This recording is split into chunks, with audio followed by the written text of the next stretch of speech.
ನಮ್ಮ ಈ ಕಾರ್ಯಕ್ರಮಕ್ಕೆ ತಿಂಗಳ ಬೆಳಕು ಕಾರ್ಯಕ್ರಮಕ್ಕೆ ಸುಸ್ವಾಗತ. ಆತ್ಮೀಯವಾದ ಸ್ವಾಗತವನ್ನ ಮತ್ತೊಮ್ಮೆ ಕೋರ್ತೇನೆ. ಗೆಳೆಯರೆ ಹಾಗೂ ಗೆಳತಿಯರೆ, ನೀವೆಲ್ಲರೂ ಸೇರಿ ಈ ಕಾರ್ಯಕ್ರಮವನ್ನ ತುಂಬಾ ಪ್ರೀತಿಯಿಂದ ನಡೆಸ್ಕೊಂಡು ಬಂದಿದ್ದೀರಿ. ಅದೇ ರೀತಿ ನಾವು ಈಗ 7ನೇ ಕಾರ್ಯಕ್ರಮವನ್ನ ಕೊಡ್ತಾ ಇದ್ದೀವಿ. ಈ ಕಾರ್ಯಕ್ರಮದ ವಿಶೇಷ ಏನು ಅಂತಂದ್ರೆ, ಈ ಸ್ವಾತಂತ್ರ್ಯೋತ್ಸವ ತರಹ ಇದು ಕೂಡ ನಮ್ಮ ಕವಿಗಳಿಂದಲೇ ಕವಿಗಳಿಗಾಗಿ ಕವಿಗಳಿಗೋಸ್ಕರ ಮಾಡಿರ್ತಕ್ಕಂಥ ಕಾರ್ಯಕ್ರಮ. ಯಾಕೆಂದ್ರೆ ಇವತ್ತು ನಾವು ಇಲ್ಲಿ ಯಾರನ್ನ ಶೋಕೇಸ್ ಮಾಡ್ತಾ ಇದ್ದೀವಿ ಅಂದ್ರೆ ನಮ್ಮವರೇ ಆದ 3 ಕವಿಗಳನ್ನ, ಅವರ ಕಥೆಗಳನ್ನ ನಾವು ಇಲ್ಲಿ ಹಾಕಿ, ಅಂದ್ರೆ ಆಡಿಯೋ ವಿಡಿಯೋ ಸಂಸ್ಕರಣ ಮಾಡಿದ್ದಾರೆ ನಮ್ಮ ಗುರುಪ್ರಸಾದ್ ಅವರು. ಅದನ್ನ ನಿಮಗೆ ತೋರಿಸಿ ಆ ಬಗ್ಗೆ ಎಲ್ಲರಿಗೂ ಅರಿವು ಮೂಡಿಸ್ಬೇಕನ್ನೋದು ಈ ಕಾರ್ಯಕ್ರಮದ ಉದ್ದೇಶ. ಈಗ ನಿಮಗೆಲ್ಲ ಗೊತ್ತಿರಬಹುದು, ನಾವು ಇತ್ತಿತ್ತಲಾಗಿ ನಾವು ಕೇಳು ಪುಸ್ತಕಗಳನ್ನ ಜಾಸ್ತಿ ಕೇಳ್ತಾ ಇದೀವಿ, ಅಂದ್ರೆ ಆಡಿಯೋ ಪುಸ್ತಕಗಳು ಅಥವಾ ವಿಡಿಯೋ ಪುಸ್ತಕಗಳು. ಬಹಳಷ್ಟು ಜನಗಳು ಇವತ್ತು ನವ ತರುಣರೆಲ್ಲ ಪುಸ್ತಕ ಓದೋದನ್ನ ಬಿಟ್ಬಿಟ್ಟು ನಮ್ಮಂತರ ಕೆಲವು ಅಪಾದನೆಗಳಿದಾವೆ. ಎಲ್ಲರೂ ಕೇಳ್ತಾ ಇರೋದು ಏನಂದ್ರೆ ಆಡಿಯೋ ಬುಕ್ಗಳು ಅಥವಾ ವಿಡಿಯೋ ಬುಕ್ಗಳು. ಅವರಿಗೆ ಓದಿ ಪುಸ್ತಕ ತೆಗೆದುಕೊಂಡು ಓದಿ ಅಷ್ಟೊಂದು ವ್ಯವಧಾನ ಇಲ್ಲ. ಅದೇ ರೀತಿ ಆ ಒಂದು ನಿಟ್ಟಿನಲ್ಲಿ ನಮ್ಮವರು ಕೂಡ ನಮ್ಮ ಕಥೆಗಳನ್ನ ಅಥವಾ ನಮ್ಮ ಬರಹಗಳನ್ನ ಅಥವಾ ನಮ್ಮ ವಿಚಾರ ಶೈಲಿಗಳನ್ನ ಈ ಒಂದು ಆಡಿಯೋ ಮತ್ತು ವಿಡಿಯೋ ಮೂಲಕ ನಾವು ಪ್ರಕಟ ಮಾಡಬಹುದು ಅನ್ನೋದನ್ನ ನಮ್ಮ ಹಾಲ್ಕುರ್ಕೆ ಸರ್ ಎಲ್ಲರಿಗೂ ತಿಳಿಸ್ಕೊಟ್ಟಿದ್ದಾರೆ. ಅವರ ಒಂದು ಪ್ರಯತ್ನ, ಅವರ ಒಂದು ಎಫರ್ಟ್ ಏನಿದೆ ಅದು ಎಲ್ಲರಿಗೂ ಗೊತ್ತಾಗ್ಬೇಕು ಅಂತ ನಾವು ಈ ಕಾರ್ಯಕ್ರಮವನ್ನು ಹಮ್ಮಿಕೊಂಡಿದ್ದೀವಿ. ಒಬ್ಬ ವ್ಯಕ್ತಿ ಎಷ್ಟು ಕೆಲಸ ಮಾಡಬಹುದು ನಿರಂತರವಾಗಿ ಅನ್ನೋದು ಗೊತ್ತಾಗತ್ತೆ. ಎರಡನೇದಾಗಿ ನಮ್ಮಲ್ಲಿರ್ತಕ್ಕಂಥ, ಅಂದ್ರೆ ನಮ್ಮ ಗುಂಪಿನಲ್ಲಿರ್ತಕ್ಕಂಥ ಪ್ರತಿಭೆಗಳನ್ನ ರಾಜ್ಯದ ಸುತ್ತ ಅಥವಾ ರಾಷ್ಟ್ರದ ಸುತ್ತ ನಾವು ಪಸರಿಸಬಹುದು ಈ ಒಂದು ಮಾಧ್ಯಮದಿಂದ. ಆದ್ರಿಂದ ತುಂಬಾ ಮಹತ್ವದ್ದು ಅಂತ ನನ್ನ ಒಂದು ಅನಿಸಿಕೆ. ಈ ಒಂದು ಮಾತುಗಳ ಮೂಲಕ ನಾನು ಪ್ರಸ್ತಾವನೆ ಮಾಡ್ಬೇಕು ಅಂತ ಹೇಳಿ ನಮ್ಮ ವೆಂಶ್ರೀ ರವೀಂದ್ರ ಅವರಲ್ಲಿ ಕೇಳ್ಕೊತಾ ಇದ್ದೀನಿ. ವೆಂಶ್ರೀ ರವೀಂದ್ರ ಅವರ ಪ್ರಸ್ತಾವನೆ. ಎಲ್ರಿಗೂ ನಮಸ್ಕಾರ. ಕಾರ್ಯಕ್ರಮದ ಉದ್ದೇಶವನ್ನ ಮಿತ್ರರಾದ ರವಿ ಕುಸುಬಿ ಈಗಾಗಲೇ ಹೇಳಿದ್ದಾರೆ. ಇದರ ಯೋಚನೆಯ ಹೊಳಹು ಬಂದಿದ್ದು ನಮ್ಮ ಪ್ರತಿಷ್ಠಾನದ ಉಪಾಧ್ಯಕ್ಷರಾದ ಶ್ರೀ ಎಚ್ ಎಲ್ ಗುರುಪ್ರಸಾದ್ ಅವರಿಂದ. ಈ ಹಿಂದೆ ನಾವು ಸಮದರ್ಶಿ ಸಂಕಥನ ಅಂತ HSK ಅವರ ಜೀವನ ಚರಿತ್ರೆಯನ್ನು ಈ ರೀತಿ ಮಾಡಿದ್ವಿ. 30 ಜನ ಅದನ್ನು ಓದಿದ್ರು. ಅದನ್ನು ಸಂಗ್ರಹ ಮಾಡಿ 2 ದಿವಸಗಳ ಕಾರ್ಯಕ್ರಮವನ್ನು ನಾವು ಹಿಂದೆ ಮಾಡಿದ್ವಿ. ಇದು ಸುಮಾರು ದಿವಸ ಆಗಿದೆ. ಇದು ಅದಾದ ನಂತರ ಸುಮಾರು ಕಾರ್ಯಕ್ರಮಗಳೆಲ್ಲ ನಡೆದಿದೆ. ಈ ಮಧ್ಯೆ ಗುರುಪ್ರಸಾದ್ ಅವರು ಒಂದು ಮಾತನ್ನು ಹೇಳ್ತಾ ಇದ್ರು, ನಾವು ಗದ್ಯ ಬರಹಕ್ಕೂ ಸ್ವಲ್ಪ ಉತ್ತೇಜನವನ್ನು ಕೊಡಬೇಕು ಅಂತಕ್ಕಂಥದ್ದು. ಜನ ಬರೀತಾರೆ, ಕೆಲವರು ಪುಸ್ತಕವನ್ನು ಮಾಡ್ತಾರೆ, ಕೆಲವರು ಅದನ್ನು ಮಾಡಲ್ಲ, ತಮ್ಮ ಮೊಬೈಲ್ನಲ್ಲೋ ತಮ್ಮ ಪುಸ್ತಕದಲ್ಲೋ ಬರೆದಿಟ್ಕೊಂಡ್ಬಿಡ್ತಾರೆ. ಇದು ಹೇಗೆ ಜನರಿಗೆ ತಲುಪಿಸೋಕೆ ಪ್ರಯತ್ನ ಮಾಡಬೇಕು ಅನ್ನೋ ದೃಷ್ಟಿಯಿಂದ ಒಂದು ಆಲೋಚನೆ ಅವರಿಗೆ ಬಂತು. ಇದನ್ನು ನಾನು ವಿಡಿಯೋ ಮಾಡ್ತೀನಿ, ಅದನ್ನು ವಿಡಿಯೋ ಮಾಡಿ ನನ್ನ ಚಾನಲ್ನಲ್ಲಿ ಮತ್ತು ಸಂಬಂಧಿಸಿದಂಥ ಕಥೆಗಾರರ ಚಾನಲ್ನಲ್ಲಿ ಇದನ್ನು ಪ್ರಕಟ ಮಾಡೋಣ. ಅಂದರೆ ಯಾರಾದರೂ ಯೂಟ್ಯೂಬ್ನ ನೋಡ್ತಾರೆ ಅನ್ನೋ ದೃಷ್ಟಿಯಿಂದ ಆದಷ್ಟು ಇನ್ನೊಂದು ಹೆಜ್ಜೆ ಮುಂದಕ್ಕೆ ಹೋದಂಗೆ ಆಗತ್ತೆ ಅಂತ ಹೇಳಿದ್ರು. ನಾನು ಅವ್ರ ಹತ್ರ ಹೇಳಿದೆ, ಇದು ಬಹಳ ಶ್ರಮದಾಯಕವಾದ ಕೆಲಸ ಆಗುತ್ತೆ ಗುರು. ಯಾಕಂದರೆ ಕಥೆಗಳನ್ನ ತಗೋಬೇಕು, ಕಥೆಗಳನ್ನ ಆಯ್ಕೆ ಮಾಡಬೇಕು, ಓದುವವರನ್ನ ಹುಡುಕಬೇಕು, ಮತ್ತು ಕಥೆಗಳನ್ನ ಚೆನ್ನಾಗಿ ನಾವು ಪ್ರೆಸೆಂಟ್ ಮಾಡಬೇಕು. ಆವಾಗ ತಾನೇ ಜನ ಅದನ್ನು ಓದಲಿಕ್ಕೆ ಸಾಧ್ಯ ಆಗೋದು ಅಂಥೇಳಿ. ಇಲ್ಲ ನಾನು ಮಾಡ್ತೀನಿ, ಅದ್ರ ಬಗ್ಗೆ ನೀನು ಯೋಚನೆ ಮಾಡಬೇಡ, ಈ ಅಭಿಯಾನ ಏನಿದೆ ಆ ಅಭಿಯಾನವನ್ನು ನಾವು ಆರಂಭ ಮಾಡೋಣ ಅಂತ ಪ್ರೋತ್ಸಾಹವನ್ನು ಕೊಟ್ಟರು. ಬಹಳ ಸಂತೋಷ ಆಯಿತು ನನಗೆ. ಅದಕ್ಕೆ ನಾವು ಕೊಟ್ಟಂತಹ ಒಂದು ಶಿರೋನಾಮೆ ಅಂದರೆ ಗದ್ಯ ಬರಹದ ಮಿಂಚುಗೊಂಚಲು ಯೂಟ್ಯೂಬ್ ಪ್ರಸಾರ ಮಾಲೆ. ನಾವು ಅದರಲ್ಲಿ ಕೆಲವು ನಿಯಮಗಳನ್ನು, ಅಂಶಗಳನ್ನು ಹಾಕಿ ಅದನ್ನು ನಾನೊಂದು ಆಡಿಯೋ ಮತ್ತು ಸಮನ್ವಯ ಸಮಿತಿ ವೇದಿಕೆಯಲ್ಲಿ ಹಾಕಿದ್ದೆ. ಅದನ್ನು ನೋಡಿದ್ದೀರಾ. ಈಗ ಒಂದು ಹಂತಕ್ಕೆ ಬಂದಿದೆ. ಇದರಲ್ಲಿ ನಾವು ಪ್ರಮುಖವಾಗಿ ಇವತ್ತು 3 ಜನ ಕಥೆಗಾರರ ಒಂದೊಂದು ಕಥೆಗಳನ್ನು ಆರಿಸಿಕೊಂಡಿದ್ದೇವೆ. ಆರಿಸಿಕೊಂಡ್ರೆ ಅದು ಸುಮಾರು 1.5 ಗಂಟೆಗಳ ಕಾರ್ಯಕ್ರಮ. ಶ್ರೀಮತಿ ಗಿರಿಜಾರಾಜ್, ನಾಗರತ್ನ ಚಂದ್ರಶೇಖರ್ ಮತ್ತು ಶ್ರೀ ಶಂಕರ್ ರಾವ್, ಇವರು 3 ಜನ ಕಥೆಗಾರರು. ಈ HL ಗುರುಪ್ರಸಾದ್ ಅವರ ಶ್ರಮ ಮತ್ತು ಇದಕ್ಕಾಗಿ ಅವರು ಕೊಟ್ಟಿರ್ತಕ್ಕಂಥ ಸಮಯ ಮತ್ತು ಕ್ರಿಯಾತ್ಮಕವಾದ ಚಿಂತನೆ ಇದು ಬಹಳ ಮುಖ್ಯ. ಯಾಕಂದರೆ ನೀವು ನೋಡಿದಾಗ ಗೊತ್ತಾಗುತ್ತೆ, ಅವರು ಒಂದು ಹೊಸ ಪ್ರಯತ್ನಗಳನ್ನು ಇದರಲ್ಲಿ ಮಾಡಿದ್ದಾರೆ.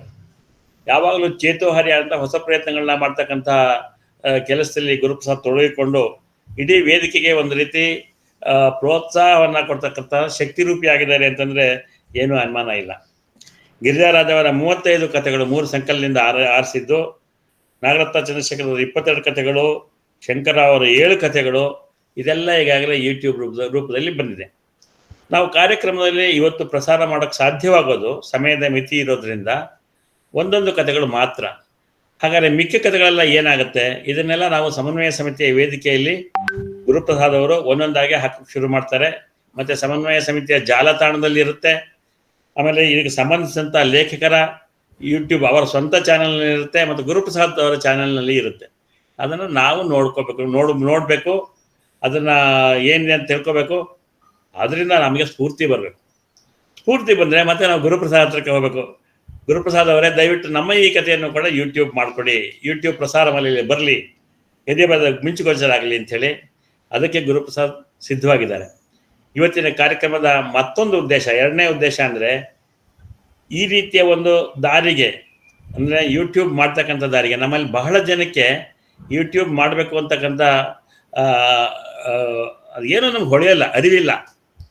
ಆದರೆ ಎಂತೆಂಥ ವಿಚಾರಗಳು ಯೂಟ್ಯೂಬ್ನಲ್ಲಿ ಬರುತ್ತೆ, ಅದಕ್ಕೆಲ್ಲ ಜನ ನೋಡೋರಿದ್ದಾರೆ. ಅಂದಮೇಲೆ ನಾವು ಕೂಡ ಒಂದು ಈ ಪ್ರಯತ್ನವನ್ನು ಮಾಡಬೇಕು ಅಂತಕ್ಕಂಥ ಸ್ಫೂರ್ತಿ ನಮಗೆಲ್ಲ ಬರಬೇಕು. ಆಗ ನಾವು ನಮ್ಮ ಕಥೆಗಳನ್ನ ತಗೊಂಡು ಗುರುಪ್ರಸಾದ್ ಅವರ ಹತ್ರಕ್ಕೆ ಹೋಗೋಣ. ಖಂಡಿತ ಅವರು ಯೂಟ್ಯೂಬನ್ನು ಮಾಡಿಕೊಡ್ತಾರೆ. ನನಗೆ ಬಹಳ ಸಂತೋಷ ಆಗಿದ್ದು ಅಂತಂದರೆ, ಈ ಇಡೀ ಮಿಂಚುಗೊಂಚಲು ಕಾರ್ಯಕ್ರಮ ಯೂಟ್ಯೂಬ್ ಪ್ರಸಾರ ಮಾಲೆ ನಮ್ಮ ಸಮನ್ವಯ ಸಮಿತಿಯ ವೇದಿಕೆಯ ಹಿನ್ನೆಲೆಯಲ್ಲಿ ನಡೀತಾ ಇದೆ. ಆಮೇಲೆ ಇದರಲ್ಲಿ ಭಾಗವಹಿಸಿದವರು, ಇದರಲ್ಲಿ ಧ್ವನಿ ಕೊಡುಗೆ ಇದೆ. ತಗೊಂಡೋಗಿ ಸೀದಾ ಯೂಟ್ಯೂಬ್ ಮಾಡೋಕ್ಕಾಗಲ್ಲ, ಯಾರಾದರೂ ಅದನ್ನು ಓದಬೇಕಾದ್ರೆ ನಮ್ಮ ಉದ್ದೇಶ ಆಯಿತು, ನಾವು ಹೆಚ್ಚು ಜನರನ್ನ ತೊಡಗಿಸ್ಕೊಳ್ಬೇಕು ಅಂಥೇಳಿ.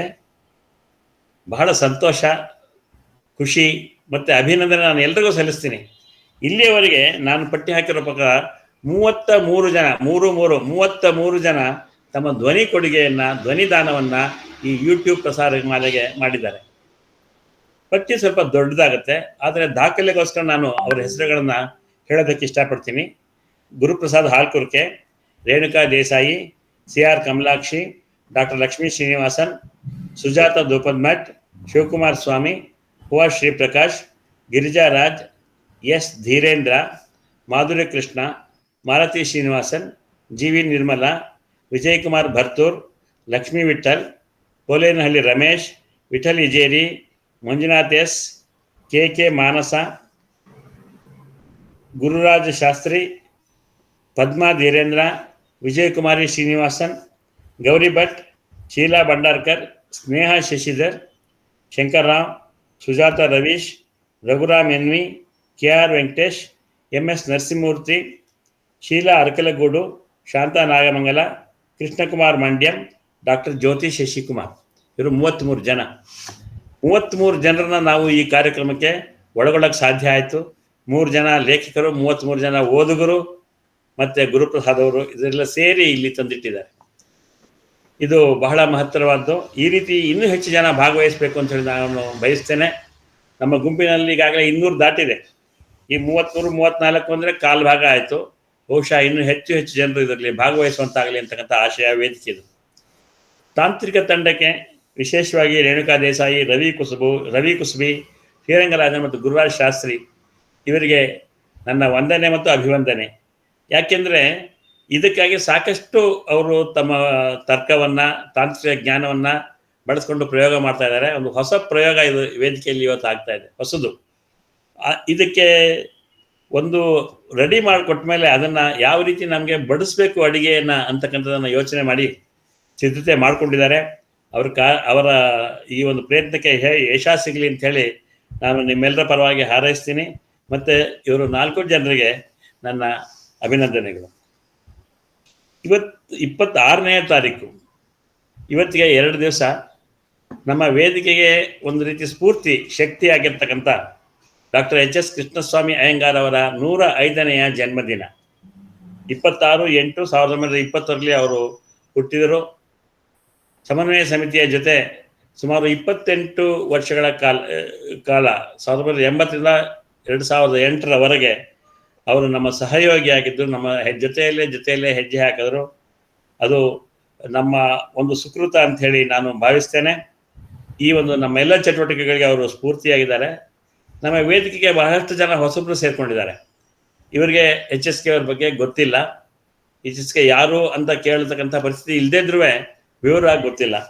ಇದಕ್ಕಾಗಿ ನಮ್ಮ ಗುರುಪ್ರಸಾದ್ ಇದನ್ನೊಂದು ಪರಿಹಾರ ಮಾಡಬೇಕು ಅಂತ ಹೇಳಿ ಒಂದು ಕಿರು ಹೊತ್ತಿಗೆಯನ್ನು HSK ಅವರ ಜೀವನ ಸಾಧನೆಗಳ ಬಗ್ಗೆ ಕಿರು ಹೊತ್ತಿಗೆಯನ್ನು ತಯಾರು ಮಾಡಿದ್ದಾರೆ. ದೊಡ್ಡ ದೊಡ್ಡ ಪುಸ್ತಕಗಳು ಈಗಾಗಲೇ ಬಂದಿದೆ. ಇದೊಂದು ಸಣ್ಣದು, ಚಿಕ್ಕದು, ಭಾಳ ಸುಲಭವಾಗೋದು. ಇದನ್ನು PDF ರೂಪದಲ್ಲಿ ಇವತ್ತು ಬಿಡುಗಡೆ ಆಗ್ತಾ ಇದೆ. ನಾನು ಗುರುಪ್ರಸಾದ್ ಅವರಿಗೆ ಧನ್ಯವಾದಗಳನ್ನು ಈ ಸಂದರ್ಭದಲ್ಲಿ ಹೇಳೋದಕ್ಕೆ ಇಷ್ಟಪಡ್ತೇನೆ. ಮತ್ತು HSK ಅವರ ಜನ್ಮದಿನದ ಶುಭಾಶಯಗಳು ನಿಮಗೆಲ್ಲರಿಗೂ. ನಮಗೆ ಹೆಚ್ಚು ಸ್ಫೂರ್ತಿ ಬರಲಿ ಈ ಮೂಲಕ ಅಂಥೇಳಿ ನಾನು ಭಾವಿಸ್ತೇನೆ. ಇನ್ನು ಒಂದೇ ಒಂದು ಮಾತು, ಇದು ಹೇಳದೇ ಇರೋಕ್ಕೆ ಆಗಲ್ಲ. ಈಗಾಗಲೇ ಭಾಳ ಜನ ಕೇಳ್ತಾ ಇದ್ರು, ಇಲ್ಲಿವರೆಗೆ ಶ್ರಾವಣದ ಎಷ್ಟು ಕಥೆಗಳು ಬಂತು, ಎಷ್ಟು ಜನ ಲೇಖಕರು ಶ್ರಾವಣದ ಕಥೆಗಳನ್ನ ಬರೆದರು. ನನಗೆ ಒಂದು ವಿಶ್ವಾಸ ಇದೆ, ಇದು ವಿಶ್ವ ದಾಖಲೆ ಆಗದಿದ್ರೆ ಲಿಮ್ಕಾ ದಾಖಲೆ ಅಂತೂ ಆಗೇ ಆಗುತ್ತೆ. ಇಲ್ಲಿಯವರೆಗೆ, ಇವತ್ತಿನವರೆಗೆ, ಈ ಕ್ಷಣದವರೆಗೆ 725 ಕಥೆಗಳು ಪ್ರಕಟವಾಗಿದೆ. ವೇದಿಕೆಯಲ್ಲಿ 725 ಕಥೆಗಳು ಆಗಸ್ಟ್ 5ರಿಂದ ಇಲ್ಲಿಯವರೆಗೆ. ಇದು ಮಹತ್ತರವಾದ ಸಾಧನೆ. ಸುಮಾರು 65ಕ್ಕೂ ಹೆಚ್ಚು ಲೇಖಕರು ಬರೆದಿದ್ದಾರೆ. ಬಹಳ ನುರಿತ ಲೇಖಕರು ಇದ್ದಾರೆ, ಇನ್ನು ನುರಿತ ಲೇಖಕರಾಗೋ ದಾರಿಯಲ್ಲಿ ಹೋಗೋರಿದ್ದಾರೆ, ಆದರೆ ಹೊಸದಾಗಿ ಬರೆಯೋರು ಇದ್ದಾರೆ. ಶ್ರವಣಕುಮಾರ್ ಅವರು ಹೇಳಿದ ಒಂದು ಮಾತು ಜ್ಞಾಪಕಕ್ಕೆ ಬರ್ತಾ ಇದೆ. ಮಧ್ಯಾವಧಿ ದಾಸೋಹರು ಹೇಳಿದರು, ಬರಹದ ನಿರಂತರತೆಯನ್ನು ಕಾಪಾಡಿಕೊಳ್ಳೋದಕ್ಕೆ ಇದು ನಮಗೆ ತುಂಬ ಅನುಕೂಲ ಮಾಡಿದೆ ಅಂಥೇಳಿ. ಬಹಳ ಸಂತೋಷ ಆಗ್ತಾ ಇದೆ. ಈ 725ರಲ್ಲಿ ಪ್ರತಿದಿವಸ ಬರಿತಾ ಇರೋರು ಸುಮಾರು 40 ಜನ ಇದ್ದಾರೆ. ಕಥೆಗಳನ್ನ ಎಲ್ಲರೂ ಓದ್ತಾ ಇದ್ದೀರಾ ಅಂತ ಅಂದ್ಕೊಂಡಿದ್ದೀನಿ. ಅಲ್ಲಿ ಇಲ್ಲಿ ತಪ್ಪಬಹುದು, ಬಟ್ ಅದಕ್ಕೊಂದು ನಾವು ದಾರಿಯನ್ನು ಮಾಡ್ತೇವೆ. ನೀವೆಲ್ಲರೂ ಕಥೆಯನ್ನು ಓದಲೇಬೇಕಾದ ಸಂದರ್ಭ ಬರುತ್ತೆ. ಹಾರ್ದಿಕ ಅಭಿನಂದನೆಗಳು. ಮೊದಲನೇದಾಗಿ ಸಮನ್ವಯ ಸಮಿತಿಯ ವೇದಿಕೆಗೆ, ಶ್ರಾವಣದ ಪುಟ್ಟ ಕಥೆಗಳ ಆಯೋಜನೆಗೆ, ಅಭಿಯಾನಕ್ಕೆ ನಾನು ಶಿರವಾಗಿ ನಮಸ್ಕಾರ ಮಾಡ್ತೀನಿ. ಜೊತೆಗೆ 725 ಕಥೆಗಳನ್ನ ಈಗಾಗಲೇ ಕನ್ನಡದ ಸಾಹಿತ್ಯ ಲೋಕಕ್ಕೆ ನೀಡಿರ್ತಕ್ಕಂಥ ನಮ್ಮ 65ಕ್ಕೂ ಹೆಚ್ಚು ಸಮನ್ವಯ ಸಮಿತಿ ಕನ್ನಡವೇ ಸತ್ಯ ವೇದಿಕೆಯ ಎಲ್ಲ ಕಥೆಗಾರರಿಗೆ ಹಾರ್ದಿಕ ಹೃತ್ಪೂರ್ವಕ ಅಭಿನಂದನೆಗಳು. ಸೆಪ್ಟೆಂಬರ್ 2ರವರೆಗೆ ಅಭಿಯಾನ ಇರುತ್ತೆ. ನಾವು 1000ವನ್ನು ದಾಟುವುದರಲ್ಲಿ ಯಾವುದೇ ರೀತಿಯ ಅನುಮಾನ ಇಲ್ಲ. 1000ದಿಂದ ಆಚೆ ಎಷ್ಟು ದೂರ ಹೋಗ್ತೀವಿ ಅಂತಕ್ಕಂಥದ್ದು ಈಗ ನಮಗಿರ್ತಕ್ಕಂಥ ಗುರಿ. ಇವತ್ತು 24 ಅಲ್ವಾ, ಇನ್ನೊಂದು 6, 7, 9 ದಿವಸ ಇದೆ. ಖಂಡಿತ ನಾವು ದಾಟ್ತೀವಿ ಅಂತ ನಾನು ಅಂದ್ಕೊಳ್ತೇನೆ. ಇಷ್ಟು ಮಾತುಗಳನ್ನು ಹೇಳಿ ಇವತ್ತಿನ ಕಾರ್ಯಕ್ರಮ ಆರಂಭ ಆಗಲಿ, ಶುಭವಾಗಲಿ ರವಿ ಕುಸಬಿ ಮತ್ತು ಅವರ ಅಂತರಂಗದ ಎಲ್ಲ ತಂಡದ ಸದಸ್ಯರಿಗೆ ಅಂತ ಹೇಳ್ತಾ ನನ್ನ ಮಾತು ಮುಗಿಸ್ತೀನಿ. ನಮಸ್ಕಾರ.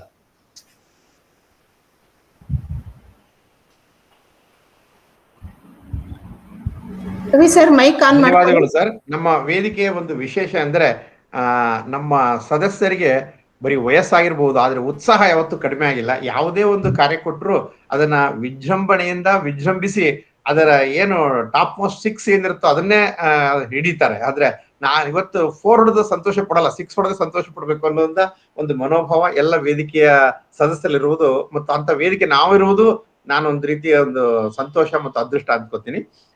ಈಗ ನನ್ನ ಎಲ್ಲ ವೇದಿಕೆಯ ಸದಸ್ಯರಲ್ಲಿ ಒಂದು ಮನವಿಯನ್ನು ಮಾಡ್ಕೊತಾ ಇದ್ದೀನಿ. ಈಗ ನಾವು ಪ್ರದರ್ಶಿಸ್ತಕ್ಕಂಥ ಇದಕ್ಕೆ ಬಹಳಷ್ಟು ತಾಂತ್ರಿಕತೆ ಬೇಕಾಗತ್ತೆ. ನಿನ್ನೆಯಿಂದ ನಾನು, ರೇಣುಕಾ ಮೇಡಮ್, ರಾಜನ್ ಮತ್ತು ಗುರು ಅವರು ಇದಕ್ಕೆ ಕಷ್ಟಪಟ್ಟಿದ್ದೀವಿ. ಕೆಲವೊಂದು ಕಡೆ ನಿಮಗೆ ಸ್ವಲ್ಪ ತೊಂದರೆ ಬರಬಹುದು, ದಯವಿಟ್ಟು ಅದನ್ನು ಕ್ಷಮಿಸಿ. ಯಾಕಂದ್ರೆ ನಾವೆಲ್ಲರೂ ಯಾರು ಇದರಲ್ಲಿ ಎಕ್ಸ್ಪರ್ಟ್ ಅಲ್ಲ, ನಮ್ಮ ಗುರು ಸರ್ ಒಬ್ಬರೇ ಇದರಲ್ಲಿ ಎಕ್ಸ್ಪರ್ಟ್. ಆದ್ರೂ ಕೂಡ ನಾವು ಇದನ್ನ ನಿಮ್ಮ ಮುಂದೆ ಪ್ರಯತ್ನ ಮಾಡ್ತಾ ಇರ್ತದಕ್ಕೆ ಕೊಡಕ್ಕೆ. ಏನಾದ್ರೂ ಹೆಚ್ಚು ಕಡಿಮೆ ಇದ್ರೆ ನಮಗೆ ತಿಳಿಸಿ, ನಾವು ತಿದ್ದುಕೋತೀವಿ. ಈಗ ಇದು ನಮ್ಮ ಮೊದಲ ಪ್ರಯತ್ನದ ಮೊದಲ ಗರಿ. ಈಗ ರವಿ ಸರ್ ಹೇಳಿದಂತೆ HSK ಅವರ ಬದುಕು ಬರಹ ಈ ಒಂದು PDF ನ ಬಿಡುಗಡೆಯನ್ನ ಗುರುಪ್ರಸಾದ್ ಅವರು ಮಾಡ್ಕೊಡ್ತಾರೆ. ಅವರೇ ಕಳಿಸಿರ್ತಕ್ಕಂತಹ ಒಂದು ಸಂದೇಶ ಮೂಲಕ. ರೇಣುಕಾ ಮೇಡಮ್, ಸಂದೇಶ. ಸಮಿತಿ ಕನ್ನಡವೇ ಸತ್ಯ ಪ್ರತಿಷ್ಠಾನ ಸದ್ಯ ಬರೆಹದ ಮಿಂಚುಗೊಂಚಲು ಯೂಟ್ಯೂಬ್ ಪ್ರಸಾರ ಮಾಲೆ.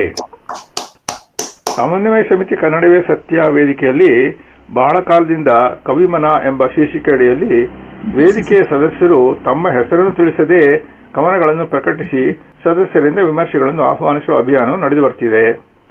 ಈ ರೀತಿಯ ಅಭಿಯಾನವು ಗದ್ಯ ಸಾಹಿತ್ಯದಲ್ಲಿ ಇದುವರೆಗೂ ಜರುಗಿಲ್ಲದಿರುವುದನ್ನು ಮನಗಂಡು ಈ ನಿಟ್ಟಿನಲ್ಲಿ ನಾನು ಯಾಕೆ ಒಂದು ಅಭಿಯಾನವನ್ನು ವೇದಿಕೆ ಆಶ್ರಯದಲ್ಲಿ ಪ್ರಯತ್ನಿಸಬಾರದು ಎಂದು ಆಲೋಚಿಸಿ ಸಂಚಾಲಕ ಸಮಿತಿಯ ಮುಂದೆ ಒಂದು ಪ್ರಸ್ತಾವನೆಯನ್ನು ಮಂಡಿಸಿದೆ. ವೇದಿಕೆ ಅಧ್ಯಕ್ಷರು ಇದನ್ನು ಪರಿಗಣಿಸಿ ವೇದಿಕೆಯಲ್ಲಿ ಒಂದು ಸಂದೇಶವನ್ನು ಪ್ರಕಟಿಸಿದರು. ಅದರಂತೆ ಮೊದಲ ಸುತ್ತಿನಲ್ಲಿ ಒಬ್ಬ ಲೇಖಕ ಹಾಗೂ 2 ಲೇಖಕಿ ಸದಸ್ಯರು ಮುಂದೆ ಬಂದು ತಮ್ಮ ಪ್ರಕಟಿತ ಕಥೆಗಳನ್ನು ವೇದಿಕೆಯ ಅನೇಕ ಸದಸ್ಯರಿಂದ ಓದಿಸಿ ಅದರ ಧ್ವನಿ ಮುದ್ರಣಗಳನ್ನು ನನಗೆ ತಲುಪಿಸುವಂತೆ ವ್ಯವಸ್ಥೆ ಮಾಡಿದರು. ನಾನು ಆ ಧ್ವನಿ ಮುದ್ರಣವನ್ನು ಪಡೆದುಕೊಂಡು ಪ್ರತಿಯೊಂದು ಕಥೆಗೂ ಸೂಕ್ತ ಚಿತ್ರಗಳನ್ನು ಅಳವಡಿಸಿ ವಿಡಿಯೋ ಸಂಸ್ಕರಣ ಮಾಡಲು ಪ್ರಾರಂಭಿಸಿದೆ. ಈ ಅಭಿಯಾನವು ಪೂರ್ಣಗೊಳ್ಳಲು ಸುಮಾರು 2 ತಿಂಗಳು ಬೇಕಾಯಿತು. ಪ್ರತಿಯೊಂದು ಕಥೆಯ ವಿಡಿಯೋ ಸಂಸ್ಕರಣ ಮುಗಿದ ಕೂಡಲೇ ಅವುಗಳನ್ನು ಆಯಾ ಕಥೆಗಾರರಿಗೆ ಹಾಗೂ ಅದನ್ನು ಧ್ವನಿ ಮುದ್ರಿಸಿದವರಿಗೆ ಕಳಿಸಿಕೊಡುತ್ತಿದ್ದೆ. ಕಥೆಗಾರರಿಂದ ಬದಲಾವಣೆಗಳ ಬಗ್ಗೆ ಕೋರಿಕೆ ಬಂದಲ್ಲಿ ಮತ್ತೆ ವಿಡಿಯೋಗಳನ್ನು ಮರು ಸಂಸ್ಕರಿಸಿ ಅವರಿಗೆ ಕಳುಹಿಸುತ್ತಿದ್ದೆ. ಎಲ್ಲಾ ಕಥೆಗಳ ವಿಡಿಯೋ ಸಂಸ್ಕರಣ ಮುಗಿದ ನಂತರ 3 ಸದಸ್ಯರ ಮನೆಗಳಿಗೆ ಹೋಗಿ ಅವರಿಗೆ ಅವರ ವಿಡಿಯೋಗಳನ್ನು ಅವರ ವೈಯಕ್ತಿಕ ಯೂಟ್ಯೂಬ್ ಚಾನೆಲ್ನಲ್ಲಿ ಪ್ರಕಟಿಸಲು ಮಾರ್ಗದರ್ಶನ ನೀಡಿದೆ. ಈಗ ಎಲ್ಲ ವಿಡಿಯೋಗಳು ಅವರ ಯೂಟ್ಯೂಬ್ ಚಾನೆಲ್ನಲ್ಲಿ ಹಾಗೂ ನನ್ನ ಯೂಟ್ಯೂಬ್ ಚಾನೆಲ್ನಲ್ಲಿ ಪ್ರಕಟಿಸಿಕೊಂಡಿದೆ ಎಂದು ತಿಳಿಸಲು ಹರ್ಷಿಸುತ್ತೇನೆ. ಮುಂದಿನ ಸುತ್ತಿನಲ್ಲಿ ವೇದಿಕೆ ಮತ್ತಷ್ಟು ಕಥೆಗಾರರ ಕಥೆಗಳನ್ನು ವಿಡಿಯೋ ರೂಪಾಂತರಿಸಲು ಅವಕಾಶಗಳನ್ನು ಸದಸ್ಯರು ಒದಗಿಸುತ್ತಾರೆ ಎಂದು ಆಶಿಸುತ್ತೇನೆ. ಧನ್ಯವಾದಗಳು ಮೇಡಮ್, ಧನ್ಯವಾದಗಳು. ರೇಣುಕಾ ಮೇಡಮ್ ಅವರ ಒಂದು ಈ PDF ಬಿಡುಗಡೆಯ ಒಂದು ಆಡಿಯೋವನ್ನು ಹಾಕ್ತೀರಾ ದಯವಿಟ್ಟು?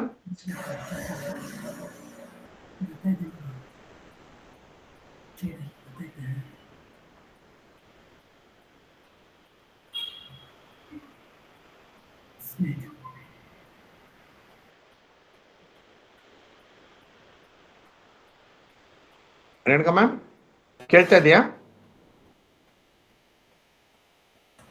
ಒಂದೇ ನಿಮಿಷ ಬಂದೆ. ಧನ್ಯವಾದಗಳು.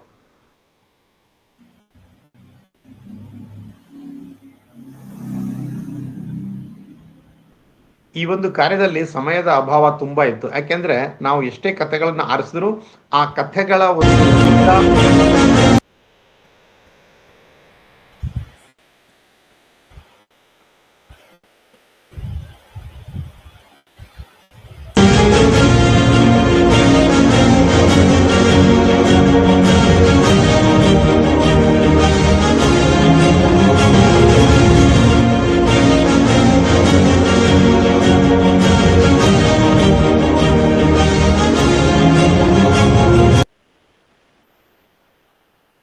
ಧನ್ಯವಾದಗಳು ಮೇಡಮ್. 38 ಸೆಕೆಂಡ್ಗಳ ಗುರುಪ್ರಸಾದ್ ಅವರು ಮಾತಾಡಿದ ಒಂದು ವಿಡಿಯೋ ಇದೆ, ಅದು ಸಿಕ್ಕಲ್ಲಿ ದಯವಿಟ್ಟು ಅದನ್ನ ಪ್ಲೇ ಮಾಡಬೇಕು ಅಂತ ನಿಮ್ಮಲ್ಲಿ ಕೇಳ್ಕೊತಾ ಇದ್ದೀನಿ. ಈಗ ಈ PDF ಅಂದ್ರೆ PDF ಪ್ಲೇ ಆಗಕ್ಕಿಂತ ಮುಂಚೆ ನಾವು 3 ಕಥೆಗಳ ಬಗ್ಗೆ ಹೋಗೋಣ. ಈಗ ನಾವು ಮಾಡ್ತಿರ್ತಕ್ಕಂತಹ ಒಂದು ಕಾರ್ಯ ಏನು ಅಂದ್ರೆ, ಅಥವಾ ಗುರುಪ್ರಸಾದ್ ಸರ್ ಮಾಡಿರ್ತಕ್ಕಂಥದ್ದು, ಅವರು ಯಾವ ರೀತಿಯಲ್ಲಿ ತಮ್ಮ ಪ್ರಯತ್ನವನ್ನು ಆರಂಭ ಮಾಡಿ 3 ಕಥೆಗಾರರನ್ನ ತಾವೇ ಹೋಗಿ ಭೇಟಿ ಮಾಡಿ ಅವರಿಂದ ಕಥೆಗಳನ್ನು ಎಸೆದುಕೊಂಡು ಕೆಲವೊಬ್ಬರಿಗೆ ಅದನ್ನ ಕೊಟ್ಟು ಅವ್ರನ್ನ ಮತ್ತೆ ರೆಕಾರ್ಡಿಂಗ್ ಮಾಡಿ ಅದನ್ನ ಯೂಟ್ಯೂಬ್ ಚಾನಲ್ ಕೊಟ್ಟಿದ್ದಾರೆ. ಈ ರೀತಿಯಾಗಿ ಮಾಡಿದ ಈ ಒಂದು ಪ್ರಯತ್ನವನ್ನ ಎಲ್ಲರಿಗೂ ತಲುಪಬೇಕು ಅನ್ನೋದು ನಮ್ಮ ಆಸೆ. ಆದ್ರಿಂದ ಇವತ್ತು ನಾವೇನ್ ಮಾಡಿದೀವಿ ಅಂದ್ರೆ, ಈ ಎಲ್ಲ ಲೇಖಕರಲ್ಲಿ 3 ಲೇಖಕರ 3 ಕಥೆಗಳನ್ನ, ಅದು 1 ಗಂಟೆ ಅವಧಿಗೆ ಕರೆಕ್ಟ್ ಆಗಿ ಬರಬೇಕು, ಆ ತರದ ಒಂದು 3 ಕಥೆಗಳನ್ನ ನಾವು ಆರಿಸಿದೀವಿ. ಅದರಲ್ಲಿ ಗಿರಿಜಾರಾಜ್ ಮೇಡಮ್ ಅವರ ಮೊದಲ ಕಥೆ ಅವನನ್ನು ನಾವು ಇಲ್ಲಿ ಪ್ಲೇ ಮಾಡ್ತೀವಿ. ದಯವಿಟ್ಟು ಇದನ್ನ ಎಲ್ಲರೂ ಕೇಳಬೇಕು. ಕೇಳುವಾಗ ನಿಮಗೆ ಏನಾದ್ರೂ ಸ್ವಲ್ಪ ಅದರ ಸೌಂಡ್ ಕಡಿಮೆ ಇದೆ ಅನಿಸಿದ್ರೆ ನಿಮ್ಮ ವಾಲ್ಯೂಮ್ ಬಟನ್ ಜಾಸ್ತಿ ಮಾಡಿ. ಯಾಕಂದ್ರೆ ನಾವು ಯಾರು ಇಲ್ಲಿ ಪ್ರೊಫೆಷನಲ್ಸ್ ಅಲ್ಲ, ನಮ್ಮ ಒಂದು ಮಿತಿಯಲ್ಲೇ ಇದನ್ನ ನಿಮಗೆ ಪ್ರೆಸೆಂಟ್ ಮಾಡ್ಲಿಕ್ಕೆ ನಾವು ಪ್ರಯತ್ನವನ್ನ ಮಾಡ್ತಾ ಇದ್ದೀವಿ. ಈಗ ಕಥೆಗೆ ಮುಂಚೆ, ಅವರ ಕಥೆ ಅವನು ನಿಮಗೆ ಕೇಳಿಸುವುದಕ್ಕೆ ಮುಂಚೆ ಗಿರಿರಾಜ್ ಅವರು ಶ್ರೀಮತಿ ಗಿರಿಜಾರಾಜ್ ಅವರು ಈ ಪ್ರಯತ್ನದ ಬಗ್ಗೆ ಒಂದಿಷ್ಟು ಮಾತನ್ನ ಆಡಿದ್ದಾರೆ, ಅದನ್ನ ಕೇಳ್ಕೊಂಡು ಬರೋಣ. ಗಿರಿಜಾರಾಜ್ ಅವರ ಮಾತು. ನಮಸ್ಕಾರ ಸ್ನೇಹಿತರೆ. ಧರೆಯಲ್ಲಿ ಅಬ್ಬರ, ಗಲಾಟೆ, ಪ್ರಚಾರ ಮಾಡಿಕೊಂಡು ಬದುಕುವ ಬಹುತೇಕರ ನಡುವೆ ನಿಜವಾದ ಸಾಧಕ ಮನಸ್ಸಿನಿಂದ ಮೌನವಾಗಿ ತೆರೆಯ ಮರೆಯಲ್ಲಿ ಬೃಹತ್ತಾದ ಯೋಜನೆಗಳಿಗೆ ಜೀವ ಕೊಡುವ ಅನನ್ಯ ಆತ್ಮವಿಶ್ವಾಸದ, ಅಪಾರ ತಾಳ್ಮೆಯ, ಕ್ರಿಯಾಶೀಲ ವ್ಯಕ್ತಿಗಳು ಆ ಕಾರ್ಯದಲ್ಲಿ ತನ್ಮಯರಾಗಿರುತ್ತಾರೆ. ಅಂಥವರಿಂದಲೇ ಮಹತ್ವದ ಕೆಲಸಗಳು ಇಲ್ಲಿ ನಡೆದಿವೆ. ಅಂಥ ವ್ಯಕ್ತಿತ್ವ ಗುರುಪ್ರಸಾದ್ ಅವರದು. ನನ್ನ 10ನೆಯ 51 ಕಥೆಗಳ ಕಥಾ ಸಂಕಲನ ರೂಪದರ್ಶಿಯ ಕಥೆಗಳನ್ನು ಬಹುವಾಗಿ ಅವರು ಮೆಚ್ಚಿದ್ದು ನನ್ನ ಸುಕೃತವೇ ಸರಿ. ಎಲ್ಲೋ ಪುಟಗಳ ನಡುವೆ ಅಡಗಿ ಹೋಗಬಹುದಾದ ಕಥೆಗಳು ಇಂದಿನ ಆಧುನಿಕ ತಂತ್ರಜ್ಞಾನದ ಅವಧಿಯಲ್ಲಿ ಓದಿಗೆ ಸಮಯ, ಮನಸ್ಸು ಎರಡೂ ನೀಡಲಾಗದ ಸಹೃದಯ ಜನತೆ ಬೇರೆ ಕೆಲಸಗಳನ್ನು ಮಾಡುತ್ತಲೇ ಈ ಕಥೆಗಳಿಗೆ ಕಿವಿಯಾಗಲಿ, ಅವರ ಹೃದಯ ಸ್ಪಂದಿಸಲಿ, ಆ ಮೂಲಕ ಬಹುತೇಕ ಸಹೃದಯರನ್ನು ತಲುಪಲಿ ಎಂಬ ಅವರ ಕಳಕಳಿ ಇಂದು ಕಥೆಗಳನ್ನು ಧ್ವನಿಮುದ್ರಿಸಿ ಹೊರತರುವ ಮೂಲಕ ಫಲಿಸಿದೆ. ರವೀಂದ್ರರ ಮನದಲ್ಲಿ ಜನಿಸುವ ಹೊಸ ಯೋಜನೆಗಳಿಗೆ ರೂಪು ಕೊಡುವ ರೂವಾರಿಯಾಗಿದ್ದಾರೆ ಶ್ರೀ ಗುರುಪ್ರಸಾದ್ ಅವರು. ಸಮನ್ವಯ ಸಮಿತಿ ಕನ್ನಡವೇ ಸತ್ಯ ಪ್ರತಿಷ್ಠಾನಕ್ಕೆ ನನ್ನ ಹಾರ್ದಿಕ ಧನ್ಯವಾದಗಳು. ನಮಸ್ಕಾರ.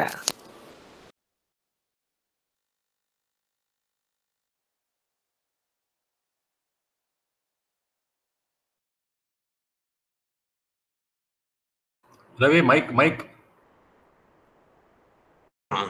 ಹಾ, ಧನ್ಯವಾದಗಳು ಮೇಡಮ್. ನಿಮಗೂ ಕೂಡ ಧನ್ಯವಾದಗಳು. ಗಿರಿಜಾರಾಜ್ ಮೇಡಮ್ ಅವರು ಅತ್ಯಂತ ಸುಂದರವಾಗಿ ಮತ್ತು ಸ್ಪಷ್ಟವಾಗಿ ತಮ್ಮ ಒಂದು ಸಂದೇಶವನ್ನ ನಮಗೆ ತಿಳಿಸಿದ್ದಾರೆ. ಅದು ಅಷ್ಟು ಸ್ಪಷ್ಟ ಇರ್ಲಿಕ್ಕೆ ಅವರು ಅಷ್ಟು ಚೆನ್ನಾಗಿ ರೆಕಾರ್ಡಿಂಗ್ ಮಾಡಿರೋದೇ ಸಾಕ್ಷಿ. ಅದೇ ರೀತಿ ಈಗ ನಾವು ಅವರ ಕಥೆಗೆ ಹೋಗ್ತಾ ಇದ್ದೀವಿ. ಅವರ ಕಥೆ ಅವನು ಸುಮಾರು 20 ನಿಮಿಷಗಳ ಕಾಲ. ದಯವಿಟ್ಟು ಇದನ್ನ ಕೇಳಬೇಕು. ಅವರೇ ಹೇಳಿದ ರೀತಿ ಈ ಕಥೆನ ನೀವು ಯಾವ ರೀತಿ ಆದ್ರೂ ಕೇಳಬಹುದು. ಅಂದ್ರೆ ಬೇರೆ ಕೆಲಸಗಳಲ್ಲಿ ಇದ್ದಾಗ್ಲೂ ಕೂಡ ಈ ಕಥೆಗಳನ್ನ ನಿಮಗಾಗಿ ಒಬ್ರು ಓದ್ತಾರೆ ಅಂದ್ರೆ ಅದು ತುಂಬಾ ಸಂತೋಷದ ವಿಷಯ. ಇಲ್ಲಿ ನಾವು ಮಾಡಿರೋದು ಅದೇ. ಈ 3 ಕಥೆಗಳನ್ನ ನಾವು ನಿಮಗಾಗಿ ಓದ್ತಾ ಇದ್ದೀವಿ. ಈಗ ಗಿರಿಜಾರಾಜ್ ಮೇಡಮ್ ಅವರ ಕಥೆ ಅವನು. ರವಿ, ಈ ಕಥೆ ಯಾರು ಓದಿದ್ದಾರೆ ಅಂತ ಹೇಳ್ತೀರಾ?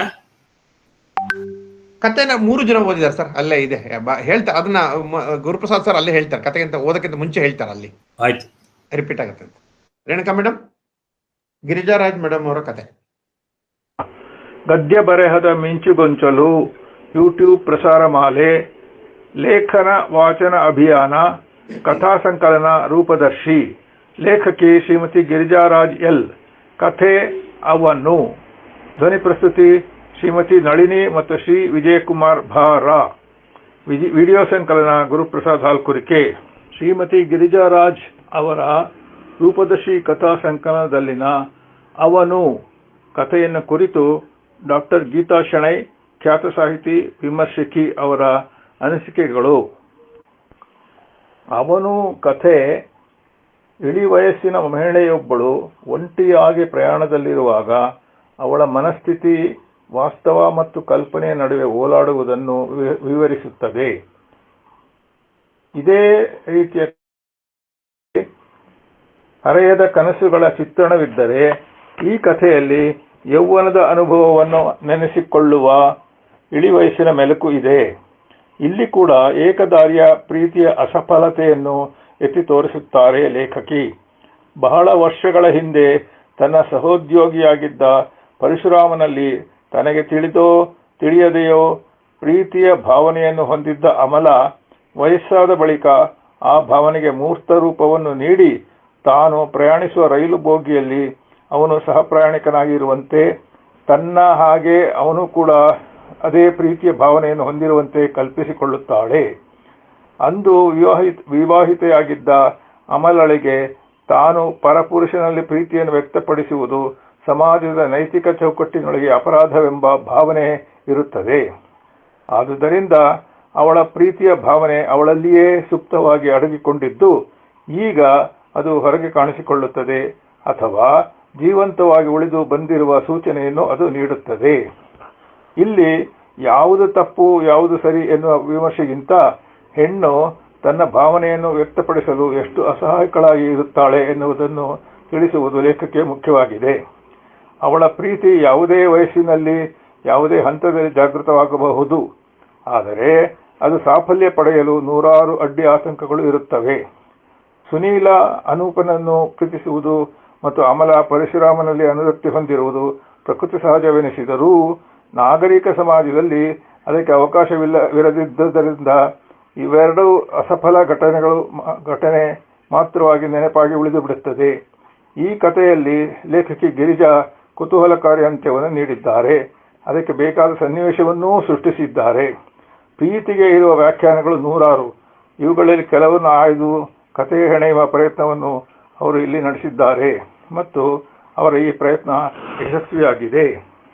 ಇದೇ ಕಥೆಯನ್ನು ಕುರಿತು ಲೇಖಕಿ ಸರಸ್ವತಿ ಗೌಡ, ಖ್ಯಾತ ಸಾಹಿತಿ ಕವಯಿತ್ರಿ, ಅವರ ಅನಿಸಿಕೆಗಳು ಹೀಗಿವೆ. ಹೆಣ್ಣಿಗೆ ಯೌವನ ಸೌಂದರ್ಯ ಇದ್ದರೆ ದುಂಬಿಗಳ ಕಾಟ. ಯೌವನದ ಕಚಗುಳಿಯಿಂದಾಗಿ ಏನೇನೋ ಭಾವನೆಗಳು ಉತ್ಪತ್ತಿಯಾಗುವವು. ಆದರೂ ಕೆಲವು ನಿರ್ಬಂಧಗಳು ಅವಳನ್ನು ಸದಾ ಎಚ್ಚರಿಸುವುದು. ಯೌವನದ ತುಡಿತವಿದ್ದರೂ ತನ್ನ ಶೀಲವೇ ಮುಖ್ಯ. ಶೀಲವೇ ಇಲ್ಲದ ಮೇಲೆ ಹೆಣ್ಣಿಗೆ ಅಸ್ತಿತ್ವವಿಲ್ಲಿದೆ. ಬದುಕಿನ ಒಂದೊಂದು ಮಗ್ಗುಲಿಗೆ ಇಲ್ಲಿಯ ಕಥೆಗಳು ತೆರೆದುಕೊಂಡಿವೆ. ಇವು ಅನುಭವದ ಗಮ್ಯ ನೆಲೆಯಲ್ಲಿರುವುದರಿಂದ ಬದುಕಿನ ತೀವ್ರತೆ ಇಲ್ಲಿ ಕಾಣುವುದು. ಸರಳ ಶೈಲಿಯಾದರೂ ಜೀವನದ ನಾನಾ ಮುಖಗಳನ್ನು ಸಮರ್ಥವಾಗಿ ಪ್ರತಿಪಾದಿಸುತ್ತದೆ. ವಸ್ತುವಿಗೆ ಮತ್ತದರ ತೀವ್ರತೆಗೆ ಅನುಗುಣವಾಗಿ ಅಭಿವ್ಯಕ್ತಗೊಂಡಿರುವುದು ಈ ಕಥೆಗಳ ಹಿರಿಮೆ. ನಮಸ್ಕಾರ. ಗಿರಿಜಾರಾಜ್ರವರ ಅವನು ಅನ್ನುವಂತಹ ಒಂದು ಸಣ್ಣ ಕಥೆಯನ್ನ ವಾಚನ ಮಾಡುವ ಅವಕಾಶ ನನಗೆ ಸಿಕ್ತು. ಆದರೆ ಮೊದಲಿಗೆ ಇದನ್ನು ಓದಿದ ನಂತರ ನನಗನ್ನಿಸ್ತು ಇದು ಹೆಣ್ಣೊಬ್ಬಳು ನಿರೂಪಣೆ ಮಾಡೋ ಶೈಲಿಯಲ್ಲಿ ಇರೋದ್ರಿಂದ ಬಹುಶಃ ಗಂಡಾಗಿ ನಾನು ಓದೋದು ಅಷ್ಟು ಸರಿ ಹೋಗಲ್ವೇನೋ ಅಂತ ಕೃತಿಕಾರರ ಅನುಮತಿಯನ್ನು ತಗೊಂಡು ನಾನು ನಳಿನಿಯವರ ಸಹಾಯ ತಗೊಂಡೆ. ನಿರೂಪಣೆಯ ಭಾಗವನ್ನ ಅವರು ನಿರ್ವಹಿಸಿದ್ರು, ಹಾಗೆ ಸ್ತ್ರೀ ಪಾತ್ರವನ್ನು ಕೂಡ, ಮತ್ತು ಅದರಲ್ಲಿ ಬರುವಂತಹ 2 ಪುರುಷ ಪಾತ್ರವನ್ನ ನಾನು ನಿರ್ವಹಿಸಿದ್ದೇನೆ. ವಿಶೇಷ ಅಂದ್ರೆ ಈ ಕಥೆಯಲ್ಲಿ 50% ಹೆಚ್ಚು ಸಂಭಾಷಣಾ ರೂಪದಲ್ಲಿ ಇರೋದ್ರಿಂದ ಒಂದು ರೀತಿ ನಾಟಕೀಯತೆ ತಾನಾಗಿ ಬಂದಿದೆ. ಒಂದು ಆಕಾಶವಾಣಿ ನಾಟಕವನ್ನ ಕೇಳಿದಂತಹ ಅನುಭವ ಕೊಡೋದು ನಾನು ಓದುವಾಗಲೂ ಕೂಡ ನನಗಿದೇ ಅನುಭವ ಆಯಿತು. ಅವಕಾಶ ಕೊಟ್ಟಿದ್ದಕ್ಕೆ ತುಂಬಾ ತುಂಬಾ ಧನ್ಯವಾದ. ಕನ್ನಡವನ್ನ ಓದುವುದು ಮೊದಲಿನಿಂದಲೂ ನನಗೆ ಖುಷಿ. ಆಕಾಶವಾಣಿ ಹಾಸನಕ್ಕೆ ಕೆಲವು ಕಥೆಗಳನ್ನ ಬರೆದು ನಾನೇ ಓದ್ತಾ ಇದ್ದಿದ್ರಿಂದ ಈ ಕಥೆನ ಓದಕ್ಕೂ ಸಂತಸ ಅನಿಸ್ತು. ತುಂಬ ಖುಷಿಯಿಂದ ಈ ಕಥೆಯನ್ನ ನಾನು ಮತ್ತು ಮನೆಯವರು ಓದಿದ್ವಿ. ಕಥೆ ಚೆನ್ನಾಗಿ ಮೂಡಿ ಬಂದಿದೆ. ಹಲವಾರು ಜನರ ಜೀವನದಲ್ಲಿ ಅನೇಕ ರೀತಿಯ ಅನುಭವಗಳು ಸತ್ಯವಾದದ್ದು, ರೋಚಕವಾಗಿದೆ. ಕಥೆ ಅವನು. ಬಾಂಬೆ ಎಕ್ಸ್ಪ್ರೆಸ್ ನಿಧಾನವಾಗಿ ಚಲಿಸಲಾರಂಭಿಸಿತು. ನನ್ನೆದುರಿಗೆ ಒಂದು ಪುಟ್ಟ ಮಗು ಅದರ ಅಪ್ಪ ಅಮ್ಮನೊಂದಿಗೆ ಕುಳಿತಿತ್ತು. ಆ ಮುಗ್ಧ ಮುಖದ ಜಾಲದಲ್ಲಿ ವಿಶಾಲ ಪ್ರಕೃತಿಯ ಸೌಂದರ್ಯ ಮಾಯೆಯಲ್ಲಿ ಮನಸ್ಸು ಸಿಲುಕಿದ್ದರಿಂದ ಸಮಯ ಹೋಗುವುದು ಗೊತ್ತಾಗುತ್ತಿರಲಿಲ್ಲ. ಬೇಸರವಾದರೆ ಒಂದಿಷ್ಟು ಒಳ್ಳೆಯ ಕಥೆಗಳನ್ನು ಓದೋಣವೆಂದು ಸುಧಾ, ಮಯೂರ, ತರಂಗ, ಕರ್ಮವೀರ ಪತ್ರಿಕೆಗಳನ್ನು ತುಂಬಿಕೊಂಡು ಬಂದಿದ್ದೆ. ಕುಳಿತಿದ್ದ ಆ ಮಗುವಿನ ತಾಯಿ ಇನ್ನೂ ಚಿಕ್ಕವಳು. ಅವಳ ಗಂಡ ಸಣ್ಣದಕ್ಕೆಲ್ಲ ಅವಳಿಗೆ ಬೈಯುತ್ತಿದ್ದ. ಒಂದಿಷ್ಟೂ ವ್ಯವಧಾನವಿಲ್ಲದ ಸಿಡುಕನಂತೆ ತೋರುತ್ತಿದ್ದ. ಎಲ್ಲೋ 6 ತಿಂಗಳಿಗೆ ಹುಟ್ಟಿದವನಿರಬೇಕು ಅಂದುಕೊಂಡೆ. ಮಗು ಅಮ್ಮನ ತೊಡೆಯ ಮೇಲೆ ಕುಳಿತು ಬೇಸರವಾಗಿ ಮೆಲ್ಲಗೆ ಇಳಿದು ತಟ್ಟಾಡುತ್ತಾ ಮುದ್ದು ಹೆಜ್ಜೆಗಳನ್ನಿಡುತ್ತಾ ನನ್ನ ಬಳಿ ಬಂತು. ನಾನು ನನ್ನೆರಡೂ ಕೈಗಳನ್ನು ನೀಡಿದೆ. ಅದರ ಅಮ್ಮನ ಮುಖ ನೋಡಿತು, ಹೋಗಲೇ ಬೇಡವೇ ಎನ್ನುವಂತೆ. ಆಂಟಿ ಪಾಪು ಹೋಗು ಎಂದಳು. ಹೆಚ್ಚು ಕಡಿಮೆ 60ರ ಪ್ರಾಯದಲ್ಲಿರುವ ಅಜ್ಜಿಯಾಗಲು ಯೋಗ್ಯಳಾಗಿರುವ ನನ್ನನ್ನು ಆಂಟಿ ಎಂದು ಕರೆದುದು ಹೆಮ್ಮೆ ಎನಿಸಿತು. ಖುಷಿಯಾಯಿತು. ಅದರ ದಟ್ಟವಾದ ಗುಂಗುರು ಕೂದಲುಗಳನ್ನು ಹಿಂದಕ್ಕೆ ತಳ್ಳಿ ಅದರ ಹಣೆಗೆ ಮುತ್ತಿಟ್ಟು ತೊಡೆಯ ಮೇಲೆ ಕೂಡಿಸಿಕೊಂಡು ಆ ಹಾಲುಗೆನ್ನೆಗಳನ್ನು ಸವರುತ್ತಾ ಆ ಮಾಧುರ್ಯವನ್ನು ಅನುಭವಿಸುತ್ತಾ ಒಂದಷ್ಟು ಸಮಯ ಸರಿದು ಹೋಯಿತು. ನಾನು ಕೇಳುತ್ತಿದ್ದ ಪ್ರಶ್ನೆಗೆ ಅದು ಅದರದೇ ತೊದಲು ಭಾಷೆಯಲ್ಲಿ ಉತ್ತರ ಕೊಡುತ್ತಿತ್ತು. ಅದನ್ನು ಅರ್ಥ ಮಾಡಿಕೊಳ್ಳಲು ಹೋದರೆ ಖಂಡಿತ ತಲೆ ಕೆಡುವ ಸಂಭವವಿದೆ ಎಂದು ಒಂದೆರಡನ್ನು ಆಸ್ವಾದಿಸುವಷ್ಟು ಜಾಣತನ ತೋರಿದೆ. ಮುಂದಿನ ಸ್ಟೇಷನ್ನಿನಲ್ಲಿ ಅವರು ಇಳಿದು ಹೋದರು. ಮಗು ತನ್ನೆರಡೂ ಕೈಗಳಿಂದ ಟಾಟಾ ಮಾಡಿತು. ಆ ಬೋಗಿಯಲ್ಲಿ ನಾನೊಬ್ಬಳೇ ಆದೆ. ಯಾರಾದರೂ ಹೆಂಗಸರು ಬಂದರೆ ಜೊತೆಯಾಗುತ್ತದೆ ಎಂದುಕೊಳ್ಳುತ್ತಿದ್ದ ಹಾಗೆ ಒಬ್ಬ ಆಜಾನುಬಾಹುವಾದ ಮಧ್ಯ ವಯಸ್ಸು ಮೀರಿದ ವ್ಯಕ್ತಿಯೊಬ್ಬ ಹತ್ತಿದ. ಅವನು ನನ್ನನ್ನೇ ದೃಷ್ಟಿಸಿ ನೋಡುತ್ತಾ ತನ್ನ ಸಾಮಾನುಗಳನ್ನು ಹೊಂದಿಸಿ ಎದುರಿನ ಸೀಟಿನಲ್ಲಿ ಕುಳಿತುಕೊಂಡ. ನನಗೆ ಮುಜುಗರವಾಯಿತು. ಯಾರಿವನು? ಅಸಭ್ಯ. ಕಪ್ಪು ಕನ್ನಡಕ ಧರಿಸಿದ್ದಾನೆ. ಪರಿಚಯದವನಿರಬಹುದೇ ಎಂದುಕೊಳ್ಳುತ್ತಿದ್ದ ಹಾಗೆ ಕನ್ನಡಕ ತೆಗೆದು, ಈಗಲಾದರೂ ನೆನಪಿಗೆ ಬರುವುದೇ ಮೇಡಮ್ ಎಂದ. ಮುಖ ಮುಂದೆ ಮಾಡಿ ಅವನದೇ ಆದ ರೀತಿಯಲ್ಲಿ ನಕ್ಕ. ಓಹ್, ಈ ದನಿ, ಈ ನಗು ಖಂಡಿತ ನನಗೆ ಚಿರಪರಿಚಿತ. ಈಗ ನೆನಪಿಗೆ ಬಂತು. ಕಾಲೇಜಿನಲ್ಲಿ ನನ್ನೊಂದಿಗೆ ಕೆಲಸ ಮಾಡುತ್ತಿದ್ದ ಸಹೋದ್ಯೋಗಿ ಪರಶುರಾಮ್. ಮಸಕಾಗಿದ್ದ ನೆನಪುಗಳೆಲ್ಲ ಒಂದೊಂದಾಗಿ ನೆನಪಿಗೆ ಬರತೊಡಗಿದವು. ತುಂಬಾ ವಾಚಾಳಿ, ಕಲ್ಲನ್ನು ಮಾತನಾಡಿಸಿ ಬಿಡುವ ಕಲೆಗಾರ, ಚಾಣಾಕ್ಷ, ಅರಳು ಹುರಿದಂತೆ ಎಲ್ಲರನ್ನೂ ನುಡಿಸುತ್ತಾ ಮುಖದಲ್ಲಿ ನಗು ಅರಳಿಸುತ್ತಿದ್ದ. ಅಂಥದ್ದೇನೋ ನಯ ನಾಜೂಕು ಇಲ್ಲದವನು. ಸ್ವಲ್ಪ ಒರಟು ಸ್ವಭಾವದ ಗಂಡೆ, ಆದರೆ ಉತ್ತಮ ಉಪನ್ಯಾಸಕನಾಗಿದ್ದ. ಎಂದೂ ತರಗತಿ ತೆಗೆದುಕೊಳ್ಳಲು ಸೋಮಾರಿತನ ಮಾಡಿದವನಲ್ಲ. ತನ್ನ ಕಾಮನೆಯ ಕಣ್ಣುಗಳಿಂದ ಸದಾ ನನ್ನನ್ನು ಕಾಡಿದವನು. ಆದರೆ ನನ್ನ ವರ್ಚಸ್ಸು, ಪಾಪಪ್ರಜ್ಞೆ ನನ್ನನ್ನು ಕೆಡದಂತೆ ಕಾಪಾಡಿತ್ತು. ನಾನು ಕಾಲೇಜಿನಿಂದ ಸ್ವಯಂ ನಿವೃತ್ತಿ ತೆಗೆದುಕೊಂಡು 15-16 ವರುಷಗಳೇ ಕಳೆದು ಹೋಗಿತ್ತು. ಏನ್ರಿ ಯೋಚನೆ ಮಾಡ್ತಾ ಕೂತ್ರಿ? ಇನ್ನು ನೆನಪಿಗೆ ಬರಲಿಲ್ವೇ? ಅಷ್ಟು ವರ್ಷಗಳು ಜೊತೆಯಾಗಿ ಕೆಲಸ ಮಾಡಿದ್ದೇವೆ. ಏನ್ರಿ ಇದು ಅರುಳ ಮರುಳ? ವಯಸ್ಸು ಎಷ್ಟಾಯ್ತು? ಚಟಚಟನೆ ಸಿಡಿದವು ಮಾತುಗಳು. ಅದೇ ಧಾಟಿ. ನನ್ನ ಮುಖದಲ್ಲಿ ನಗೆ ಅರಳಿತು. ಪರಶುರಾಮ್ ಎಂದು ಉದ್ಗರಿಸಿದೆ. ಸದ್ಯ ಬದುಕಿದೆ, ನೆನಪಿಗೆ ಬಂತಲ್ಲ. ಏನ್ರಿ, ನಗುವಾಗ ಬೀಳೋ ಆ ಸುಂದರ ಗುಳಿ ಈಗಲೂ ಬೀಳ್ತಾ ಇದೆ? ಪರವಾಗಿಲ್ಲ, ಚಾರ್ಮ್ ಇನ್ನೂ ಇದೆ. ಸ್ವಲ್ಪ ಬಡವಾಗಿದ್ದೀರಿ ಅಷ್ಟೆ. ಅದೇನು ಸೌಂದರ್ಯದ ಮಂತ್ರದಂಡ ಇಟ್ಟಿದ್ದೀರಾ ಹೇಗೆ? ಮುಖ ಹಾಗೇ ಇದೆ. ಎಷ್ಟ್ರಿ ವಯಸ್ಸು? ನನ್ನನ್ನು ಆಪಾದ ಮಸ್ತಕ ನೋಡುತ್ತಾ ಹೇಳಿದ. ನಾನು ನಗುತ್ತಾ, ನನಗೆ ಮಾತನಾಡಲು ಅವಕಾಶ ಕೊಟ್ಟರೆ ತಾನೇ. ಅರವತ್ತೂರಿ ಕೆನ್ನೆಯ ಹಳೆಯ ಗುಡಿಯ ಜೊತೆಗೆ ಗಲ್ಲದಲ್ಲಿ ಮೆಲ್ಲಗೆ ಬೇರೆ ಗುಡಿಗಳು ಮೂಡುತ್ತಿವೆ. ಪ್ರಕೃತಿ ಸಹಜವಾದ ವಯೋಧರ್ಮವನ್ನ ಎಷ್ಟು ದಿನ ಹಿಂದೆ ನೂಕಲಾದೀತು ಎಂದೆ. ಹಿಂದೆಲ್ಲ ಹೆಚ್ಚಿಗೆ ಹತ್ತಿರ ಬರದಂತೆ ಸಾಕಷ್ಟು ಕಾಡಿಸಿದ್ದೆ. ಈಗ ಅದೇಕೋ ಮನಸ್ಸು ಬಿಚ್ಚಿ ಮಾತನಾಡಬೇಕೆಂದು ಅನಿಸಿತ್ತು. ಅವನು, ಸದ್ಯ ಈಗಲೂ ಗೌರಮ್ಮಂತರ ಆಡ್ತಿಲ್ಲ. ಪುಣ್ಯಕ್ಕೆ ಮೈ ಚಳಿ ಬಿಟ್ಟು ಮಾತನಾಡ್ತಾ ಇದ್ದೀರಲ್ಲ. ನೀವು ಈಗಲೂ ಹಾಗೆ ಚಾಟ್ರಿ ಬಾಕ್ಸ್ ಥರ. ಹೌದು, ನಾವು ಯಾವಾಗಲೂ ಒಂದೇ ಥರ, ನೋ ಚೇಂಜ್. ಎಲ್ಲಿ ಇಳಿಯೋದು? ಬಾಂಬೆಲಿ. ಒಳ್ಳೇದಾಯ್ತು, ನಾನು ಅಲ್ಲೇ. ಇನ್ನು 5-6 ಗಂಟೆಗಳು ಜೊತೆಗೆ ಸಿಗುತ್ತೀರಿ. ಹಾಯಾಗಿ ಈ ವಯಸ್ಸಿನಲ್ಲಾದರೂ ಮನಬಿಚ್ಚಿ ಮಾತನಾಡೋದಕ್ಕೆ ಅಭ್ಯಂತರ ಏನೂ ಇಲ್ಲ ಅಷ್ಟೇ. ನಾನೇನು ಮೊದಲಿನ ಹಾಗೆ ಒಂದೇ ಸಮನೆ ತಿನ್ನೋ ಹಾಗೆ ನಿಮ್ಮನ್ನು ನೋಡೋದಿಲ್ಲ. ಧೈರ್ಯವಾಗಿರಿ. ಬಹಳ ಶೀತಲ ದನಿಯಲ್ಲಿ ಹೇಳಿದ. ಕಾಮನೆಗಳು ಬದುಕಿನ ಬಿಸಿಗೆ ಕರಗಿ ಹೋಗಿದ್ದವೇನೋ. ಇಬ್ಬರ ಮಧ್ಯೆ ಹಳೆಯ ನೆನಪುಗಳು ಪದರ ಪದರವಾಗಿ ಬಿಚ್ಚಿಕೊಂಡವು. ಅವನು ಹಳೆಯ ಗುಂಗಿನಲ್ಲಿದ್ದಂತೆ ಮಾತನಾಡತೊಡಗಿದ. ಆ ಸುಂದರ ಕೆನ್ನೆಗಳ ಗುಳಿಯ ಹಳ್ಳದೊಳಕ್ಕೆ ನಾನು ಬಿದ್ದೆ. ಎದ್ದು ಚೇತರಿಸಿಕೊಳ್ಳೋದಕ್ಕೆ ಆಗಲೇ ಇಲ್ಲ. ಅದರ ಆಳ ಹಾಗಿತ್ತು. ಎಷ್ಟು ದಿನಗಳು ನಿದ್ದೆ ಇಲ್ಲದೆ ನಿಮ್ಮನ್ನ ಕನಸುಗಳಲ್ಲಿ ಚಿತ್ರಿಸಿಕೊಳ್ಳುತ್ತಾ ಸುಖಿಸಿದ್ದು, ಸಿಗುವುದಿಲ್ಲ ಅನ್ನುವ ಸುಖದ ಹಿಂದೆಯೇ ದುಃಖಪಟ್ಟಿದ್ದು. ಆದರೆ ನೀವು ಮಾತ್ರ ನಿರ್ಲಿಪ್ತರಂತೆ ಇದ್ದು ಬಿಟ್ರಿ. ಆದರೂ ಒಮ್ಮೊಮ್ಮೆ ನಿಮ್ಮ ಕಣ್ಣುಗಳು ನಿಮ್ಮ ಗುಟ್ಟುಗಳನ್ನೆಲ್ಲ ಹೊರಹಾಕ್ತಿದ್ವು. ಅವೇ ಹೇಳಿದ್ದು, ನೀವು ನನ್ನನ್ನು ಪ್ರೀತಿಸ್ತಿದ್ದೀರಿ ಅಂತ. ಈಗಲೂ ತುಂಬ ಚೆನ್ನಾಗಿ ಮಾತನಾಡ್ತೀರಿ. ಹೌದೇ? ಆದರೆ ಆಗ ಒಂದು ದಿವಸವೂ ನನ್ನನ್ನು ಪ್ರಶಂಸೆ ಮಾಡಲೇ ಇಲ್ಲ. ನನ್ನ ಮಾತಿನ ಹಳ್ಳದೊಳಕ್ಕೆ ನೀವು ಬೀಳಲೇ ಇಲ್ಲ. ಹಳ್ಳದೊಳಕ್ಕೆ ಬೀಳದಂತೆ ನನ್ನ ನೀತಿ ಮತ್ತು ಪಾಪ ಪ್ರಜ್ಞೆ ತಡೀತಿತ್ತು.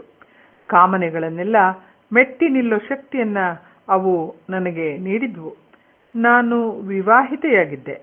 ಸಮಾಜದ ನೈತಿಕ ಚೌಕಟ್ಟಿನಲ್ಲಿ ಬೆಳೆದ ನನಗೆ ರೀ ನೀವು ಈ ರೀತಿಯಾಗಿ ಸೀರಿಯಸ್ ಆಗಿ ಓಬಿರಾಯನ ಕಾಲದ ಪುಟ್ಟಮ್ಮನ ಹಾಗೆ ಮಾತನಾಡೋ ಹಾಗಿದ್ರೆ ನಾನು ಓಡಿ ಹೋಗಿಬಿಡ್ತೇನೆ. ನಿಮ್ಮ ನೀತಿ ಚೌಕಟ್ಟು ನನಗೆ ಭೀತಿ ಬಿಕ್ಕಟ್ಟು ಉಂಟು ಮಾಡೋ ಹಾಗಿದೆ. ನೀವೇ ಪಾಠ ಮಾಡ್ತಿದ್ರಿ ಹುಡುಗರಿಗೆ. ಗಿರೀಶ್ ಕಾರ್ನಾಡರ ಯಯಾತಿ ನೆನಪಿಸ್ಕೊಳ್ಳಿ. ಮನುಷ್ಯನ ಮನಸ್ಸು ಪಂಚಾಂಗದೊಂದಿಗೆ ಹೆಜ್ಜೆ ಹಾಕುವುದಿಲ್ಲ. ಅವನ ಬದುಕು ಅವನ ನಾಡಿಯ ಮಿಡಿತದ ಮೇಲೆ ನಡೆಯುತ್ತದೆ. ಕಟ್ಟಲೆ ಶಾಸ್ತ್ರಗಳನ್ನೆಲ್ಲ ಮನಸ್ಸು ಕೇಳುತ್ತದೇನ್ರಿ? ನೀವು ನನ್ನ ಮುಖ ನೋಡಿ ಮನಸ್ಸು ಬಿಚ್ಚಿ ಹೇಳ್ರಿ, ಯಾವತ್ತು ನನ್ನನ್ನು ಪ್ರೀತಿಸ್ಲಿಲ್ವೇ? ಅವನ ದನಿಯಲ್ಲಿ ಅನಿರ್ವಚನೀಯವಾದ ಸಂಕಟವಿರುವುದನ್ನ ಗಮನಿಸಿದೆ. ನೀವು ವೃಥಾ ನನ್ನನ್ನು ತುಂಬ ಬಳಲಿಸಿದಿರಿ ಎಂಬ ಭಾವವಿತ್ತು. ಇನ್ನು ಮುಚ್ಚಿಟ್ಟು ಏನು ಸಾಧಿಸಿ ಏನು ಎಂದುಕೊಂಡೆ. ಪರಶುರಾಮ್, ಒಮ್ಮೊಮ್ಮೆ ನನ್ನ ಮನಸ್ಸು ಅಂಕೆ ಮೀರಿ ನಿಮ್ಮನ್ನ ಬಯಸುತ್ತಿತ್ತು ನಿಜ. ಆದರೆ ನನ್ನವರಿಗೆ, ಮೆಚ್ಚಿ ಒಲಿದವರಿಗೆ ಮೋಸ ಮಾಡಬಾರದು ಅಂತ ನನ್ನ ಅಂತರಾತ್ಮ ನನ್ನನ್ನು ಎಚ್ಚರಿಸ್ತಾ ಇತ್ತು. ಒಮ್ಮೊಮ್ಮೆ ನಿನ್ನ ದೃಢತೆ ಕಂಡು ವಿಸ್ಮಿತನಾಗ್ತಾ ಇದ್ದೆ. ಅದು ಹೆಚ್ಚಾದಷ್ಟು ನಾನು ಹೆಚ್ಚು ಮೆಚ್ಚಿಕೊಳ್ತಾ ಹೋದೆ. ಆದರೆ ಒಂದು ಮಾತು ಕೇಳುತ್ತೇನೆ, ಕೋಪ ಮಾಡ್ಕೋಬೇಡಿ. ನೀವು ಹಿಪೋಕ್ರೇಟ್ ಅನಿಸೋದಿಲ್ವೇ? ಎಷ್ಟೋ ವರ್ಷಗಳಿಂದ ಮರೆಯಾಗಿದ್ದು ಈಗ ದೂರದಿಂದ ಬಂದು ದೂರು ಹೊರಿಸೋದೆ. ಕೋಪವನ್ನೆಲ್ಲ ಎಂದೋ ಬಿಟ್ಟಾಗಿದೆ. ಅಂದು ನಾನು ನಿಮಗಾಗಿ ಹಂಬಲಿಸ್ತಾ ಇದ್ದಾಗ ನನ್ನವಳಾಗಿದ್ದಿದ್ರೆ ಈಗ ಬಹಳ ಸಂಜೆಯಲ್ಲಿ ಇಬ್ಬರಿಗೂ ಸವಿಯಲು ಸವಿಬುತ್ತಿ ಸಿಗುತ್ತಿರಲಿಲ್ಲವೇ? ಅದು ನಿಮ್ಮ ಪಾಲಿಗಿರಬಹುದು. ನನ್ನ ಪಾಲಿಗೆ ಅದು ಸವಿಬುತ್ತಿ ಆಗುತ್ತಿರಲಿಲ್ಲ. ಅಪರಾಧಿ ಭಾವ ನನ್ನನ್ನ ಕ್ಷಣ ಕ್ಷಣಕ್ಕೂ ದಹಿಸಿ ಬಿಡ್ತಾ ಇತ್ತು. ನಾನೇನು ಹಾಗೆ ಭಾವಿಸ್ತಾ ಇರಲಿಲ್ಲ. ಅದು ನೀವು ಬೆಳೆದು ಬಂದ ಸಂಸ್ಕಾರ, ರೀತಿ ನೀತಿಗಳು. ಮೇಲಾಗಿ ನೀವು ಗಂಡಸರು. ಓ ಸಾಕು, ಆಗಲೂ ಗೋಳು ಹೊಯ್ದುಕೊಂಡ್ರಿ, ಈಗಲೂ ನಿಂದಿಸುತ್ತಾ ಕೂಡೋದೆ. ಹಾಗಾದ್ರೆ ನನ್ನಲ್ಲಿ ಪ್ರಶಂಸೆ ಮಾಡುವಂಥದ್ದು ಏನೂ ಇಲ್ಲವೇ? ಇತ್ತು. ಅದು ನೀವು ತರಗತಿಗಳನ್ನ ತೆಗೆದುಕೊಳ್ಳುವುದರಲ್ಲಿ ಮತ್ತು ಪಾಠ ಮಾಡುವುದರಲ್ಲಿ ಇದ್ದ ಪ್ರಾಮಾಣಿಕತೆ, ಶ್ರದ್ಧೆ ಇಲ್ಲ. ನೀವಿಲ್ಲದೆ ಆ ಕಾಲೇಜಿನ ಫಿಸಿಕ್ಸ್ ವಿಭಾಗ 0ನೇ ಸರಿ. ಥ್ಯಾಂಕ್ಸ್. ಅದಕ್ಕಾದರೂ ಒಲಿಯಬಾರ್ದಿತ್ತೆ. ಅದೇ ನನ್ನನ್ನು ಆಗಾಗ ನಿಮ್ಮ ಕಡೆ ಸೆಳಿತಾ ಇದ್ದಿದ್ದು. ಆದರೆ ಆಗೆಲ್ಲ ನನ್ನ ನೀತಿಮತ್ತೆ, ಮನಸ್ಸಾಕ್ಷಿ ಅವೆಲ್ಲವುಗಳನ್ನು ಮೀರಿ ಬೆಳೆದು ಪರ್ವತಗಳಂತೆ ಅಡ್ಡ ನಿಲ್ತಾ ಇದ್ವು. ಯಾರೂ ಪರಿಪೂರ್ಣರಲ್ಲ. ನಿಮ್ಮ ಪತಿ ಏನು ದೋಷ ಮುಕ್ತರೆ? ಅವರ ದೋಷಗಳನ್ನು ಗುಣಗಳೊಂದಿಗೆ ಸ್ವೀಕರಿಸಬೇಕು ತಾನೆ? ಹೌದು, ಒಬ್ಬ ಪುರುಷನನ್ನ ಸ್ವೀಕರಿಸಿದ್ದೇನೆ. ನನ್ನ ಅವಕಾಶ ಮುಗಿದಿತ್ತು. ನಿಮಗಾಗಿ ಎಷ್ಟು ದಿನಗಳು ನಿದ್ದೆಯನ್ನು ಕಳೆದುಕೊಂಡಿದ್ದೆ ಗೊತ್ತೇ? ಹೊರಳಾಡಿದ್ದೇನೆ ಹಾಸಿಗೆಯಲ್ಲಿ. ಈಗ ನಿದ್ರೆ ಮಾಡಬಹುದಲ್ಲ, ಹೊರಳಾಡ್ದೆ. ವಯಸ್ಸಾದ ಮೇಲೆ ತಮಾಷೆಯಾಗಿ ಮಾತನಾಡೋದು ಕಲ್ತಿದ್ದೀರಿ. ಆಗಲಾದರೂ ಹೀಗೆ ಮಾತನಾಡ್ಬೋದಿತ್ತಲ್ಲ. ಆಗ ನನ್ನ ಬಳಿ ಇದ್ದ ಸೌಂದರ್ಯ, ಸೌಶೀಲ್ಯ ನನ್ನಲ್ಲಿ ಬಿಗಿ ತುಂಬಿತ್ತು. ಹಾಗಲ್ಲ, ಸೌಂದರ್ಯದ ಹಮ್ಮು ಅನ್ನಿ. ಏನಾದ್ರೂ ಅನ್ನಿ, ಈಗೇನು ಬಾಧಕವಿಲ್ಲ. ಆಯ್ತು, ನಿಮ್ಮನ್ನ ಮಾತಿನಲ್ಲಿ ಸಿಕ್ಕ ಹಾಕ್ಸೋದು ಕಷ್ಟ. ಬೇರೆ ಏನಾದರೂ ಮಾತನಾಡೋಣ. ನಿಮ್ಮ ಕೂದಲು ಇನ್ನು ಕಪ್ಪಗೆ ಇರೋದ್ರ ಗುಟ್ಟೇನು? ಬಣ್ಣ ಹಾಕ್ತೀರಾ? ಇಲ್ಲ, ಗೋರಂಟಿ ಹಾಕ್ತೇನೆ. ಮೊದಲಿನಿಂದ ನಿಂಬೆ ಹಣ್ಣು, ಕೊಬ್ಬರಿ ಎಣ್ಣೆ ಬೆರೆಸಿ ಬುಡದಿಂದ ತಿಕ್ತಾ ಹೋದ್ರೆ ಕಪ್ಪು ಕೂದಲು ಬೆಳ್ಳಗಾಗುವುದೇ ಇಲ್ಲ. ನನಗೂ ಮೊದಲೇ ಹೇಳಿದ್ದಿದ್ರೆ ನನ್ನ ಕೂದಲು ನೋಡಿ ಈ ವಿಚಿತ್ರ ಸ್ಥಿತಿಗೆ ಬರೋದು ತಪ್ಪುತ್ತಾ ಇತ್ತು. ನಾನು ಅವನ ತಲೆಯ ಕಡೆ ನೋಡಿದೆ. ಬಣ್ಣ ಹಾಕಿದ್ದರೂ ಅವನ ಬುಡದ ಕೂದಲು ಬಿಳಿಯಾಗಿ ಇಣುಕುತ್ತಿದ್ದವು. ಅಲ್ಲಲ್ಲಿ ಕೆಂಚು ಕಪ್ಪು. ಬೇಡ, ಹೀಗಾದದ್ದೇ ಒಳ್ಳೆಯದಾಯ್ತು. ಎಷ್ಟೊಂದು ನಿರ್ದಯರು ನೀವು. ಈಗ ಈ ಮಲ್ಟಿ ಕಲರ ಕಪ್ಪಗಿದ್ದಿದ್ರೆ ಇನ್ನು ಎಷ್ಟು ಜನ ಹುಡುಗಿರು ನಿಮ್ ಬಲೆಗೆ ಬೀಳ್ತಾ ಇದ್ರೋ ಏನೋ. ನಾನಷ್ಟು ಕೆಟ್ಟವನ? ನೊಂದುಕೊಂಡರೇನೋ, ಯಾಕೋ ಮಿತಿಮೀರಿ ಮಾತನಾಡಿದೆ ಅನ್ನಿಸ್ತು. ಸಾರಿ, ತಮಾಷೆಗಂದೆ. ಟ್ರೈನು ಇನ್ನೇನು ಬಾಂಬೆ ಸಮೀಪಿಸುತ್ತಿದೆ. ನನ್ನದೊಂದು ಕೊನೆಯ ಆಸೆ ಇದೆ, ಈಡೇರಿಸ್ತೀರಾ? ಏನು? ಒಂದೇ ಒಂದ್ಸಲ ನಿಮ್ಮ ಹಣೆಗೆ ಹೂ ಮುತ್ತು ಕೊಡೋ ಆಸೆ. ನೋಡಿ, ನನ್ನಲ್ಲಿ ಯಾವ ಆವೇಶವೂ ಇಲ್ಲ. ನೀವು ಭಯಪಡಬೇಕಾಗಿಲ್ಲ. ಮೊದಲಾದರೆ ನೀವು ಸ್ಟಾಫ್ ರೂಮಿಗೆ ಬಂದರೆ ನನ್ನ ಹಾರ್ಟ್ ಬೀಟ್ ಹೆಚ್ಚಾಗ್ತಾ ಇತ್ತು. ಈಗ ನೋಡಿ, BP ಏರಿಲ್ಲ, ಸಮಚಿತ್ತದಲ್ಲಿ ಬಡಿದುಕೊಳ್ತಾ ಇದೆ. ನಾನಿನ್ನು ಮೀನಾಮೇಷ ಎಣಿಸುತ್ತಿದ್ದೆ. ಇದ್ದಕ್ಕಿದ್ದಂತೆ ಧಾರಾಳವಾಗಿ ಚುಂಬಿಸಿ. ಮೂರನೆಯ ವ್ಯಕ್ತಿಯ ದನಿ ಕೇಳಿತು. ತಲೆ ತಗ್ಗಿಸಿದ್ದ ನಾನು ತಲೆ ಎತ್ತಿದೆ. ಅರೆ, ನನ್ನ ಪತಿ ಎಲ್ಲಿಂದ ಹೀಗೆ ಇದ್ದಕ್ಕಿದ್ದಂತೆ ಎಂದು ದಿಗ್ಭ್ರಮೆಗೆ ಒಳಗಾಗುತ್ತಿದ್ದಂತೆಯೇ ಅವರು ಮಾತನಾಡತೊಡಗಿದರು. ಹೌದು, ಗಾಬರಿ ಆಗಬೇಡ. ದಾದರ್ ಸ್ಟೇಷನ್ಗೆ ಬರ್ತೀನಿ ಅಂತ ಹೇಳಿದ್ದೆ. ಆದರೆ ಮನಸ್ಸು ಬದಲಿಸಿ 3-4 ಸ್ಟೇಷನ್ ಹಿಂದೆನೇ ಹತ್ಕೊಂಡೆ. ನೀನಿದ್ದ ಕಡೆ ಹುಡುಕೊಂಡು ಬರೋ ಹೊತ್ತಿಗೆ ಟ್ರೈನು ಚಲಿಸೋದಕ್ಕೆ ಆರಂಭಿಸ್ತು. ಪಕ್ಕದ ಬೋಗಿಲಿ ನೀನಿರೋದು ಗೊತ್ತಾಯ್ತು.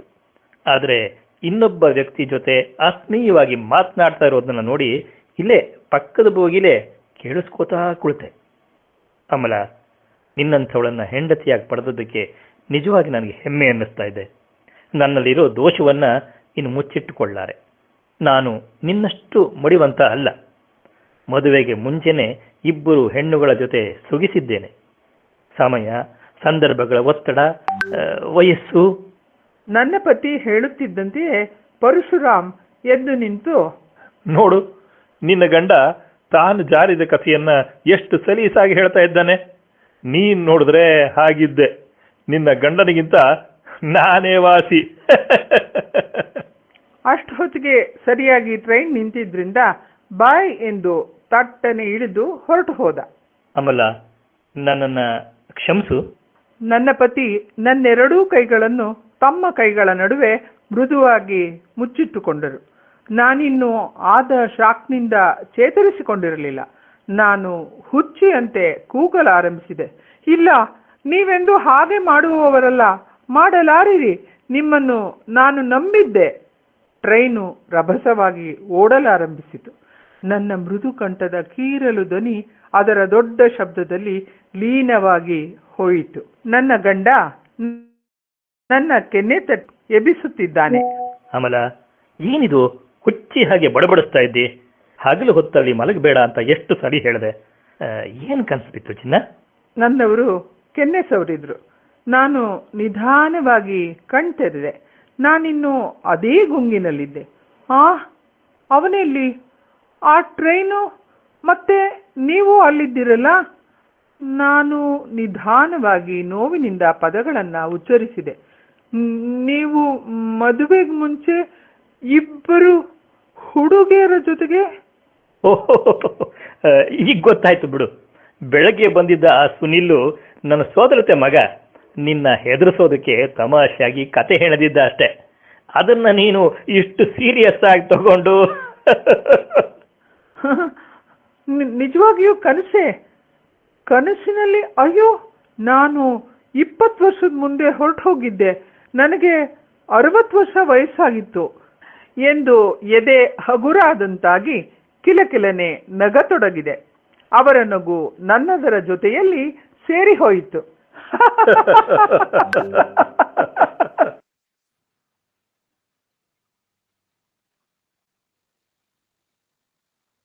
ರೇಣುಕಾ ಮೇಡಮ್, ಧನ್ಯವಾದಗಳು. ಈಗ ಎಲ್ಲರೂ ಒಂದು ಕಥೆಯನ್ನ ಕೇಳಿದ್ದೀರಿ. ಈ ಕಥೆಗೆ ಸ್ವಲ್ಪ ನಾವು ಬೇರೆಯವರು ಮಾತಾಡಿದ ಮಾತುಗಳನ್ನು ಸೇರಿಸಿದ್ದೀವಿ. ಇನ್ನು 2 ಕಥೆಗಳನ್ನ ನೇರವಾಗಿ ನಿಮಗೆ ತಲುಪಿಸ್ತಾ ಇದ್ದೀವಿ. ಈಗ ನಮ್ಮ 2ನೇ ಕಥೆ, ಶಂಕರ್ ರಾವ್ ಅವರ ಕಥೆ ಸಾಕ್ಷಿಯನ್ನ ನಿಮ್ಮ ಮುಂದೆ ಇಡ್ತಾ ಇದ್ದೀವಿ. ಈ ಕಥೆಗೆ ಮುನ್ನ ಈ ಒಂದು ಪ್ರಯತ್ನದ ಬಗ್ಗೆ, ನಮ್ಮ ಈ ರೆಕಾರ್ಡಿಂಗ್ ಅಭಿಯಾನದ ಬಗ್ಗೆ ನಮ್ಮ ಶಂಕರರಾವ್ ಅವರು ಏನ್ ಮಾತಾಡ್ತಾರೆ ಅಂತ ಕೇಳೋಣ. ಈಗ ಶಂಕರರಾವ್ ಅವರ ಮಾತು. ರೇಣುಕಾ ಮೇಡಮ್, ಶಂಕರ್ ಅವರ ಮಾತನ್ನ ಪ್ರಸಾರ ಮಾಡಬೇಕಾಗಿ ನಿಮ್ಮಲ್ಲಿ ಕೇಳ್ಕೊತೀನಿ.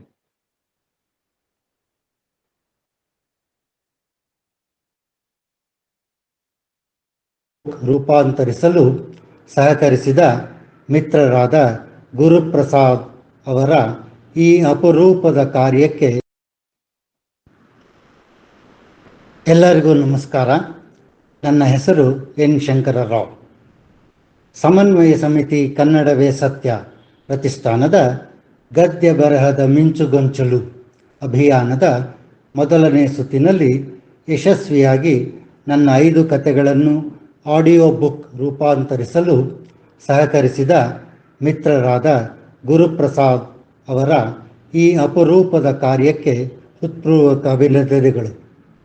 ಗುರುಪ್ರಸಾದ್ ಎಂದರೆ ಆತ್ಮವಿಶ್ವಾಸ, ಏಕಾಗ್ರತೆ, ಸಂಯಮ, ಕೌಶಲ್ಯದ ಸಂಗಮ. ಯಾವ ತೋರಿಕೆ ಇಲ್ಲದೆ ಎಲ್ಲರೊಡನೆ ಬೆರೆತು ಹುರಿದುಂಬಿಸಿ ಕೆಲಸ ಮಾಡುವ ನಿಪುಣತೆಯ ಸಾಕಾರ. ಮತ್ತೊಮ್ಮೆ ಗುರುಪ್ರಸಾದ್ ಅವರಿಗೆ ವಂದನೆ, ಅಭಿನಂದನೆ.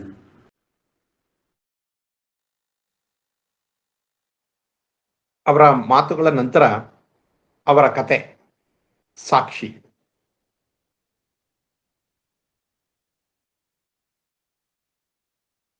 ಸಾಕ್ಷಿಯನ್ನು ಓದಿದವರು ನಮ್ಮವರೇ ಆದಂಥ ಶ್ರೀಯುತ ಶ್ರೀಪ್ರಕಾಶ್ ಅವರು. ಶ್ರೀಪ್ರಕಾಶ್. ಈಗ ರೇಣುಕಾ ಮೇಡಮ್ ಅವರು ಸಾಕ್ಷಿ ಕಥೆಯನ್ನ ನಿಮಗೆ ಕೇಳಿಸ್ತಾರೆ.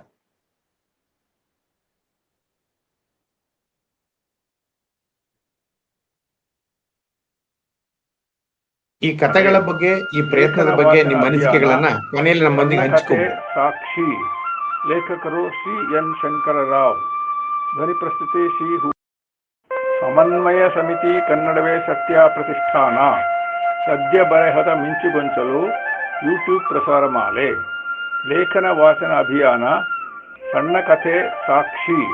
ಲೇಖಕರು ಶ್ರೀ ಎನ್ ಶಂಕರರಾವ್. ಧ್ವನಿ ಪ್ರಸ್ತುತಿ ಶ್ರೀ ಶ್ರೀ ಪ್ರಕಾಶ್. ವಿಡಿಯೋ ಸಂಸ್ಕರಣ ಗುರುಪ್ರಸಾದ್ ಹಾಲ್ಕುರಿಕೆ. ನಮಸ್ಕಾರ. ಶ್ರೀ ಎನ್ ಶಂಕರರಾವ್ ಅವರು ಬರೆದಿರುವ ಕತೆ ಸಾಕ್ಷಿ, ಸ್ವಲೀನತೆ. ಓದುತ್ತಿರುವವರು ಶ್ರೀ ಪ್ರಕಾಶ್. ನಾನು ನೋಡಿದೆ ಎಂದು ಹೇಳುತ್ತಾ ಇಲ್ಲಿಂದ ಅಲ್ಲಿಗೆ, ಅಲ್ಲಿಂದ ಇಲ್ಲಿಗೆ ಮನೆಯ ಹೊರಗೆ ಓಡಾಡುತ್ತಿದ್ದ ಮಗ ಸುರೇಶ್ನನ್ನು ಅಮ್ಮ ಲಕ್ಷ್ಮಿಯವರು ಬಲವಂತವಾಗಿ ಮನೆಯ ಒಳಗೆ ಕರೆದುಕೊಂಡು ಹೋದರು. ಅವನಿಗೆ ಉಪಚರಿಸಿ ಸಮಾಧಾನಪಡಿಸಲು ಯತ್ನಿಸಿದರು. ಕುತೂಹಲದಿಂದ ನೋಡುತ್ತಿದ್ದ ಪಕ್ಕದ ಮನೆ ರಾಧಮ್ಮ ಆಚೆ ಮನೆ ಶಾಂತಮ್ಮನನ್ನು ಉದ್ದೇಶಿಸಿ, ಏನಂತೆ ಹುಚ್ಚುಮುಂಡೆದು, ಏನನ್ನೋ ನೋಡಿದೆ ಅಂತ ಒದರುತ್ತಿತ್ತು. ದಿನವೂ ಇವನದು ಗಲಾಟೆ. ಒಮ್ಮೊಮ್ಮೆ ಚೆನ್ನಾಗಿಯೇ ಇರುತ್ತಾನೆ, ಕೆಲವು ಸಮಯ ತಿಕ್ಕಲ್ ಥರ ಆಡ್ತಾನೆ. ಕ್ಷಣ ಚಿತ್ತ ಕ್ಷಣ ಪಿತ್ತ ಅಂದರು. ಅದಕ್ಕೆ ಶಾಂತಮ್ಮ, ಏನು ಕರ್ಮನೋ ಏನೋ, ಅದೇನೋ ಹೇಳ್ತಾರಲ್ಲ, ಹುಚ್ಚೆಲ್ಲ ಬೆಪ್ಪಲ್ಲ ಶಿವಲೀಲೆ ಅಂತ. ಪಾಪ ಅವರ ಅಮ್ಮನಿಗೆ ಇವನನ್ನು ನೋಡಿಕೊಳ್ಳೋದೇ ಕಷ್ಟದ ಕೆಲಸ. ಗಂಡ ಬೇರೆ ಎಲ್ಲಿದ್ದಾನೋ, ಕರ್ಮ ಕರ್ಮ ಎಂದು ಹೇಳಿದರು. ಇದನ್ನು ಕೇಳಿಸಿಕೊಂಡು ನೆರೆಮನೆ ಭಾಗೀರಥಿಯವರು, ನಮಗೆ ಯಾಕೆ ಬೇರೆಯವ್ರ ಮನೆ ವಿಷಯ, ಇವತ್ತು ಅವ್ರ ಮನೆಯಲ್ಲಿ ಆದದ್ದು ನಾಳೆ ನಮಗೂ ಆಗಬಹುದು, ಹಾಗೆಲ್ಲ ಮಾತನಾಡಬೇಡಿ ರಾಧಮ್ಮ ಎಂದರು. ನಾನು ಅವನನ್ನು ಚೆನ್ನಾಗಿ ಬಲ್ಲೆ. ಪಾಪ ಅವನಿಗೆ ಮಾತನಾಡಲು ತೊಂದರೆ ಇದೆ. ಸುಮ್ಮನೆ ಅಳುವುದು, ನಗುವುದು, ಹೀಗೆ ಕೋಪ, ಹಠ, ವಿನಾಕಾರಣ ಕಿಚ್ಚುವುದು ಎಲ್ಲ ಮಾಡ್ತಾನೆ ಎಂದು ಭಾಗೀರಥಿ ಹೇಳಿದರು. ಶಾಂತಮ್ಮ ಮಾತನಾಡಿ, ಅಲ್ಲ ರೀ ಭಾಗೀರಥಿ ಅವರೇ, ಅವನಿಗೆ ಈ ಕಾಯಿಲೆ ಸರಿ ಹೋಗೋದಿಲ್ಲ ಅಂತ ನಮ್ಮ ಯಜಮಾನ್ರು ಹೇಳ್ತಾರೆ, ಹೌದಾ ಅಂದರು. ಅವನಿಗೆ ಆಟಿಸಮ್ ಅಂತ ಕಾಯಿಲೆ ಇರುವುದು. ಅವನು ತನ್ನ ಕಾರ್ಯಗಳನ್ನು ತಾನೇ ನಿಭಾಯಿಸಲು ಅಸಮರ್ಥ. ಪಾಪ ಲಕ್ಷ್ಮಿ ಅವರು ಎಷ್ಟು ದೇವರ ಮೊರೆ ಹೋಗಿದ್ದಾರೆ. ಸರಿಯಾದ ಚಿಕಿತ್ಸೆಯಿಂದ ಅವರ ಮಗ ತನ್ನ ಸಾಮರ್ಥ್ಯ ಮತ್ತು ಕೌಶಲ್ಯಗಳನ್ನು ಬಳಸಿಕೊಳ್ಳುವ ಅವಕಾಶವಿದೆ ಎಂದು ಡಾಕ್ಟರ್ ಹೇಳಿದ್ದಾರಂತೆ. ಭಾಗೀರಥಿ ಅವರು ಮಾತು ಮುಂದುವರೆಸಿ, ನೋಡಿ, ಅವನಿಗೆ ನರಮಂಡಲದ ಬೆಳವಣಿಗೆಯಲ್ಲಿನ ನ್ಯೂನತೆ, ನಡವಳಿಕೆ ಹಾಗೂ ಸಂವಹನ ಕೊರತೆ ಇದೆ. ಅದನ್ನೇ ಆಟಿಸಮ್ ಎಂದು ಗುರುತಿಸಲಾಗಿದೆ. ಇದು 1000ರಲ್ಲಿ 1-2 ಮಕ್ಕಳಲ್ಲಿ ಈ ರೀತಿ ಸಮಸ್ಯೆ ಕಾಣಿಸದಂತೆ. ಹೆಣ್ಣು ಮಕ್ಕಳಿಗಿಂತ ಗಂಡು ಮಕ್ಕಳಲ್ಲಿ ಈ ಸಮಸ್ಯೆ ಹೆಚ್ಚಾಗಿ ಕಂಡುಬರುತ್ತದೆ ಎಂದು ಡಾಕ್ಟರ್ ಹೇಳಿದ್ದಾರಂತೆ ಅಂದರು. ನೋಡಿ, ಇಂತಹ ಮಕ್ಕಳಿಗೆ ವಿಶೇಷ ಪ್ರೀತಿ, ವಾತ್ಸಲ್ಯ ಮತ್ತು ಕಾಳಜಿ ಬೇಕು. ಅಕ್ಕರೆಯಿಂದ ಪಾಲನೆ ಮಾಡಬೇಕು. ಇದೇ ಸಮಯೋಚಿತ ಚಿಕಿತ್ಸೆ ಎಂದರು ಭಾಗೀರಥಿ. ಅಯ್ಯೋ ಪಾಪ, ಅವನಿಗೆ ಹುಷಾರಾದರೆ ಸಾಕುರಿ ಎಂದು ಶಾಂತಮ್ಮ ಮನೆ ಒಳಗೆ ಹೊರಟರು. ಸ್ವಲ್ಪ ಸಮಯದ ನಂತರ ಬಾಗಿಲಲ್ಲಿ ಶಬ್ದವಾಯಿತು. ಬಾಗಿಲು ತೆಗೆದು ನೋಡಿ ಲಕ್ಷ್ಮಿ ಅವರು ಹೆದರಿ, ಯಾರು, ಏನ್ ಬೇಕಿತ್ತು ಎಂದರು. ಗಾಬರಿಯಾಗಬೇಡಿ ತಾಯಿ, ನಾನು ಈ ಬಡಾವಣೆಯ ಪೊಲೀಸ್ ಸಬ್ ಇನ್ಸ್ಪೆಕ್ಟರ್ ರಾಜು. ಬನ್ನಿ ಒಳಗೆ, ಏನ್ ಸಮಾಚಾರ? ಏನಿಲ್ಲಮ್ಮ, ನಿಮ್ಮ ಯಜಮಾನ್ರಿಲ್ವೇ? ಅವರು ನಮ್ಮ ಜೊತೆಯಲ್ಲಿಲ್ಲ, ಬೇರೆ ಊರಲ್ಲಿ ಕೆಲಸ ಮಾಡ್ತಾರೆ. ನಾನು ನನ್ನ ಮಗ ಇಬ್ಬರೇ ಇರೋದು. ಸರಿ, ನಿಮ್ಮ ಮಗನನ್ನು ವಿಚಾರಣೆ ಮಾಡಬೇಕು. ನಿನ್ನೆ ನಿಮ್ಮ ಎದುರು ಮನೆ ಕಟ್ಟಡದಲ್ಲಿ ಅದೇ ಕಾಮಗಾರಿ ನಡೀತಾ ಇದೆಯಲ್ಲ, ಅಲ್ಲಿ ಒಂದು ಹುಡುಗಿ ಮೇಲೆ ಸಾಯಂಕಾಲ ಅತ್ಯಾಚಾರ ನಡೆದಿದೆ. ಆ ಹುಡುಗಿಗೆ ಪ್ರಜ್ಞೆ ಇಲ್ಲದ ಸ್ಥಿತಿಯಲ್ಲಿ ಯಾರೋ ಆಸ್ಪತ್ರೆಗೆ ಸೇರಿಸಿದ್ರು. ನಮ್ಮ ಕಾನ್ಸ್ಟೇಬಲ್ ರಾಮು ಬೆಳಿಗ್ಗೆ ಮಾಹಿತಿ ಸಂಗ್ರಹಿಸಲು ಇಲ್ಲಿಗೆ ಬಂದಾಗ ನಿಮ್ಮ ಮಗ ನಾನು ನೋಡಿದೆ ಅಂಕಲ್ ಅಂತ ಅಸ್ಪಷ್ಟವಾಗಿ ಏನೋ ಹೇಳಲು ಪ್ರಯತ್ನಿಸಿ ನಂತರ ಏನೂ ಗೊತ್ತಿಲ್ಲ ಅಂತ ಓಡಿ ಹೋದ್ನಂತೆ. ಅಕ್ಕಪಕ್ಕದವರನ್ನು ವಿಚಾರಿಸಿದಾಗ ನಿಮ್ಮ ಮಗನಿಗೆ ಬುದ್ಧಿಭ್ರಮಣೆ ಅನ್ನುವ ಹಾಗೆ ಹೇಳಿದರು. ಏನಮ್ಮ ವಿಷಯ ಎಂದಾಗ ಇನ್ಸ್ಪೆಕ್ಟರ್ ವಿಚಾರಿಸಿದಾಗ ಲಕ್ಷ್ಮಿ ಅಳಲು ಪ್ರಾರಂಭಿಸಿದರು. ಹೇಳಿ ಅಮ್ಮ, ನಿಮ್ಮ ಮಗನ ವಿಚಾರಣೆ ಮಾಡಬೇಕು. ಅವನ ಮಾನಸಿಕ ಆರೋಗ್ಯ ಪರಿಸ್ಥಿತಿ ಹೇಗಿದೆ? ಏನು ಹೇಳಲಿ ಸುರೇಶ್, ನನಗೆ ಒಬ್ಬನೇ ಮಗ. ಅವನಿಗೆ 5-6 ವರ್ಷವಾದಾಗ ನಮಗೆ ಅವನು ಎಲ್ಲರಂತಲ್ಲ ಎಂದು ತಿಳಿಯಿತು. ಡಾಕ್ಟರ್ ಅವನಿಗೆ ಆಟಿಸಮ್ ಇದೆ ಎಂದು ಹೇಳಿದರು. ಅವನಿಗೆ ಮಾತನಾಡಲು ತೊಂದರೆ ಇದೆ. ಅವನನ್ನು ಸ್ಪೆಷಲ್ ಸ್ಕೂಲಿಗೆ ಕಳಿಸುತ್ತಿದ್ದೇನೆ. ಕೆಲವೊಮ್ಮೆ ತುಂಬ ಚೆನ್ನಾಗಿರುತ್ತಾನೆ. ಈಗ ಅವನಿಗೆ 20 ವರ್ಷಗಳು. ಅವನ ತಂದೆಯ ಸಹಾಯವಿಲ್ಲದೆ ನಾನೇ ಸಾಕುತ್ತಿದ್ದೇನೆ. ಇವತ್ತು ನೋಡಿ, ಅವನಿಗೆ ಈ ಗ್ರಹಚಾರ. ನೀವು ವಿಚಾರಣೆಗೆ ಬಂದಿದ್ದೀರಿ. ಹೌದಾ ಅಮ್ಮ? ಧೈರ್ಯವಾಗಲಿ. ಇಂತಹ ವಿಭಿನ್ನವಾಗಿರುವ ಮಕ್ಕಳನ್ನು ಅರ್ಥ ಮಾಡಿಕೊಳ್ಳುವುದು ಹಾಗೂ ಅವರಿಗೆ ಸಹಾಯ ಮಾಡುವುದು ಅವಶ್ಯಕ. ಇನ್ನು ಅಂಥ ಮಕ್ಕಳ ಪೋಷಕರಿಗೆ ಆತ್ಮಸ್ಥೈರ್ಯ ನೀಡುವ ಅಗತ್ಯ ಕೂಡ ಇದೆ ಎಂದು ಸಬ್ ಇನ್ಸ್ಪೆಕ್ಟರ್ ಹೇಳಿ, ನಾನು ಆಮೇಲೆ ಮತ್ತೊಮ್ಮೆ ಬರುತ್ತೇನೆ, ನಿಮಗೆ ಹೆಚ್ಚಿಗೆ ತೊಂದರೆ ಕೊಡೋದಿಲ್ಲ ಎಂದು ಹೊರಟರು. ಇತ್ತ ಆಸ್ಪತ್ರೆಗೆ ಇನ್ಸ್ಪೆಕ್ಟರ್ ರಮೇಶ್ ಬಂದು, ಡಾಕ್ಟರ್, ಆ ಸಂತ್ರಸ್ತೆ ಹುಡುಗಿ ಹೇಗಿದ್ದಾಳೆ? ಅವಳನ್ನು ವಿಚಾರಣೆ ಮಾಡಬಹುದೇ? ಅವಳ ಹೇಳಿಕೆ ಪಡೆದುಕೊಳ್ಬೇಕು.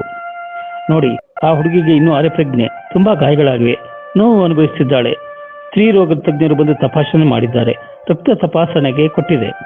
ಪ್ರೊಸೀಜರ್ ಶುರುವಾಗುತ್ತದೆ. ಅವಳ ಅಂಗಾಂಗ ಪರೀಕ್ಷೆ ಮಾಡಿ ಎಷ್ಟು ತೊಂದರೆ ಆಗಿದೆ ಎಂದು ನೋಡುತ್ತಾರೆ. ಇವೆಲ್ಲವೂ ಇಂದು ಮುಗಿಯುತ್ತದೆ. ನೀವು ಅವಳ ಹೇಳಿಕೆ ನಾಳೆ ತೆಗೆದುಕೊಳ್ಳಬಹುದಲ್ಲವೇ ಎಂದರು. ಇನ್ಸ್ಪೆಕ್ಟರ್ ರಮೇಶ್ ಸೂರಜ್ ಸೇಠ್ ಮನೆಗೆ ಬಂದರು. ಅವರನ್ನು ಅರವಿಂದ ಒಳಗೆ ಬರಮಾಡಿದ. ನೀವು ಅರವಿಂದ್ ಅಲ್ಲವೇ, ಸೇಠ್ ಅವರ ಮಗ ಎಂದು ಕೇಳಿ, ನೋಡಿ, ಒಂದು ಅತ್ಯಾಚಾರ ಪ್ರಕರಣದಲ್ಲಿ ನಿಮ್ಮ ಮೇಲೆ ಕಂಪ್ಲೇಂಟ್ ಬಂದಿದೆ. ಯು ಆರ್ ಅಂಡರ್ ಅರೆಸ್ಟ್ ಎಂದರು. ಪೊಲೀಸರು ಮಗನನ್ನು ಠಾಣೆಗೆ ಕರೆದುಕೊಂಡು ಹೋಗಲು ಬಂದದ್ದನ್ನು ಸೂರಜ್ ಸೇಠ್ ನೋಡಿ, ಯಾಕ್ರಿ ಇನ್ಸ್ಪೆಕ್ಟರ್, ನನ್ನ ಮಗ ಏನು ಮಾಡಿದ? ನೋಡಿ ಸೇಠ್, ನಿನ್ನೆ ಕಮಲಾ ಅಂತ ಒಂದು ಹುಡುಗಿಯ ಅತ್ಯಾಚಾರವಾಗಿದೆ. ಅವಳ ತಂದೆ ಸ್ಕೂಲ್ ಟೀಚರ್ ರಂಗಣ್ಣನವರು. ನಿಮ್ಮ ಮಗನ ಮೇಲೆ ಕಂಪ್ಲೇಂಟ್ ಕೊಟ್ಟಿದ್ದಾರೆ, ಅವನೇ ಮಾಡಿದ್ದಾನೆ ಎಂದು. ಅಲ್ಲ ರೀ, ನನ್ನ ಮಗನಿಗೂ ಆ ಹುಡುಗಿಗೂ ಏನು ಸಂಬಂಧ? ಏನೋ ತಪ್ಪಾಗಿದೆ. ನಾವೆಲ್ಲಿ, ಆ ಸ್ಕೂಲ್ ಟೀಚರ್ ಮಗಳಲ್ಲಿ? ನಮ್ಮ ಆಸ್ತಿ ಅಂತಸ್ತಿನ ಪರಿಜ್ಞಾನ ನಿಮಗಿದೆಯಾ? ನಿಮ್ಮ ಗೃಹ ಸಚಿವರಿಗೆ ಫೋನ್ ಮಾಡಲಾ? ನನ್ನ ಇನ್ಫ್ಲೂಯೆನ್ಸ್ ನಿಮಗೆ ಗೊತ್ತಿಲ್ವಾ ಎಂದು ರೇಗಾಡಿದರು. ಜೊತೆಗೆ ನನ್ನ ಮಗ MBA ಓದಿ ಈಗ ತಾನೇ ಹೊಸ ಇಂಡಸ್ಟ್ರಿ ಶುರು ಮಾಡಿದ್ದಾನೆ. ಗಾದೆ ಹೇಳ್ತಾರಲ್ಲ, ಕಹಾ ರಾಜ ಬೋಜ್ ಕಹಾ ಗಂಗು ತೇಲಿ ಎಂದು. ಕಂಪ್ಲೇಂಟ್ ಕೊಡೋಕ್ಕೂ ಮುಂಚೆ ಅವರು ಇದರ ಬಗ್ಗೆ ಯೋಚನೆ ಮಾಡಬೇಕಲ್ವೇ? ಆಗ ಇನ್ಸ್ಪೆಕ್ಟರ್, ನೋಡಿ ಸೇಠ್, ಇದು ಚಿಕ್ಕ ಪುಟ್ಟ ಕೇಸಲ್ಲ, ಅತ್ಯಾಚಾರ ಪ್ರಕರಣದ ತನಿಖೆ. ನಮ್ಮ ಮಾನ್ಯ ಗೃಹ ಸಚಿವರಿಗೆ ತಿಳಿಸೇ ನಿಮ್ಮ ಮನೆಗೆ ಬಂದಿದ್ದೇವೆ. ನಿಮ್ಮ ಬಗ್ಗೆ ನಮಗೂ ಗೌರವ ಇದೆ. ಹುಡುಗಿಯ ಮನೆಯವರು ನಿಮ್ಮ ಮಗ ಅವಳನ್ನು ಪ್ರೀತಿಸಲು ಮದುವೆಯಾಗಲು ಬಲವಂತ ಮಾಡ್ತಿದ್ದ. ಯಾವಾಗಲೂ ಅವಳನ್ನು ಹಿಂಬಾಲಿಸ್ತಿದ್ದ. ಅವಳ ಆಫೀಸ್ ಹತ್ರ ಹೋಗ್ತಿದ್ದ. ಅವನು ಮಾಡಿರೋದು ಎಂದು ಹೇಳ್ತಿದ್ದಾರೆ. ಠಾಣೆಯಲ್ಲಿ ವಿಚಾರಣೆ ಮಾಡಬೇಕು, ದಯವಿಟ್ಟು ಸಹಕರಿಸಿ. ಸೇಠ್ ಸುಸ್ತಾಗಿ ಕುಳಿತು, ಅರವಿಂದ್ ನೋಡು, ಇವರು ನೀನು ಯಾರೋ ಕಮಲಾ ಅನ್ನೋ ಹುಡುಗಿಯನ್ನ ಪ್ರೀತಿಸುವಂತ ಬಲವಂತ ಮಾಡ್ತಿದ್ದೆ ಮತ್ತು ನಿನ್ನೆ ಅವಳ ಮೇಲೆ ನಡೆದ ಅತ್ಯಾಚಾರ ಪ್ರಕರಣದಲ್ಲಿ ನಿನ್ನ ಕೈವಾಡವಿದೆ ಎಂದು ಅವಳ ತಂದೆ ಕಂಪ್ಲೇಂಟ್ ಕೊಟ್ಟಿದ್ದಾರೆ ಎಂದು ಹೇಳುತ್ತಾರೆ. ನಿನ್ನನ್ನು ಠಾಣೆಗೆ ಕರೆದೊಯ್ಯಲು ಬಂದಿದ್ದಾರೆ. ನಿಜ ಏನು ಅಂತ ಅವರಿಗೆ ಹೇಳು ಬೇಟಾ ಎಂದರು. ಭಯಪಡಬೇಡ, ನಾನು ಈಗಲೇ ನಮ್ಮ ಲಾಯರಿಗೆ ಬರ ಹೇಳುತ್ತೇನೆ ಎಂದು ಮಗನ ತಲೆ ಸವರಿದರು. ಪೊಲೀಸ್ ಅರವಿಂದನನ್ನು ಠಾಣೆಗೆ ಕರೆದುಕೊಂಡು ಹೋದರು. ಮಧ್ಯಾಹ್ನ ಸಬ್ ಇನ್ಸ್ಪೆಕ್ಟರ್ ರಾಜು ಮತ್ತೆ ಸ್ಥಳ ಪರಿಶೀಲನೆ ನಡೆಸಿ ಸುರೇಶ್ ಮನೆಗೆ ಬಂದರು. ನೋಡಿಯಮ್ಮ, ನಾವು ಆಗಲೇ ಒಬ್ಬ ಶ್ರೀಮಂತನ ಮಗನನ್ನು ಅರೆಸ್ಟ್ ಮಾಡಿದ್ದೇವೆ. ನಿಮ್ಮ ಮಗನ ಹೇಳಿಕೆ ತೆಗೆದುಕೊಂಡು ಹೋಗಲು ಬಂದಿದ್ದೇವೆ. ಇಂತಹ ಮಕ್ಕಳನ್ನ ನಾವು ಕೋರ್ಟ್ ಅಥವಾ ಪೊಲೀಸ್ ಠಾಣೆಗೆ ಕರೆದೊಯ್ದು ವಿಚಾರಣೆ ಮಾಡುವುದು ಅಮಾನವೀಯ. ಆದ್ದರಿಂದ ನಾನು ಇಲ್ಲೇ ಅವನ ಹೇಳಿಕೆಯನ್ನು ವಿಡಿಯೋ ಮಾಡುತ್ತೇನೆ ಎಂದರು. ಬಾ ಮಗು ಸುರೇಶ ಎಂದಾಗ, ಕಮಾನ್ ಇನ್ಸ್ಪೆಕ್ಟರ್, ನಾನು ಮಗುವಲ್ಲ, ಹುಡುಗ, ಅಡ್ರೆಸ್ ಮೀ ಪ್ರಾಪರ್ಲಿ ಎಂದನು ಸುರೇಶ. ಇನ್ಸ್ಪೆಕ್ಟರ್ ತಲೆಬಾಗಿ ಅವರ ತಾಯಿಯ ಮುಖ ನೋಡಿದರು. ತಾಯಿ ನಗುತ್ತಾ, ಅವನನ್ನು ನಾರ್ಮಲ್ ಆಗಿ ವಿಚಾರಿಸಿ, ಕೆಲವೊಮ್ಮೆ ಹೇಗೆ ಬಿಹೇವ್ ಮಾಡುತ್ತಾನೆ ಎಂದು ಹೇಳುವುದು ಕಷ್ಟ ಎಂದರು. ಇವನು ಬೇರೆಯವರ ಭಾವನೆಗಳನ್ನು ಕೆಲವೊಮ್ಮೆ ಅರ್ಥ ಮಾಡಿಕೊಳ್ಳುವುದಿಲ್ಲ. ಕಣ್ಣಿಗೆ ಕಣ್ಣಿಟ್ಟು ನೋಡಲು ಹಿಂಜರಿಯುತ್ತಾನೆ. ಮಾತನಾಡಲು ತೊಂದರೆ, ಶಬ್ದಗಳನ್ನು ಮತ್ತೆ ಹೇಳಲು, ಯಾವುದಾದ್ರೂ ಸಾಲುಗಳನ್ನು ನೆನಪಿಟ್ಟು ಹೇಳಲು ತೊಂದರೆ ಪಡುತ್ತಾನೆ. ಭಾವನೆಗಳನ್ನು ವ್ಯಕ್ತಪಡಿಸುವುದಿಲ್ಲ. ಗದರುವುದು ಮಾಡಬೇಡಿ ಎಂದು ಅವರ ಅಮ್ಮ ಹೇಳಿದರು. ಇಂಥವನು ಅತ್ಯಾಚಾರ ನೋಡಿದ ಎನ್ನುವುದು ಹಾಸ್ಯಾಸ್ಪದವಾಗುತ್ತದೆ ಅಲ್ಲವೇ? ಸುರೇಶ್, ನೀನು ನಿನ್ನೆ ನಮ್ಮ ಕಾನ್ಸ್ಟೇಬಲ್ಗೆ ಎದುರು ಮನೆ ಕಟ್ಟಡದಲ್ಲಿ ಏನೋ ನಡೆಯಿತು ನೋಡಿದೆ ಅಂದೆಯಲ್ಲ, ಏನು ಎಂದು ಕೇಳಿದರು. ಓ ಅದಾ, ನಾನು ನಿನ್ನೆ ನಮ್ಮ ಮನೆ ಬಾಲ್ಕನಿಯಲ್ಲಿ ಕೂತಿದ್ದೆ. ಆಗ ಒಂದು ಆಂಟಿ, ಅಲ್ಲ ಹುಡುಗಿ, ಸ್ಕೂಟರ್ ಮೇಲೆ ಬಂದು ನಿಲ್ಲಿಸಿದರು. ಡರ್ ಡರ್ ಅಂತ ಇತ್ತು, ಆದರೆ ಮುಂದೆ ಹೋಗಲಿಲ್ಲ. ಓ ಹೌದಾ? ಆಮೇಲೆ ಆ ಕಟ್ಟಡದಲ್ಲಿ ಸಿದ್ಧ, ರಂಗ ಅಂತ ಬ್ಯಾಡ್ ಪೀಪಲ್ ಇದ್ದಾರೆ. ಬ್ಯಾಡ್ ಏಕೆ ಅವರು? ಅವರು ನನ್ನನ್ನು ಯಾವಾಗಲೂ ಲೇ ಲೂಸು ಅಂತಾರೆ, ಅದಕ್ಕೆ. ಸರಿ, ಮುಂದೆ ಹೇಳು. ಸಾರಿ, ಹೇಳಿ. ಅವರಿಬ್ಬರು ಆಚೆ ಬಂದು ಸ್ಕೂಟರ್ ರಿಪೇರಿ ಮಾಡಲು ಶುರು ಮಾಡಿದರು. ಆಮೇಲೆ ಆ ಹುಡುಗಿಯನ್ನು ಎಳೆದುಕೊಂಡು ಒಳಗೆ ಹೋದರು. ಅವಳು ಬೇಡ ಬೇಡ ಅನ್ನುತ್ತಿದ್ದಳು. ಆಮೇಲೆ ನನಗೆ ಗೊತ್ತಿಲ್ಲ, ಅಲ್ಲಿ ಏನೂ ಕಾಣಿಸ್ಲಿಲ್ಲ. ನಾನು ಕಂಪ್ಯೂಟರ್ ಗೇಮ್ಸ್ ಆಡಬೇಕು, ಹೋಗ್ಲಾ ಎಂದಳು. ಸುರೇಶ್ ಒಳಗೆ ಹೋದಾಗ ಇನ್ಸ್ಪೆಕ್ಟರ್, ನಿಮ್ಮ ಮಗ ಕೊಂಚ ದೂರದಿಂದ ನೋಡಿದ ದೃಶ್ಯ ಚೆನ್ನಾಗಿ ಹೇಳಿದ ಅಂದರು. ಸ್ವಲ್ಪ ತಾಳ್ಮೆಯಿಂದ ಕಾಯೋಣ, ಮತ್ತೆ ಬಂದು ಏನಾದರೂ ಹೇಳಬಹುದು ಎಂದರು. ಅವನ ತಾಯಿ, ಕಾಫಿ ತರುತ್ತೇನೆ, ಕುಳಿತಿರಿ ಎಂದರು. ಅರ್ಧ ಗಂಟೆಯ ನಂತರ ಸುರೇಶ ರೂಮಿನಿಂದ ಬಂದು, ಯಾರು ನೀವು ಎಂದನು. ನಾನು ಇನ್ಸ್ಪೆಕ್ಟರ್. ನೀನು ಕತೆ ಯಾವಾಗಲೇ ಹೇಳ್ತಿದ್ದೆಯಲ್ಲ? ರೀ, ಅದು ಕತೆ ಅಲ್ಲ ರೀ, ನಾನು ನೋಡಿದ್ದು. ನೀವು ಕಳ್ಳ ಪೊಲೀಸ್ ಅಲ್ವಾ? ಅಲ್ಲಪ್ಪ, ನಾನು ಬರೀ ಪೊಲೀಸ್ ಅಷ್ಟೇ ಅಂದು ನಕ್ಕರು. ಸರಿ, ನೀವು ಪೊಲೀಸ್ ಆದರೆ ನಮ್ಮ ಅಪ್ಪನನ್ನು ಹುಡುಕಿ ಕರೆದುಕೊಂಡು ಬನ್ನಿ. ಅಮ್ಮ ಒಬ್ಬಳೇ, ಎಷ್ಟು ಕಷ್ಟ ನಮಗೆ. ಅವನ ತಾಯಿ ಮಗನ ಮಾತಿಗೆ ಕಣ್ಣೀರು ಸುರಿಸಿದರು.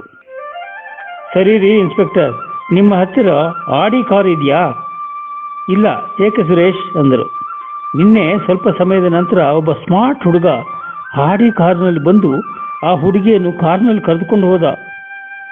ಓ ಗ್ರೇಟ್ ಸುರೇಶ್, ನೀನು ಹೇಳಿದ ಮಾತುಗಳಿಂದ ಆ ಶ್ರೀಮಂತನ ಮಗನ ಮೇಲೆ ವಿನಾಕಾರಣ ಬಂದ ದೋಷ ನಿವಾರಣೆ ಆಯಿತು ಎಂದು ಅವರ ತಾಯಿಗೆ ವಂದನೆ ಹೇಳಿ ಇನ್ಸ್ಪೆಕ್ಟರ್ ಹೊರಟರು. ಸಾರಿ ಅರವಿಂದ್, ನೀವು ಕೊಟ್ಟ ಹೇಳಿಕೆ ನಿಜ. ನೀನು ಆ ಕಟ್ಟಡದ ಹತ್ತಿರ ಬಂದಾಗ ಹುಡುಗಿ ಅಳುವುದು ಕೇಳಿ ಒಳಗೆ ಹೋಗಿ ನೋಡಲು ಕಮಲ ದುಸ್ಥಿತಿಯಲ್ಲಿದ್ದಳು. ತಕ್ಷಣ ನಿನ್ನ ಬ್ಲೇಜರ್ ಹೊದ್ದಿಸಿ ಆಸ್ಪತ್ರೆಗೆ ದಾಖಲಿಸಿದೆ ಎಂದು ನಿಮ್ಮ ಹೇಳಿಕೆ ಸತ್ಯವೆಂದು ನಮಗೆ ಮನವರಿಕೆಯಾಗಿದೆ. ಆದರೆ ನೀವು ಒಂದು ಪೊಲೀಸ್ ಕಂಪ್ಲೇಂಟ್ ಕೊಡಬೇಕಾಗಿತ್ತಲ್ವೇ? ನಾವು ಈಗ ತಾನೇ ಆ ಹುಡುಗಿ ಹೇಳಿಕೆ ಸಹ ತೆಗೆದುಕೊಂಡು ಆ ಕಟ್ಟಡ ಕಟ್ಟುವ ಇಬ್ಬರು ಕೂಲಿ ಕಾರ್ಮಿಕರನ್ನು ವಶಕ್ಕೆ ತೆಗೆದುಕೊಂಡು ಬಂದಿದ್ದೇವೆ. ಎಲ್ಲವುದಕ್ಕೂ ಪ್ರಮುಖ ಸಾಕ್ಷಿಯಾಗಿ ನಿಂತು ನಿಮ್ಮನ್ನು ಉಳಿಸಿದ್ದು ಆಟಿಸಂ ಕಾಯಿಲೆಯಿಂದ ಬಳಲುತ್ತಿರುವ ಆ ಹುಡುಗ ಸುರೇಶನ ಪ್ರತ್ಯಕ್ಷ ಸಾಕ್ಷಿ. ಕಮಲರ ತಂದೆ ತಮ್ಮ ತಪ್ಪಿನ ಅರಿವಾಗಿ ಕಂಪ್ಲೇಂಟ್ ವಾಪಸ್ ತೆಗೆದುಕೊಂಡು ಸೇಟ್ನ ಕ್ಷಮಾಪಣೆ ಕೇಳಿದರು. 1 ವಾರದ ನಂತರ ಅರವಿಂದನ ಮೇಲಿನ ಕೇಸ್ ಕ್ಲೋಸ್ ಆಯಿತು. ಕಮಲ ಆಸ್ಪತ್ರೆಯಿಂದ ಮನೆಗೆ ಬಂದಳು. ನಡೆದ ಘಟನೆಯಿಂದ ಕಮಲ ಖಿನ್ನತೆಗೆ ಜಾರಿದ್ದಳು. ನಂತರ ಒಂದು ದಿನ ಅರವಿಂದ್, ಅಪ್ಪ, ಆ ಹುಡುಗಿ ನನಗೆ ಚೆನ್ನಾಗಿ ಗೊತ್ತು. ಅವಳು ತುಂಬ ಸುಂದರಿ, ಇಂಜಿನಿಯರಿಂಗ್ ಓದಿದ್ದಾಳೆ, ಒಂದು ಕೆಲಸದಲ್ಲಿದ್ದಾಳೆ. ಅವಳು ಬಡವರ ಮನೆ ಹುಡುಗಿ. ನಾನೇ ಅವಳನ್ನು ಮೆಚ್ಚಿ ಪ್ರಪೋಸ್ ಮಾಡಿದ್ದೆ. ಆದರೆ ಅವಳು ನಿಮ್ಮ ಅಂತಸ್ತಿನ ನಡುವೆ ಅಂತರ ಇದೆ ಎಂದು ನಿರಾಕರಿಸಿದ್ದಳು. ಆದರೆ ಈಗ ಅವಳ ನೆರವಿಗೆ ನಿಲ್ಲುವುದು ನನ್ನ ಕರ್ತವ್ಯ. ನೀವು ಮತ್ತು ಅವರ ಮನೆಯವರು ಒಪ್ಪಿಗೆ ನೀಡಿದರೆ ನಾನು ಅವಳನ್ನು ಮದುವೆ ಆಗುತ್ತೇನೆ ಎಂದನು. ಸೇಠ್ ಮಗನ ಆಸೆಗೆ ಭಂಗ ತರದೆ ಮದುವೆಗೆ ಸಮ್ಮತಿಸಿದರು. ಕಮಲಳ ತಂದೆ ತಾಯಿಗೆ ಆ ವಿಷಯ ತಿಳಿದು ಸೇಠ್ ಮನೆಗೆ ಧಾವಿಸಿ ಬಂದು ಮತ್ತೆ ಕ್ಷಮಾಪಣೆ ಕೇಳಿ ಅರವಿಂದನ ವಿಶಾಲ ಮನಸ್ಸಿಗೆ ಕೃತಜ್ಞತೆ ಸಲ್ಲಿಸಿದರು. ಇಬ್ಬರ ಮದುವೆ ವಿಜೃಂಭಣೆಯಿಂದ ನೆರವೇರಿತು. ಆ ಮದುವೆಯಲ್ಲಿ ಮುಖ್ಯ ಅತಿಥಿ ನಮ್ಮ ಆಟಿಸಂ ಸುರೇಶ. ಮದುವೆ ನಂತರ ಕಮಲ ಅರವಿಂದ್ ಸುರೇಶನ ಮನೆಗೆ ಬಂದು ಅವರ ತಾಯಿಗೆ, ಅಮ್ಮ, ನೀವು ಇನ್ನು ಮುಂದೆ ಯೋಚನೆ ಮಾಡಬೇಡಿ, ಸುರೇಶ್ನನ್ನು ನಾವು ನಮ್ಮ ತಮ್ಮನ ತರಹ ನೋಡಿಕೊಂಡು ಅವನಿಗೆ ಒಳ್ಳೆ ವಿದ್ಯಾಭ್ಯಾಸ, ಔಷಧೋಪಚಾರ ಕೊಡಿಸಲು ಸಹಕರಿಸುತ್ತೇವೆ ಎಂದು ಆಶ್ವಾಸನೆ ನೀಡಿದರು. ಲಕ್ಷ್ಮಿ ಅವರು ನವದಂಪತಿಗಳಿಗೆ ಅರಿಶಿನ ಕುಂಕುಮ ಉಡುಗೊರೆ ಕೊಟ್ಟು ಆಶೀರ್ವದಿಸಿದರು. ನಮಸ್ಕಾರ. ಕತೆ ಕೇಳಿದ ಎಲ್ಲರಿಗೂ ಹೃತ್ಪೂರ್ವಕ ಧನ್ಯವಾದಗಳು. ಧನ್ಯವಾದಗಳು. ಅಂತ ಸುಂದರವಾದ ಕತೆ ಕೊಟ್ಟಂತ ಶಂಕರ್ ಅವ್ರಿಗೂ ನಮ್ಮ ವೇದಿಕೆ ಪರವಾಗಿ ನಾನು ಧನ್ಯವಾದಗಳನ್ನ ಅರ್ಪಿಸ್ತೇನೆ. ಜೊತೆಗೆ ಈ ಕಥೆಗಳ ಬಗ್ಗೆ ನಿಮ್ಮ ಅನಿಸಿಕೆಯನ್ನು ಕೊನೆಯಲ್ಲಿ ನೀವು ಹೇಳಬಹುದು. ಇನ್ನು ಒಂದು ಸಣ್ಣದಾದ ಕೊನೆಯ ಕಥೆ. ಅದಕ್ಕಿಂತ ಮುಂಚೆ ನಮ್ಮ ವೇದಿಕೆಯಲ್ಲಿ ಈ ಒಂದು ಪ್ರಯತ್ನದಲ್ಲಿ ನಾವು ಯಾಕೆ 3 ಕಥೆಗಳನ್ನ ಆರಿಸಿದ್ವಿ, ಎಷ್ಟು ಕಥೆಗಳನ್ನ ಕೊಟ್ಟಿತ್ತು ನಮಗೆ ಆರಿಸ್ಲಿಕ್ಕೆ ಅನ್ನೋದ್ರ ಬಗ್ಗೆ ಶ್ರೀ ರಂಗರಾಜನ್ ಅವರು ಮಾತಾಡ್ತಾರೆ. ರಂಗರಾಜನ್. ಎಲ್ಲರಿಗೂ ನಮಸ್ಕಾರ. ಇಂದಿನ ಈ ವಿಶೇಷ ಕಾರ್ಯಕ್ರಮಕ್ಕೆ 3 ಕಥೆಗಾರರ 5 ಕಥೆಗಳಂತೆ ಒಟ್ಟು 15 ಕಥೆಗಳ ವಿಡಿಯೋ ಪ್ರಸ್ತುತಿಗಳನ್ನ ಶ್ರೀ ರವಿ ಕುಸುಬಿ, ಶ್ರೀಮತಿ ರೇಣುಕಾ ದೇಸಾಯಿ ಮತ್ತು ನಾನು ವೀಕ್ಷಿಸಿದ್ದೇವೆ. 15 ಕಥೆಗಳು ಸುಂದರ ಪ್ರಸ್ತುತಿಗಳು. ವಾಚಿಸಿದವರು ಅತ್ಯಂತ ಕಾಳಜಿಯಿಂದ ಕಥೆಯ ಒಳಹೊಕ್ಕು ಅರ್ಥ ಮಾಡಿಕೊಂಡು ನಮ್ಮೆಲ್ಲರಿಗೂ ಹಿತವಾಗುವಂತೆ ಮತ್ತು ಪ್ರಿಯವಾಗುವಂತೆ ವಾಚಿಸಿದ್ದಾರೆ. ಇಂದಿನ ತಿಂಗಳ ಬೆಳಕು ಕಾರ್ಯಕ್ರಮದ ದೃಷ್ಟಿಯಿಂದ ಮತ್ತು ಸಮಯದ ಮಿತಿಯಿಂದ 3 ಕಥೆಗಾರರ ಒಂದೊಂದು ಕಥೆಯನ್ನು ಆರಿಸಿ ಪ್ರಸ್ತುತಪಡಿಸಿದ್ದೇವೆ. ನೀವು ಹೋಟೆಲ್ಗಳಿಗೆ ಅಥವಾ ಅಂಗಡಿಗಳಿಗೆ ಹೋದಾಗ ಮುಂಗಟ್ಟೆಯಲ್ಲಿ ಪ್ರದರ್ಶನಕ್ಕೆ ತಿಂಡಿಗಳನ್ನ, ಸಾಮಾನುಗಳನ್ನ ಇಟ್ಟಿರ್ತಾರೆ. ಅವುಗಳನ್ನ ನೋಡಿದಾಗ ಅಲ್ಲಿ ದೊರೆಯುವ ವಸ್ತುಗಳ ಬಗ್ಗೆ ನಮಗೊಂದು ಕಲ್ಪನೆ ಮೂಡುತ್ತದೆ. ಅದರಂತೆ ನಿಮಗೆ ಕಥೆಗಳ ಮತ್ತು ಗುರುಪ್ರಸಾದ್ ಅವರ ವಿಡಿಯೋ ತಯಾರಿಸುವಲ್ಲಿ ತೆಗೆದುಕೊಂಡಿರುವ ಪರಿಶ್ರಮಗಳ ಪರಿಚಯ ಮಾಡಿಕೊಡುವ ಪ್ರಯತ್ನ ಇಂದಿನ ಈ ತಿಂಗಳ ಬೆಳಕು ಕಾರ್ಯಕ್ರಮ. ಎಲ್ಲ ವಿಡಿಯೋಗಳನ್ನು ವೀಕ್ಷಿಸಿ ಆನಂದಿಸಿ ಮತ್ತು ನಿಮ್ಮ ಅನಿಸಿಕೆ ಅಭಿಪ್ರಾಯಗಳನ್ನ ನಮಗೆ ತಿಳಿಸಬೇಕಾಗಿ ವಿನಂತಿ. ಧನ್ಯವಾದಗಳು. ಧನ್ಯವಾದಗಳು ರಾಜನ್.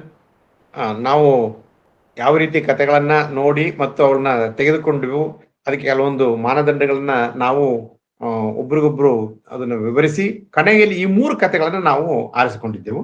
ಮತ್ತು ಇನ್ನೂ 2 ಕಥೆಗಳು ತುಂಬಾ ಚೆನ್ನಾಗಿದ್ವು ನಾವು, ಆದ್ರೆ ಅವನ್ನ ವೇಳೆಯ ಒಂದು ಕಾರಣದಿಂದ ಅದನ್ನ ತಗೊಳ್ಳಿಕ್ ಆಗ್ಲಿಲ್ಲ. ನೀವು ಆ ಕಥೆಗಳು ನಿಮಗೆಲ್ಲವೂ ಸಿಗುತ್ತೆ, ದಯವಿಟ್ಟು ಅವ್ರನ್ನ ಕೇಳಬೇಕಾಗಿ ನಮ್ಮ ಒಂದು ಸವಿನಯ ಪ್ರಾರ್ಥನೆ. ಈಗ ನಾವು 3ನೇ ಕಥೆಗೆ ಬರ್ತಾ ಇದ್ದೀವಿ. ಅದು ನಾಗರತ್ನ ಚಂದ್ರಶೇಖರ್ ಮೇಡಮ್ ಅವರ ಗೋಡೆಗಳು. ಇದು ಚಿಕ್ಕದಾದ್ರೂ ಅತ್ಯಂತ ಚೊಕ್ಕದಾದ ಮತ್ತು ರಸಭರಿತವಾದ ಕಥೆ ಅಂತ ಅನಿಸ್ತಾ ಇದೆ. ಆ ಕಥೆಯನ್ನ ಕೇಳೋದಕ್ಕಿಂತ ಮುಂಚೆ ನಾಗರತ್ನ ಚಂದ್ರಶೇಖರ್ ಅವರ ಒಂದು ಮಾತನ್ನ ಕೇಳುವ. ಎಸ್ ಮೇಡಮ್, ನಾಗರತ್ನ ಚಂದ್ರಶೇಖರ್ ಅವರು. ಗುರುದಶೆ. ಈ ವರ್ಷದ ಪ್ರಾರಂಭದಿಂದ ನನಗೆ ಗುರುದಶೆ ಪ್ರಾರಂಭವಾಗುತ್ತದೆ ಎಂದು ಜಾತಕದಲ್ಲಿದೆಯಂತೆ. 72ನೇ ವರ್ಷದಲ್ಲಿ ಗುರುದಶೆ ಯಾಕಪ್ಪ ಬೇಕು ಎಂದು ಅಷ್ಟೇನೂ ಸಂತೋಷ ಪಡಲಿಲ್ಲ, ನಿಜ. ಆದರೆ ಜ್ಯೋತಿಷ್ಯ ನಿಜವಾಗಬೇಕೇ? ಒಂದು ದಿನ ಗುರುಪ್ರಸಾದ್ ಸರ್ ನಮ್ಮ ಮನೆಗೇ ಬಂದು ನಾನು ಬರೆದು ಪ್ರಕಟಿಸಿ ಅದಾಗಲೇ ಗತಕಾಲಕ್ಕೆ ಸೇರಿದ್ದ 4 ಕಥಾ ಸಂಕಲನಗಳನ್ನು, ಅದರಲ್ಲಿ 2 ಮಕ್ಕಳ ಕಥಾ ಸಂಕಲನವೂ ಸೇರಿದಂತೆ ಹೊರತೆಗೆಸಿ ಅವುಗಳಿಗೆ ಮರುಜೀವ ಕೊಡುತ್ತೇನೆಂದು ಹೇಳಿದಾಗ ಗುರುದಶೆ ನಿಜವಾಗಿ ಈಗ ಪ್ರಾರಂಭವಾಗಿಯೇ ಬಿಟ್ಟಿತು ಅನಿಸಿ ಸಂತೋಷವಾಯಿತು. ಈ ವಯಸ್ಸಿನಲ್ಲಿ ಅವರ ಆಸಕ್ತಿ, ಉತ್ಸಾಹ ಕಂಡು ಅದುವರೆಗಿನ ನನ್ನ ಉದಾಸೀನತೆ, ನಿರಾಸಕ್ತಿ ಎಲ್ಲ ನೆನೆದು ನಾಚಿಕೆಯಾಯಿತು. ಕಾಲೇಜು ದಿನಗಳಲ್ಲಿ ಬೀಚಿಯವರು, ಟಿ.ಕೆ. ರಾಮರಾವ್ ಅವರಿಂದ ನನ್ನ ಕವನ ಕಥೆಗಳಿಗೆ ಸಿಗುತ್ತಿದ್ದ ಉತ್ತೇಜನ, ಮಾರ್ಗದರ್ಶನದ ನೆನಪಾಯಿತು. ಇಷ್ಟು ವರ್ಷಗಳ ಮೇಲೆ ಹೀಗೆ ಗುರುವಾಗಿ, ಮಾರ್ಗದರ್ಶಕರಾಗಿ ಬೇಸರಿಸದೆ ನನ್ನ ಮೊದ್ದು ಬುದ್ಧಿಗೆ ಮತ್ತೆ ಮತ್ತೆ ಸಾಣೆ ಹಿಡಿಯುತ್ತಿದ್ದಾರೆ ನಮ್ಮ ಗುರುಬ್ರಹ್ಮರು. ಇವು ನಾನು ಬರೆದ ಕಥೆಗಳೇ ಎಂಬ ಅನುಮಾನ ಮೂಡುವಷ್ಟು ಕಥೆಗಳಿಗೆ ಚಿತ್ರಗಳನ್ನು ಹಾಕಿ ವಿಡಿಯೋ ಸಂಸ್ಕರಣೆ ಮಾಡುತ್ತಿದ್ದಾರೆ. ಬೇರೆ ಬೇರೆ ಸ್ನೇಹಿತರ ಧ್ವನಿ ಪ್ರಸ್ತುತಿಯಂತೂ ಅತ್ಯಮೋಘ. ಹೀಗೆ ಅಂದ ಚಂದದಿ ಅಲಂಕರಿಸಿಕೊಂಡು ಕೈಕಾಲುಗಳನ್ನು ತಿರುಗಿಸುತ್ತಾ ಸುಮಧುರವಾಗಿ ಮಾತಾಡುವ ಕಥಾಪ್ರಪಂಚದ ರೂವಾರಿ ಗುರುಪ್ರಸಾದರಿಗೆ ನಾನು ನಿಜವಾಗಿ ಅಭಾರಿಯಾಗಿರುವೆ. ಕಲ್ಲು ಶಿಲೆಯಾಗಬೇಕು, ಶಿಲೆಯು ಪೂಜೆಗೊಳ್ಳದಿದ್ದರೂ ಕಲೆಯಾಗಿ ನೂರಾರು ವರ್ಷ ಜನರನ್ನು ಆಕರ್ಷಿಸಬೇಕು ಎನ್ನುವ ಅವರ ಪ್ರಯತ್ನದಲ್ಲಿ ನನ್ನಂಥ ಅದೆಷ್ಟು ಕಲ್ಲುಗಳಿಗೆ ಮರುಜನ್ಮ ನೀಡುತ್ತಿದ್ದಾರೆ ಎನ್ನುವುದು ಯಾರಿಗೂ ತಿಳಿಯದ ರಹಸ್ಯ. ನಾನು ಈಗ ನಿಜಕ್ಕೂ ಮರಳಿ ಅರಳುತ್ತಿದ್ದೇನೆ. ಧನ್ಯವಾದಗಳು ಗುರುಪ್ರಸಾದ್ ಸರ್ ಅವರಿಗೆ. ನಾಗರತ್ನ ಮೇಡಮ್ ಅವ್ರಿಗೂ ಧನ್ಯವಾದಗಳು. ನಾಗರತ್ನ ಮೇಡಮ್ ಹಾಗೂ ಚಂದ್ರಶೇಖರ್ ಅವರು ಸದ್ಯ ಅವರು ಶ್ರೀಲಂಕಾ ಪ್ರವಾಸದಲ್ಲಿದ್ದಾರೆ. ಆದಾಗ್ಯೂ ಕೂಡ ನಾವು ಕೇಳಿದ ಕೂಡಲೇ ಅವರ ಪ್ರವಾಸದ ಮಧ್ಯದಲ್ಲೇ ಈ ಒಂದು ಧ್ವನಿ ಮುದ್ರಣವನ್ನು ನಮಗೆ ಕಳಿಸಿದ್ದಾರೆ. ತುಂಬಾ ಧನ್ಯವಾದಗಳು ಮೇಡಮ್. ಈಗ ಅವರ ಕಥೆಯನ್ನ ನಿಮಗೆ ಕೇಳಿಸ್ತಿದ್ದೀವಿ. ಗೋಡೆಗಳು, ನಾಗರತ್ನ ಚಂದ್ರಶೇಖರ್ ಅವರು ಬರೆದ ಕಥೆ ಗೋಡೆಗಳು.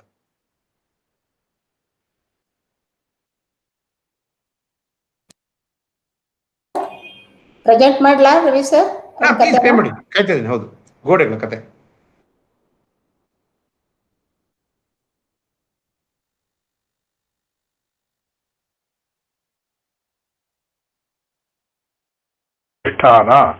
ಗದ್ಯ ಬರೆಹದ ಮಿಂಚುಗೊಂಚಲು, ಯೂಟ್ಯೂಬ್ ಪ್ರಸಾರ ಮಾಲೆ, ಮಾವು ಬೇವು ಕಥಾ ಸಂಕಲನ, ಕಥೆ ಗೋಡೆಗಳು. ಲೇಖಕಿ ಶ್ರೀಮತಿ ನಾಗರತ್ನ ಚಂದ್ರಶೇಖರ. ಧ್ವನಿ ಪ್ರಸ್ತುತಿ ಹಾಗೂ ವಿಡಿಯೋ ಸಂಸ್ಕರಣ ಗುರುಪ್ರಸಾದ್ ಸಾಲ್ಕುರಿಕೆ. ಶ್ರೀಮತಿ ನಾಗರತ್ನ ಚಂದ್ರಶೇಖರ ಅವರ ಮಾವು ಬೇವು ಕಥಾ ಸಂಕಲನದಲ್ಲಿನ ಗೋಡೆಗಳು ಕಥೆಯನ್ನು ನಾನು ಅಂದರೆ ಗುರುಪ್ರಸಾದ್ ಸಾಲ್ಕುರಿಕೆ ಪ್ರಸ್ತುತಪಡಿಸುತ್ತಿರುವೆ. ಕಥಾ ಶೀರ್ಷಿಕೆ ಗೋಡೆಗಳು. ಗಾಳಿ ಬೆಳಕು ಸಮೃದ್ಧವಾಗಿದ್ದು ನೋಡಲು ಅಂದವಾಗಿದ್ದ ದೊಡ್ಡ ಮನೆಯದು. ಸಿಟಿಯಿಂದ ಸ್ವಲ್ಪ ದೂರ ಅನ್ನುವುದನ್ನು ಬಿಟ್ಟರೆ ಅರಸರ ಅಂಕೆ ಇಲ್ಲ, ದೆವ್ವದ ಕಾಟವಿಲ್ಲ ಎಂಬಂತೆ ಮನೆ ಮಾಲೀಕರ ಕಿರಿಕಿರಿಯೂ ಇರಲಿಲ್ಲ. ಮನೆ ಕಟ್ಟಿ 2 ವರ್ಷವಾಗಿದ್ದರಿಂದ ಇನ್ನೂ ಹೊಸತನದ ಮೆರಗು ಮಾಸಿಲ್ಲ. ಅರುಣ ಆನಂದರ ಹೊಸ ದಾಂಪತ್ಯ ಪ್ರಾರಂಭವಾದದ್ದೇ ಈ ಮನೆಯಲ್ಲಿ. ಅತ್ತೆ ಮಾವ ನಾದಿನಿಯರು ಮೈದುನ ಎಲ್ಲ ತುಂಬಿದ ದೊಡ್ಡ ಸಂಸಾರವದು. ಇಷ್ಟು ವರ್ಷಗಳು ಪುಟ್ಟ ಗೂಡೊಂದರಲ್ಲಿ ಹೇಗೋ ಕಾಲ ಹಾಕುತ್ತಿದ್ದ ಈ ಕುಟುಂಬ ಸೊಸೆ ದೊಡ್ಡ ಕೆಲಸದಲ್ಲಿದ್ದಾಳೆ, ಶ್ರೀಮಂತಳ ಮಗಳು ಎಂಬ ಕಾರಣಕ್ಕೆ ದೊಡ್ಡ ಮನೆಯೊಂದನ್ನು ಬಾಡಿಗೆ ಹಿಡಿದಿದ್ದರು. ಅರುಣಳ ಕೈ ಹಿಡಿದಿದ್ದ ಆನಂದನಿಗೆ ಒಳ್ಳೆಯ ಉದ್ಯೋಗ, ಕೈತುಂಬ ಸಂಬಳ. ಆಗ ತಾನೇ ಒಬ್ಬ ತಂಗಿಯ ಮದುವೆ ಮಾಡಿ ಮುಗಿಸಿದ್ದ. ಇನ್ನೊಬ್ಬ ತಂಗಿಯ ಜವಾಬ್ದಾರಿ, ತಮ್ಮನ ವಿದ್ಯಾಭ್ಯಾಸದ ಖರ್ಚು, ವಯಸ್ಸಾದ ತಂದೆ ತಾಯಿಗಳನ್ನು ನೋಡಿಕೊಳ್ಳುವುದು, ತನ್ನದೇ ಸಂಸಾರದ ಕನಸು, ಇವೆಲ್ಲವನ್ನೂ ಜೊತೆಗೂಡಿ ನಿಭಾಯಿಸಬಲ್ಲ ಸಮರ್ಥ ಹುಡುಗಿ ಅರುಣ ಎಂದೇ ತೀರ್ಮಾನಿಸಿ ಅವಳನ್ನು ಮದುವೆ ಮಾಡಿಕೊಂಡಿದ್ದ. ಅತ್ತೆಗಂತೂ ಅರುಣಳೆಂದರೆ ಮಗಳಿಗಿಂತ ಮಮತೆ. ನಾದಿನಿ ಮೈದುನರಂತೂ ತಮ್ಮ ಯಾವುದೇ ಬೇಡಿಕೆಗೆ ಇಲ್ಲವೆನ್ನದೆ ಸಾಕಷ್ಟು ಹಣ ಸುರಿಯುತ್ತಿದ್ದ ಚಿನ್ನದ ಗಣಿ ಅವಳು. ಮದುವೆಯಾದ ವರ್ಷದಲ್ಲೇ ಗರ್ಭಿಣಿಯಾದ ಮೊದಲ ನಾದಿನಿಯ ಬಯಕೆಗೆಂದು ಮನೆಯವರೆಲ್ಲ ಬೇಕಾದ್ದು ಬೇಡದ್ದು ಎಲ್ಲ ಮಾಡಿದ್ದು.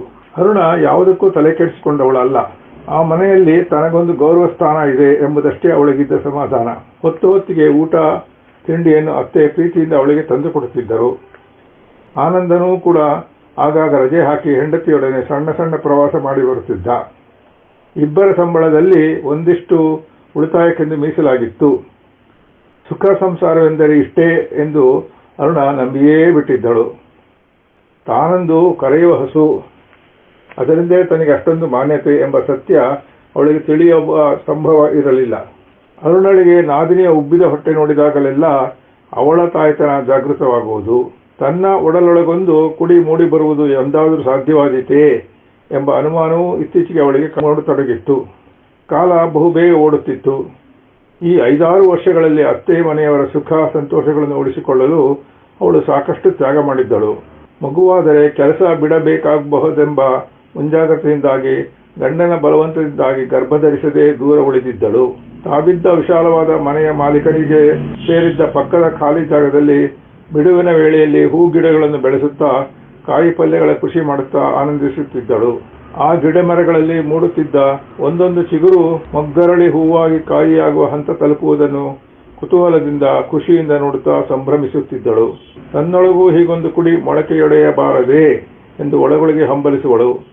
ಕೈತುಂಬ ಸಂಪಾದಿಸುವಾಗ ತಾಯ್ತನ ಹೊರೆ ಎನಿಸಿದರೂ ಪ್ರಕೃತಿಯ ಸಹಜ ಆಸೆಯನ್ನು ಅವಳ ಹೆಂಡತನ ಧಿಕ್ಕರಿಸಲಾಗದೆ ತೊಳಲಾಡುವಳು. ಹೆಂಡತಿಯ ಅಳಲನ್ನು ಅರಿಯದಷ್ಟು ದಡ್ಡನಲ್ಲ ಗಂಡ, ಆದರೆ ಅವನು ಮಹತ್ವಾಕಾಂಕ್ಷಿ. ತಂಗಿಯ ಮದುವೆ, ತಮ್ಮನ ಓದು, ತಮ್ಮದೇ ಖಾಲಿ ನಿವೇಶನದಲ್ಲೊಂದು ಸುಂದರ ಮನೆ, ಇವುಗಳ ಮುಂದೆ ತಮ್ಮದೇ ಮಗುವೆ ದೂರದ ಕನಸು ಎಂದೇ ಅವನ ಭ್ರಮೆ. ಆ ದಿನ ಬರದೇ ಹೋಗೋದು ಏನವಸರ ಎಂದು ಹೆಂಡತಿಯನ್ನು ಸಂತೈಸುತ್ತಿದ್ದ.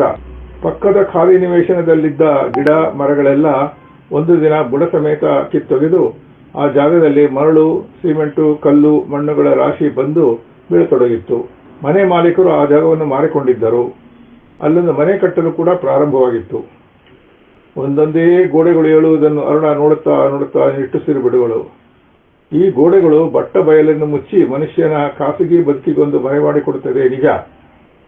ಹೀಗೆಯೇ ಅಂತರಂಗದ ಅದೆಷ್ಟು ಭಾವನೆಗಳನ್ನು ಮುಚ್ಚಿ ಬಾಗಿಲು ಹಾಕಿಕೊಂಡಿದ್ದೇವೆ ನಾವು. ಅಲ್ಲಿಯೂ ಗೋಡೆಗಳನ್ನು ಕಟ್ಟುತ್ತಾ ಹೋಗಿಬಿಡುತ್ತೇವೆ. ಅದರೊಳಗೆ ಅದೆಷ್ಟು ಆಸೆ ಆಕಾಂಕ್ಷೆಗಳು ಸಮಾಧಿಯಾಗಿ ಬಿಡುವವು. ಈ ಸಾರಿ ಮಾತ್ರೆ ತೆಗೆದುಕೊಳ್ಳಲೇಬಾರದು. ಗಂಡನಿಗೆ ಗೊತ್ತಾಗದಂತೆ ಜಾಗ್ರತೆ ವಹಿಸಬೇಕು. ಅವನ ಸಬೂಬುಗಳಿಗೆ ತಲೆಬಾಗಬಾರದು. ಇನ್ನು ತಡ ಮಾಡಿದರೆ ತಾನು ಮುದುಕಿಯಾಗಿ ಬಿಡುವೆ. 32 ವರ್ಷವಾಗುತ್ತಿರುವ ತನಗೊಂದು ಮಗುವಾಗುವುದು ಎಷ್ಟು ಕಷ್ಟ ಎಂದು ಓದಿಲ್ಲವೇ? ಅವಳ ನಿರ್ಧಾರಗಳು ಗಟ್ಟಿಯಾಗುತ್ತಿದ್ದವು. ಚಿಕ್ಕ ನಾದಿನಿಗೆ ಒಳ್ಳೆಯ ಸಂಬಂಧವೊಂದು ಕುದುರಿತೆಂದು ಅತ್ತೆ ಮಾವ ಸಂಭ್ರಮಿಸುತ್ತಿರುವಾಗಲೇ ಅರುಣಳಿಗೆ ಹೊಟ್ಟೆಯೊಳಗೆ ವಯಕ್ ವಯಕ್ ಎಂಬ ತೊಳಸು. ಅವಳಿಗೊಬ್ಬಳಿಗೇ ತಿಳಿದ ಈ ಸತ್ಯವನ್ನು ಬಾಳ ಸಂಗಾತಿ ಎನಿಸಿದ ಗಂಡನೊಡೆಯೂ ಹಂಚಿಕೊಳ್ಳಲು ಭಯ. ಮನೆ ಸಾಲಕ್ಕೆ ಹಾಕಿದ ಅರ್ಜಿ ಸ್ಯಾಂಕ್ಷನ್ ಆಗಿದೆ, ಇನ್ನು ನಮ್ಮದೇ ಮನೆ ಪ್ರಾರಂಭಿಸೋಣ ಎಂದು ಗಂಡ ಬಂದು ಹೇಳಿದಾಗ ಅರುಣ ಚಿಲ್ಲನೆ ಬೆವರಿದಳು. ಚಿಕ್ಕನಾದಿನಿಯ ಮದುವೆಗೆ ಛತ್ರ ಹುಡುಕಲು ಹೊರಟಿದ್ದ ಅತ್ತೆ ಮಾವ, ಅರುಣ, ಈ ಸಾರಿ ಸ್ವಲ್ಪ ಖರ್ಚು ಜಾಸ್ತಿನೇ ಆಗಬಹುದು. ಹುಡುಗನ ಕಡೆಯವರು ಸ್ವಲ್ಪ ಶ್ರೀಮಂತರು, ಅವರ ಅಂತಸ್ತಿಗೆ ತಕ್ಕ ಹಾಗೆ ನಾವು ಮದುವೆ ಮಾಡಿಕೊಡಬೇಕು ಎಂಬ ಸೂಚನೆಯನ್ನು ರವಾನಿಸಿದ್ದರು. ಸರಿಯಾಗಿ ಬ್ಯಾಂಕ್ ಬ್ಯಾಲೆನ್ಸ್ ಚೆಕ್ ಮಾಡಿಕೋ ಎಂದು ಪರೋಕ್ಷವಾಗಿ ಹೇಳಿದಂತಿತ್ತು. ನಾದಿನಿ ಅತ್ತಿಗೇನು ಪ್ರೀತಿಯಿಂದ ಓಲೈಸುತ್ತಾ, ಅತ್ತಿಗೆ, ನನ್ನ ಮದುವೆಗೆ ನನಗೊಂದು ಡೈಮಂಡ್ ಓಲೆ, ಕಿವಿ ಓಲೆ ಕೊಡಿಸಿಬಿಡಿ, ಬೇರೇನು ಬೇಡ ಎಂದು ಬೇಡಿಕೆ ಇಟ್ಟಳು. ಅರುಣ, ನಮ್ಮ ಮನೆ ಪ್ಲಾನ್ ಪ್ರಕಾರ ಕನಿಷ್ಠ 35 ಲಕ್ಷನಾದರೂ ನಾವು ಖರ್ಚು ಮಾಡಬೇಕಾಗಬಹುದು. 20 ಲಕ್ಷ ಬ್ಯಾಂಕಿನ ಸಾಲ ಸಿಗುತ್ತೆ. ಇನ್ನು ನಮ್ಮಿಬ್ಬರ ಉಳಿತಾಯ ಸ್ವಲ್ಪ ಇದೆ ಅಲ್ವಾ? ಈ ಸಾರಿ ಮದುವೆ ಖರ್ಚು 5 ಲಕ್ಷ ತೆಗೆದು ಬಿಟ್ಟರೆ ಹೇಗೋ ಅಡ್ಜಸ್ಟ್ ಮಾಡೋಣ ಬಿಡು. ರಾತ್ರಿ ಹೆಂಡತಿಗೆ ಪಿಸಿ ಮಾತಿನಲ್ಲಿ ಅವನು ಹೇಳುವಾಗ ಅರುಣಳಿಗೆ ಅವನ ಕೆನ್ನೆಗೆ ಬಾರಿಸುವಷ್ಟು ಕೋಪ ಭುಗಿಲೆ ಎನ್ನುವುದು. ಹೆಂಡತಿ ಆಗಾಗ ವಾಂತಿ ಮಾಡುತ್ತಿದ್ದರೆ ಅದರ ಕಾರಣ ತಿಳಿದುಕೊಳ್ಳುವಷ್ಟು ಆಸಕ್ತಿ ಪುರುಸತ್ತು ಇಲ್ಲದ ಈ ಜನರ ಆಸೆ ಆಕಾಂಕ್ಷೆಗಳ ಗೋಡೆಗಳು ಅದೆಷ್ಟು ಬಲವಾಗಿವೆ, ಎದ್ದುಬಿಟ್ಟಿವೆ ಎನ್ನಿಸುವುದು. ಗೋಡೆಯೊಳಗೊಂದು ಬಿರುಕು ಬಿಟ್ಟಿರುವುದು ಅವನಿಗೆ ತಿಳಿದರೆ ಸಾಕು, ಕೂಡಲೇ ಅದಕ್ಕೆ ಸಿಮೆಂಟ್ ಪ್ಲಾಸ್ಟಿಂಗ್ ಹಾಕಿ ಭದ್ರ ಮಾಡಿಬಿಡುತ್ತಾನೆ. ಆದರೆ ಆ ಗೋಡೆಯನ್ನು ತಾನು ಕೆಡವಲೇಬೇಕು. ಅವನಿಗೆ ಚೀರಿ ಹೇಳಬೇಕು, ಆನಂದ, ನೀನು ತಂದೆ ಆಗುತ್ತಿದೆಯಾ, ನನ್ನ ಆಸೆ ಆಕಾಂಕ್ಷೆಗಳ ಗೋಡೆ ಕಟ್ಟಬೇಡ ಎನಿಸಿತು. ತಲೆ ತಿರುಗುವಂತಾಗಿ ಮೆಲ್ಲಗೆ ಗೋಡೆಗೊರಗಿ ಕುಸಿದು ಕುಳಿತಳು. ಕಣ್ಣುಗಳಿಂದ ನೀರು ಸುರಿಯುತ್ತಿತ್ತು. ಧನ್ಯವಾದಗಳು.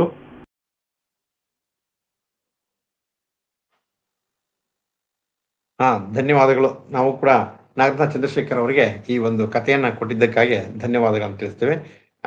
ಆತ್ಮೀಯರೇ, ಇಲ್ಲಿಗೆ ನಮ್ಮ 3 ಕಥೆಗಳನ್ನ ನಿಮ್ಮ ಮುಂದಿರ್ತಕ್ಕಂತಹ ಕಾರ್ಯ ಮುಗಿಯಿತು.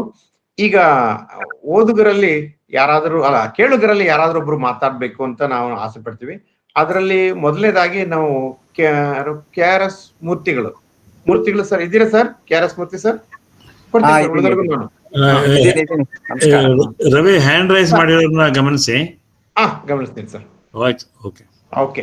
ಈಗ ಈ 3 ಕಥೆಗಳ ಬಗ್ಗೆ ಮತ್ತು ಈ ಒಂದು ಪ್ರಯತ್ನದ ಬಗ್ಗೆ ದೂರದ ಅಮೆರಿಕದಲ್ಲಿ ಕೂತಿರ್ತಕ್ಕಂತಹ ನಮ್ಮ ಮೂರ್ತಿಗಳು ಒಂದೆರಡು ಮಾತಾಡ್ತಾರೆ. ಧನ್ಯವಾದಗಳು ಸರ್. ಎಲ್ರಿಗೂ ನಮಸ್ಕಾರ. ಈ ಮಿಂಚುಗೊಂಚಲು, ಕಥೆಗಳ ಮಿಂಚುಗೊಂಚಲು ಬಹಳ ಚೆನ್ನಾಗಿ ಮೂಡಿ ಬಂದಿದೆ. ಈ ಪ್ರಯತ್ನದಲ್ಲಿ, ಪರಿಶ್ರಮದಲ್ಲಿ ಅಭಿನಂದನಾರ್ಹರು, ಶ್ಲಾಘನೀಯರು ಅಂತಂದ್ರೆ ನಮ್ಮ ಸಸಕಸ ವೇದಿಕೆ, ಕನ್ನಡವೇ ಸಮನ್ವಯ ಸಮಿತಿ, ಕನ್ನಡವೇ ಸತ್ಯ ವೇದಿಕೆ, ಅದರ ಸಂಚಾಲಕರ ಕಡೆಯಿಂದ ಬರತಕ್ಕಂತ ಸ್ಫೂರ್ತಿ ಎಲ್ಲರಿಗೂ ಒಂದು ಮಾರ್ಗದರ್ಶನ ಅಷ್ಟೇ ಅಲ್ಲದೆ ಒಂದು ವಿಶಿಷ್ಟ ಅನುಭವ ಅಂತಾನೆ ಹೇಳಬಹುದು. ಅದಿಲ್ಲದೆ ಯಾರು ಹೆಚ್ಚಿಗೆ ಕೆಲಸ ಮಾಡಕ್ಕೆ ಮುಂದುವರಿತಿರ್ಲಿಲ್ಲ, ಆದರೆ ಇವಾಗ ಎಲ್ಲರೂ ಮಾಡೋದಕ್ಕೆ ಪ್ರಯತ್ನ ಮಾಡ್ತಾ ಇದ್ದಾರೆ. ಆಮೇಲೆ ಇವತ್ತಿನ ಸಂಚಿಕೆ 3 ಕಥೆಗಳ ಸಂಚಿಕೆನಲ್ಲಿ ಗುರುಪ್ರಸಾದ್ ಹಾಲ್ಕುರ್ಕೆ ಅವರ ಪಾತ್ರ ಬಹಳ ದೊಡ್ಡದು. ಅವರು ಎಷ್ಟು ವಯಸ್ಸಾದ್ರೂ ಸಹ ಉತ್ಸಾಹನ ತುಂಬಾ ಚೆನ್ನಾಗಿ ಇಟ್ಕೊಂಡಿದ್ದಾರೆ. ವಿವಿಧವಾದಂತ ಕಾರ್ಯಕ್ರಮಗಳನ್ನ ರೂಪಿಸ್ತಾನೆ ಇರ್ತಾರೆ. ಅದು ನಮ್ಗೆ ಹೊಸದೇನಲ್ಲ. HSK ಬೆಳಕು ಕಾರ್ಯಕ್ರಮಕ್ಕೆ ಸಂಬಂಧಪಟ್ಟಂಗೆ, HSK ಅವರ ಸಾಹಿತ್ಯಕ್ಕೆ ಸಂಬಂಧಪಟ್ಟಂಗೆ ಬೇಕಾದಷ್ಟು ಯೂಟ್ಯೂಬ್ ವಿಡಿಯೋಗಳನ್ನ ಮಾಡಿದ್ದಾರೆ. ಈ ಮಿಂಚುಗೊಂಚಲು ಕಾರ್ಯಕ್ರಮದಲ್ಲಂತೂ ಸುಮಾರು 64 ಕಥೆಗಳನ್ನು ಮಾಡಿದ್ದಾರೆ ಈಗಾಗಲೇ. ಅದರಲ್ಲಿ ಕೆಲವನ್ನ ಆರಿಸ್ಕೊಂಡು ಮಾಡ್ಬೇಕು ಅಂದಾಗ್ಲೂ ಸಹ ಬಹಳ ಕಷ್ಟಪಟ್ಟು ಒಂದು 3 ಕಥೆನ ಮಾತ್ರ, ಎಷ್ಟು ಕಥೆಗಳು ಚೆನ್ನಾಗಿದೆಯೋ ಅದರಲ್ಲಿ 3 ಕಥೆಗಳನ್ನ ಆರಿಸಿ ಇವತ್ತು ಕೊಟ್ಟಿದ್ದಾರೆ. ಮೊದಲನೇ ಕತೆ ಗಿರಿಜಾರಾಜ್ ಅವರ ಅವನು, 2ನೇ ಕತೆ ಶಂಕರ ಅವರ ಸಾಕ್ಷಿ, 3ನೇ ಕತೆ ನಾಗರತ್ನ ಚಂದ್ರಶೇಖರ್ ಅವರ ಗೋಡೆಗಳು ಅಂತ. 3 ಕಥೆಗಳು ಬಹಳ ಚೆನ್ನಾಗಿ ಮೂಡಿ ಬಂದಿದೆ.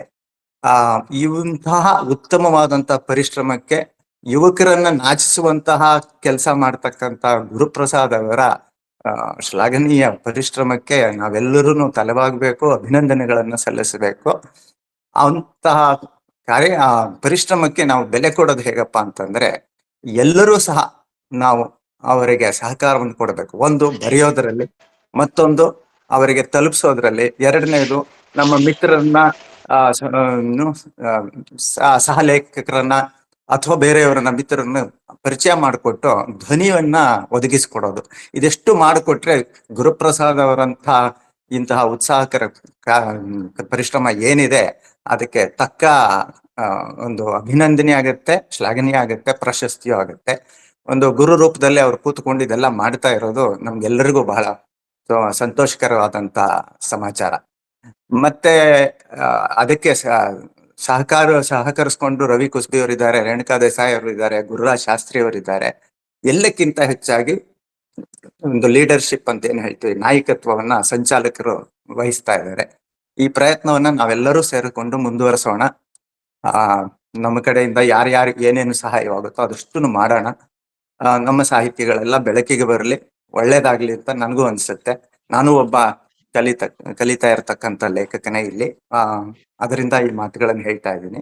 ಇನ್ನು ಕಥೆಗಳ ಮಟ್ಟಿಗೆ ಬರೋದಾದ್ರೆ, ಮೊದಲನೇ ಕತೆ ತುಂಬಾ ಚೆನ್ನಾಗಿ ಪ್ರಸ್ತುತಿ ಆಯ್ತು. ಅವರು ವಿಜಯ್ ಕುಮಾರ್ ಭಾರವಿ ಹೇಳ್ದಂಗೆ ರೇಡಿಯೋ ನಾಟಕ ರೂಪದಲ್ಲೇ ಅದು ಬಹಳ ಚೆನ್ನಾಗಿ ಬಂತು. ಧ್ವನಿಗಳ ಏರಿಳಿತಗಳೆಲ್ಲ ತುಂಬಾ ಚೆನ್ನಾಗಿತ್ತು. ಕಥಾವಸ್ತು ತುಂಬಾ ಚೆನ್ನಾಗಿದೆ.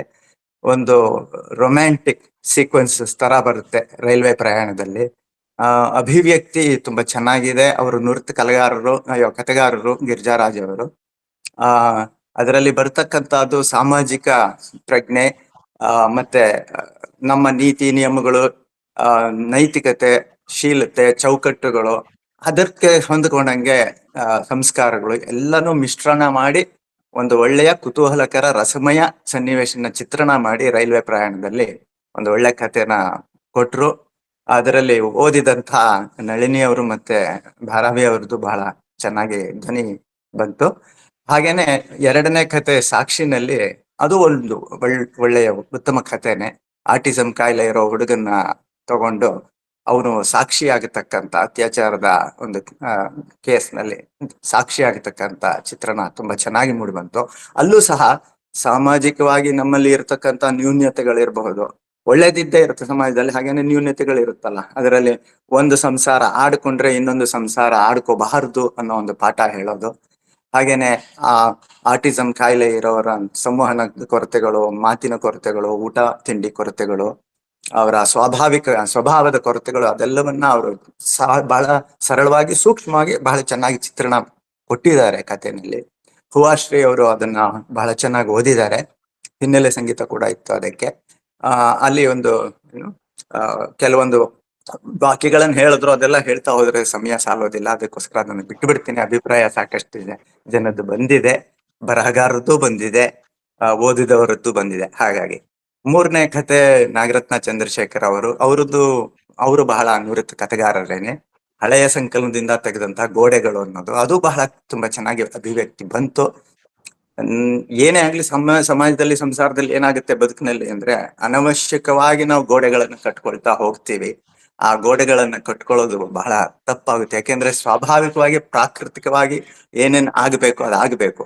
ಎಲ್ಲರಿಗೂ ಆಸೆ ಆಕಾಂಕ್ಷೆಗಳಲ್ಲಿ ಇದ್ದೇ ಇರುತ್ತೆ. ಹಾಗೆ ಈ ಒಂದು ಗೃಹಿಣಿಗೆ ಒಂದು ಆಸೆ ಆಕಾಂಕ್ಷೆ ಇದ್ದಂತದ್ದು ಮಗು ಬೆಳಿಬೇಕು ಅನ್ನೋದು ಅದು ಆಗದೆ ಕಾರಣಾಂತರಗಳಿಂದ ಹಣದ ಕೊರತೆ ಇತ್ತು. ಅದರಿಂದ ನಾವು ಹಣಕ್ಕೆ ಪ್ರಾಶಸ್ತ್ಯ ಕೊಟ್ಟುಬಿಟ್ಟು ಬೇರೆ ಆಸೆ ಆಕಾಂಕ್ಷೆಗಳನ್ನು ಅದುಮಿದ್ವಿ ಅನ್ನೋ ಒಂದು ಅಭಿವ್ಯಕ್ತಿನ ಅದರಲ್ಲಿ ಹೇಳ್ತಾ ಹೋಗ್ತಾರೆ. ಗೋಡೆಗಳನ್ನು ಕಟ್ಕೊಂಡ್ವಿ ಅಂತಾರೆ.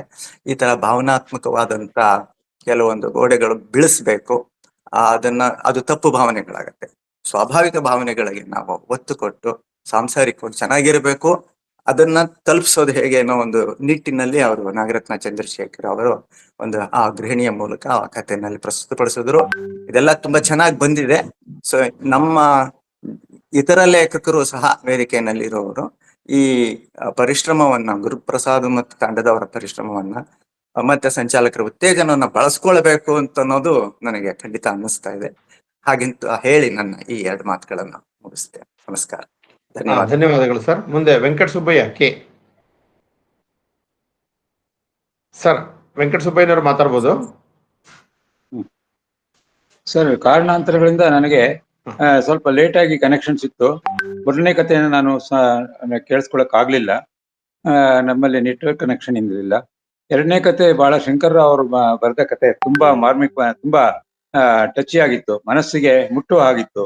ಆಟಿಸಮ್ ಕಾಯಿಲೆ ಇದ್ರೂ ಕೂಡ ಆ ಜನ ಹೇಗೆ ಪೊಲೀಸ್ನವರು ಅವ್ರನ್ನ ನಿಧಾನವಾಗಿ ಸಂಭಾಳಿಸಿ ಅವನಿಂದ ಆ ಸಾಕ್ಷಿಯನ್ನ ಸರಿಯಾಗಿ ಇದನ್ನ ಕ್ರೈಮ್ ಅನ್ನ ಡಿಟೆಕ್ಟ್ ಮಾಡೋದಕ್ಕೆ ಯೂಸ್ ಮಾಡ್ಕೊಂಡ್ರು ಅಂತ ಬಹಳ ಚೆನ್ನಾಗಿ ಬರೆದಿದ್ದಾರೆ. ಅವರ ಕಥೆಗಳಲ್ಲಿ ಬಹಳ ಮನಸ್ಸಿಗೆ ಟಚ್ ಆಗುವಂತದ್ದು, ಆಟಿಸಮ್ ಕಾಯಿಲೆ ಬಗ್ಗೆ ಎಲ್ಲ ತುಂಬಾ ಚೆನ್ನಾಗಿ ವಿವರಿಸಿದ್ದಾರೆ. ಅದನ್ನು ಓದಿದಂತ ಶ್ರೀ ಪ್ರಕಾಶ್ ಅವರು ಕೂಡ ಬಹಳ ಚೆನ್ನಾಗಿತ್ತು.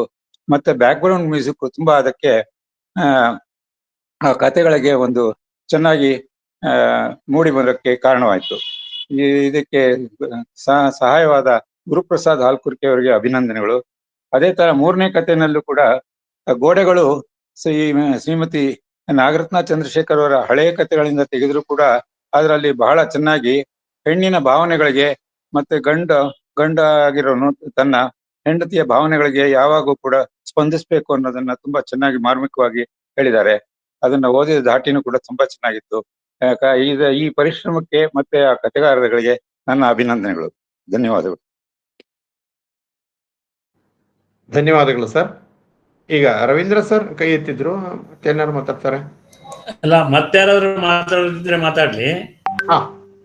ನಾನು ಒಂದೆರಡು ಪಾಯಿಂಟ್ ಹೇಳ್ಬೇಕಾದ್ರೆ ಮಾತಾಡ್ತೀನಿ ನಾನು ಅಷ್ಟೇ. ಆಯ್ತು.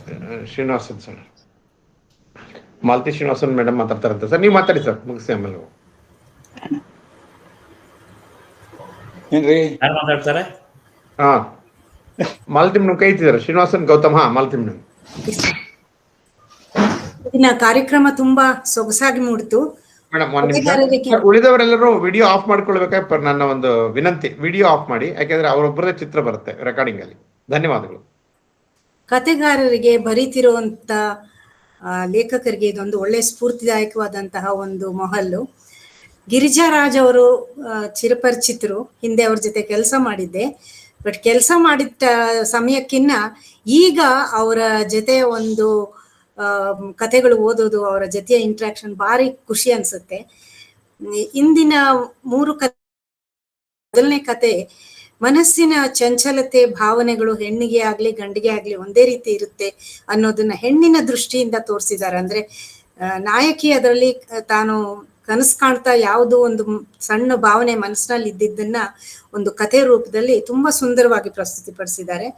ಹಾಗೆ ಶಂಕರ್ ರಾವ್ ಅವರ ಕತೆ ಸಾಕ್ಷಿನಲ್ಲಿ ಕೂಡ ಎಷ್ಟೇ ಮನಸ್ಸಿನ ವೈಫಲ್ಯತೆ ಇದ್ರೂ ಕೂಡ, ಮಾನಸಿಕವಾಗಿ ಎಷ್ಟೇ ಕುಗ್ಗಿದ್ರು ಕೂಡ, ಕೆಲವು ಸರ್ತಿ ಇಂಥ ಒಂದು ಘಟನೆಗಳು ನಡೆದಾಗ ಮನಸ್ಸು ಎಷ್ಟು ಸ್ಥಿರವಾಗಿ ನಿಖರವಾಗಿ ಮಾತಾಡಬಲ್ಲದು ಅನ್ನೋದನ್ನ ತೋರಿಸ್ಕೊಟ್ಟಿದ್ದಾರೆ. ಮತ್ತು 3ನೇದು ನಾಗರತ್ನ ಚಂದ್ರಶೇಖರ್ ಕೂಡ ಅಷ್ಟೇ, ನುರಿತ ಬರಹಗಾರ್ತಿ. ಅವರ ಕತೆ ಮತ್ತೆ ಕೇಳೋದಕ್ಕೆ ಭಾರಿ ಖುಷಿ ಅನ್ನಿಸ್ತು. ಪ್ರಸ್ತುತಿ ಪಡಿಸಿದವರು ತುಂಬಾ ಚೆನ್ನಾಗಿ ಹೇಳಿದ್ದಾರೆ. ಕಥೆನಲ್ಲಿ ಬಂದಂಗೆ ಮಾನಸಿಕವಾಗಿ ನಾವು ಸಂಸಾರದಲ್ಲಿ ನಮ್ಮ ಸಂಬಂಧಗಳನ್ನು ಹಾಳು ಮಾಡ್ಕೊಳ್ಳೋದೇ ಈ ಒಂದು ಗೋಡೆಗಳನ್ನು ಕಟ್ಕೊಂಡು ಇಲ್ಲದ ಊಹಾಪೋಹೆ ಅಸಂಪ್ಷನ್ಸ್ 4 ಪ್ರಿನ್ಸಿಪಲ್ಸ್ ಹೇಳ್ದಂಗೆ ಅಸಂಪ್ಷನ್ಸ್ ಮಾಡ್ಕೋಬಾರ್ದು ಅಂತೀವಿ. ಆದ್ರೆ ಎಷ್ಟೋ ಸರ್ತಿ ಜೀವನದಲ್ಲಿ ಹಾಳಾಗೋದು ಸಂಬಂಧಗಳು ಅಂದ್ರೆ ಈ ರೀತಿಯ ಒಂದು ಊಹೆ ಮಾಡ್ಕೊಂಡು ಹಂಗೆ ಹಿಂಗೆ ಅಂತ ಮಾನಸಿಕ ಸ್ಥಿತಿ ಸಂತುಲನತೆ ಕಳ್ಕೊಂಡು ನಾವು ಈ ಎಬ್ಬಿಸೋ ಗೋಡೆಗಳನ್ನ ಆದಷ್ಟು ಒಮ್ಮತದಿಂದ ಮಾತಾಡಿ ಸರಿ ಮಾಡ್ಕೊಳ್ಬೇಕೇ ಹೊರತು ಅದನ್ನ ಬೆಳೆಯಕ್ ಬಿಡಬಾರ್ದು ಅನ್ನೋ ಒಂದು ಸಂದೇಶ ಆ ಕಥೆನಲ್ಲಿದೆ. 3 ಕಥೆಗಳನ್ನ ಕೇಳೋದಕ್ಕೆ ಭಾರಿ ಖುಷಿ ಆಯ್ತು. ನಿಜವಾಗ್ಲೂ ಒಂದು ಹಂತ ಮುಟ್ಟಿದ ನಂತರ ಕೂತ್ಕೊಂಡು ಓದೋದು ಎಲ್ಲಾನು ಮಾಡ್ಬೇಕು ಅನ್ನೋ ಆಸಕ್ತಿ ಇದ್ರೂ ಸಹಿತ ಸಮಯದ ಅಭಾವ ಮತ್ತೆ ಬೇರೆ ಬೇರೆ ಒತ್ತಡಗಳಿಂದ ಆಗೋದಿಲ್ಲ. ಈ ತರ ಕಾರ್ಯಕ್ರಮಗಳನ್ನ ಭಾಗವಹಿಸೋದ್ರಿಂದ ನಮಗೆ ಖುಷಿ ಆಗುತ್ತೆ.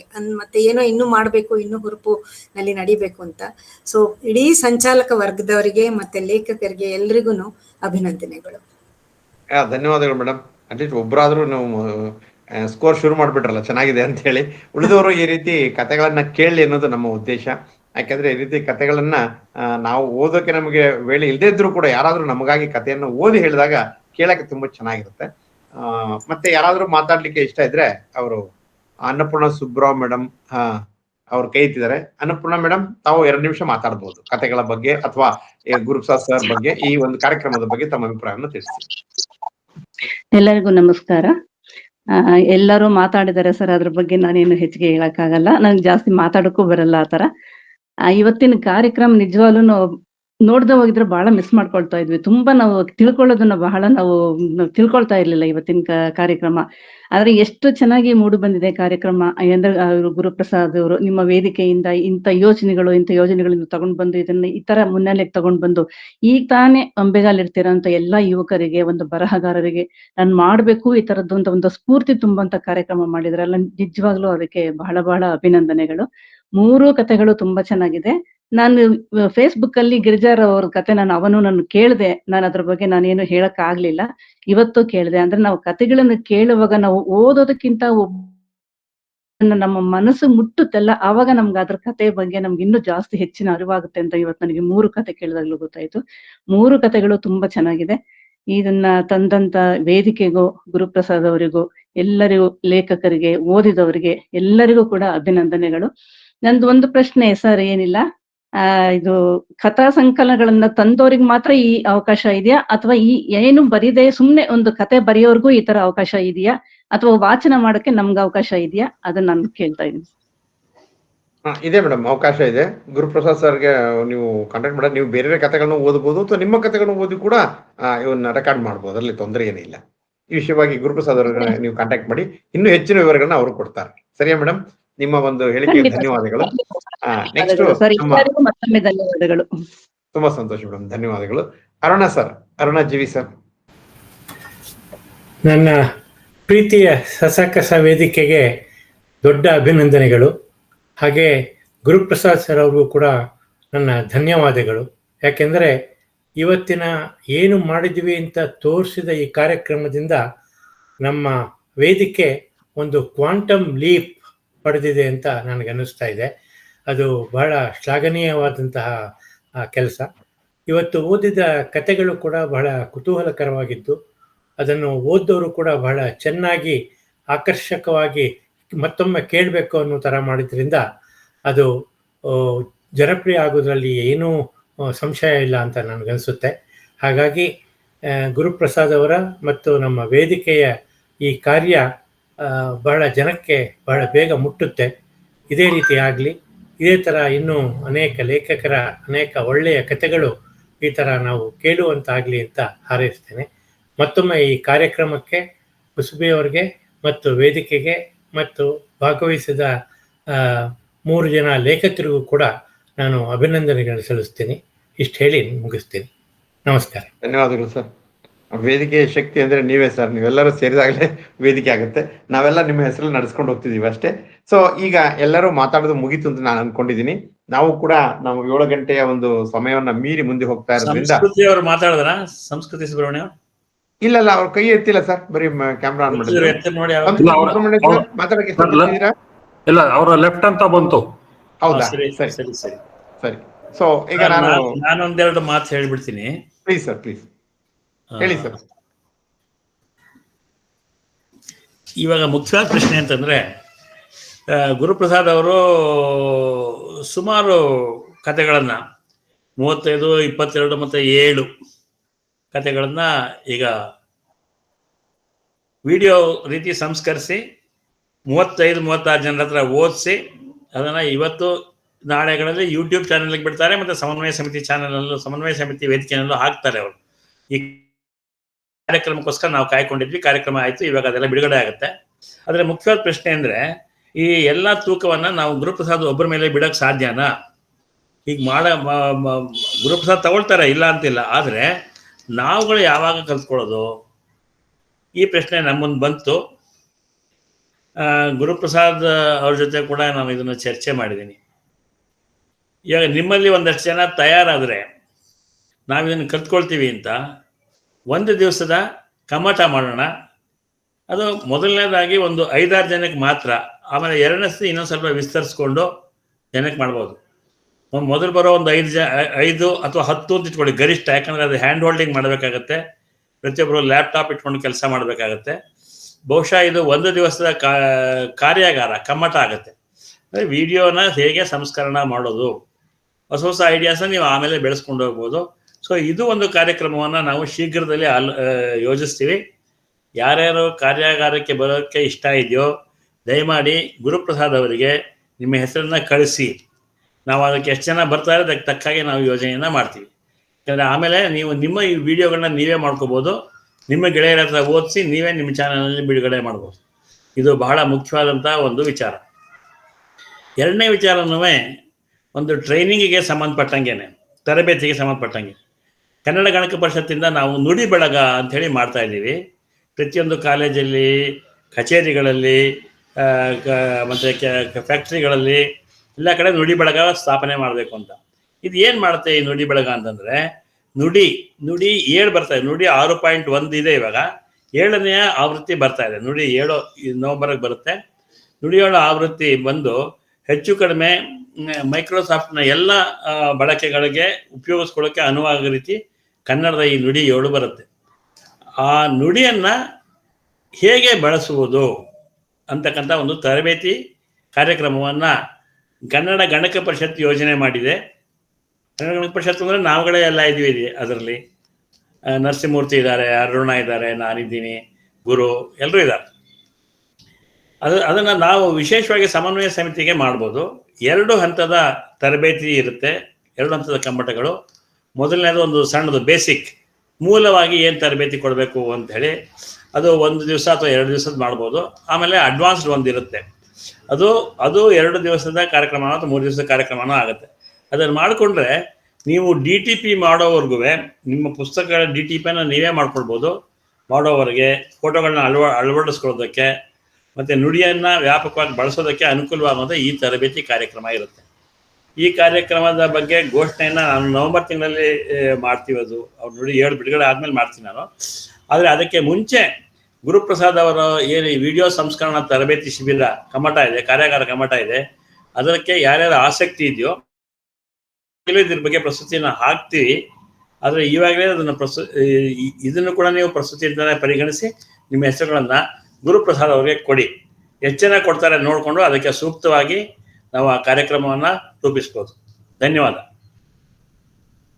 ಧನ್ಯವಾದಗಳು ಸರ್. ನಾವು ಕಾರ್ಯಕ್ರಮದ ಕೊನೆಯ ಹೆಜ್ಜೆಗೆ ಬಂದಿದ್ದೀವಿ. ಈಗ ರೇಣುಕಾ ಮೇಡಮ್ ಅವರು ವಂದನಾರ್ಪಣೆಯನ್ನು ಅರ್ಪಿಸಬೇಕಾಗಿ ಕೇಳ್ಕೊತೀವಿ. ರೇಣುಕಾ ದೇಸಾಯಿ ಮೇಡಮ್. ಎಲ್ಲರಿಗೂ ವಂದನೆಗಳು. ತಿಂಗಳ ಬೆಳಕು ಗದ್ದೆ ಬರಹದ ಮಿಂಚುಗೊಂಚಲು ಕಾರ್ಯಕ್ರಮ ಸಂಪನ್ನಗೊಂಡಿದೆ. ಸಮನ್ವಯ ಸಮಿತಿ ಕನ್ನಡವೇ ಸತ್ಯದ ಇನ್ನೊಂದು ಪ್ರಕಲ್ಪವಾದ ನೋಡಿಯೋ ಸಾಹಿತ್ಯ ವೇದಿಕೆಯ ಈ ತಿಂಗಳ ಬೆಳಕು ಕಾರ್ಯಕ್ರಮ ನಿಜವಾಗಲೂ ತಿಂಗಳಿಗೊಂದು ಬೆಳಕೇ ಸರಿ. ಈ ತಿಂಗಳ ಈ ಗದ್ಯದ ಬರಹದ ಮಿಂಚುಗೊಂಚಲು ನಮ್ಮ ವೇದಿಕೆಯ ಒಂದು ವಿಶಿಷ್ಟ ಕಾರ್ಯಕ್ರಮ. ಅದರ ಒಳಿತುಗಳನ್ನು ಈಗ ಈ ಅಭಿಯಾನದಲ್ಲಿ ಭಾಗವಹಿಸಿದ ಹಿರಿಯ ಬರಹಗಾರರು ತಮ್ಮ ಮಾತಿನಲ್ಲಿ ಹೇಳಿದ್ದನ್ನು ನಾವೆಲ್ಲ ಕೇಳಿದ್ದೇವೆ. ಒಬ್ಬ ಬರಹಗಾರನು ಉತ್ತೇಜಿಸುವ ಈ ಕೆಲಸ ನಮ್ಮ ಪ್ರತಿಷ್ಠಾನದ ಒಂದು ದೊಡ್ಡ ಶಕ್ತಿಯಾದ ಶ್ರೀ ಗುರುಪ್ರಸಾದ್ ಅವರು ಮಾಡಿ ನಿಮ್ಮೆದುರಿಗೆ ಇಟ್ಟಿದ್ದಾರೆ. ಅವರಿಗೆ ನಿಮ್ಮೆಲ್ಲರ ಪರವಾಗಿ ಒಂದು ಕರತಾಡನ ಮಾಡುವ ಮೂಲಕ ಕೃತಜ್ಞತೆ ಅರ್ಪಿಸೋಣ.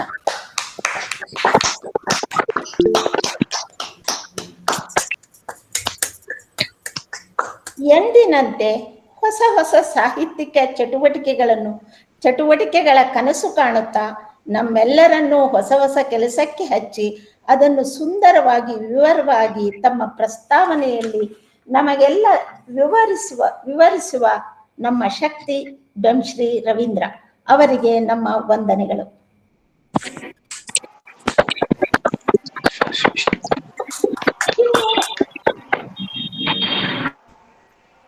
ಇನ್ನು ತಿಂಗಳ ಬೆಳಕು ಕಾರ್ಯಕ್ರಮದ ರೂವಾರಿ ರವಿ ಕುಸ್ಬಿ ಮತ್ತು ತಂಡಕ್ಕೆ ಅಭಿನಂದನೆಗಳು.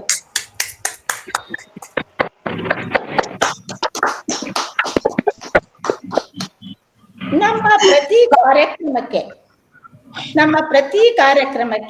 ಪ್ರತಿ ಚಟುವಟಿಕೆಗೆ ಗುರುರಾಜ್ ಶಾಸ್ತ್ರಿ ಅವರಿಗೆ ವಂದನೆಗಳು. ಇಂದಿನ ಈ ಕಾರ್ಯಕ್ರಮಕ್ಕೆ ಬರೀ ಪ್ರೆಸೆಂಟೇಷನ್ ನಲ್ಲೇ ಈ ಕಾರ್ಯಕ್ರಮ ಮಾಡುವುದು ಎನ್ನುವ ನಮ್ಮ ಸರ್ಕಸ್ಸಿಗೆ ಅವರು 2 ತಾಸು ಕುಳಿತು ಹೇಳಿಕೊಟ್ಟಿದ್ದಾರೆ. ಅವರಿಗೆ ಈ ಅಭಿಯಾನದ ಮೊದಲ ಮಿಂಚುಗೊಂಚಲಾಗಿ ಬಂದ ಶ್ರೀಮತಿ ಗಿರಿಜಾರಾಜ್, ಶ್ರೀಮತಿ ನಾಗರತ್ನ ಚಂದ್ರಶೇಖರ್ ಮತ್ತು ಶ್ರೀಯುತ ಶಂಕರ್ ರಾವ್ ಉತ್ಸಾಹದಿಂದ ಭಾಗವಹಿಸಿದ್ದಾರೆ. ಅವರಿಗೆ ನಿಮ್ಮೆಲ್ಲರ ಪರವಾಗಿ ಧನ್ಯವಾದಗಳು.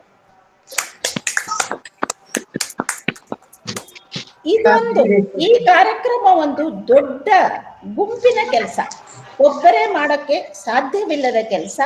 ಆದರೆ ಆ ಗುಂಪಿಗೆ ಮುಖ್ಯಸ್ಥರಾಗಿ ಗುರುಪ್ರಸಾದ್ ಸರ್ ಅದನ್ನೊಂದು ತಪಸ್ಸಿನ ತರ ಮಾಡಿದ್ದಾರೆ.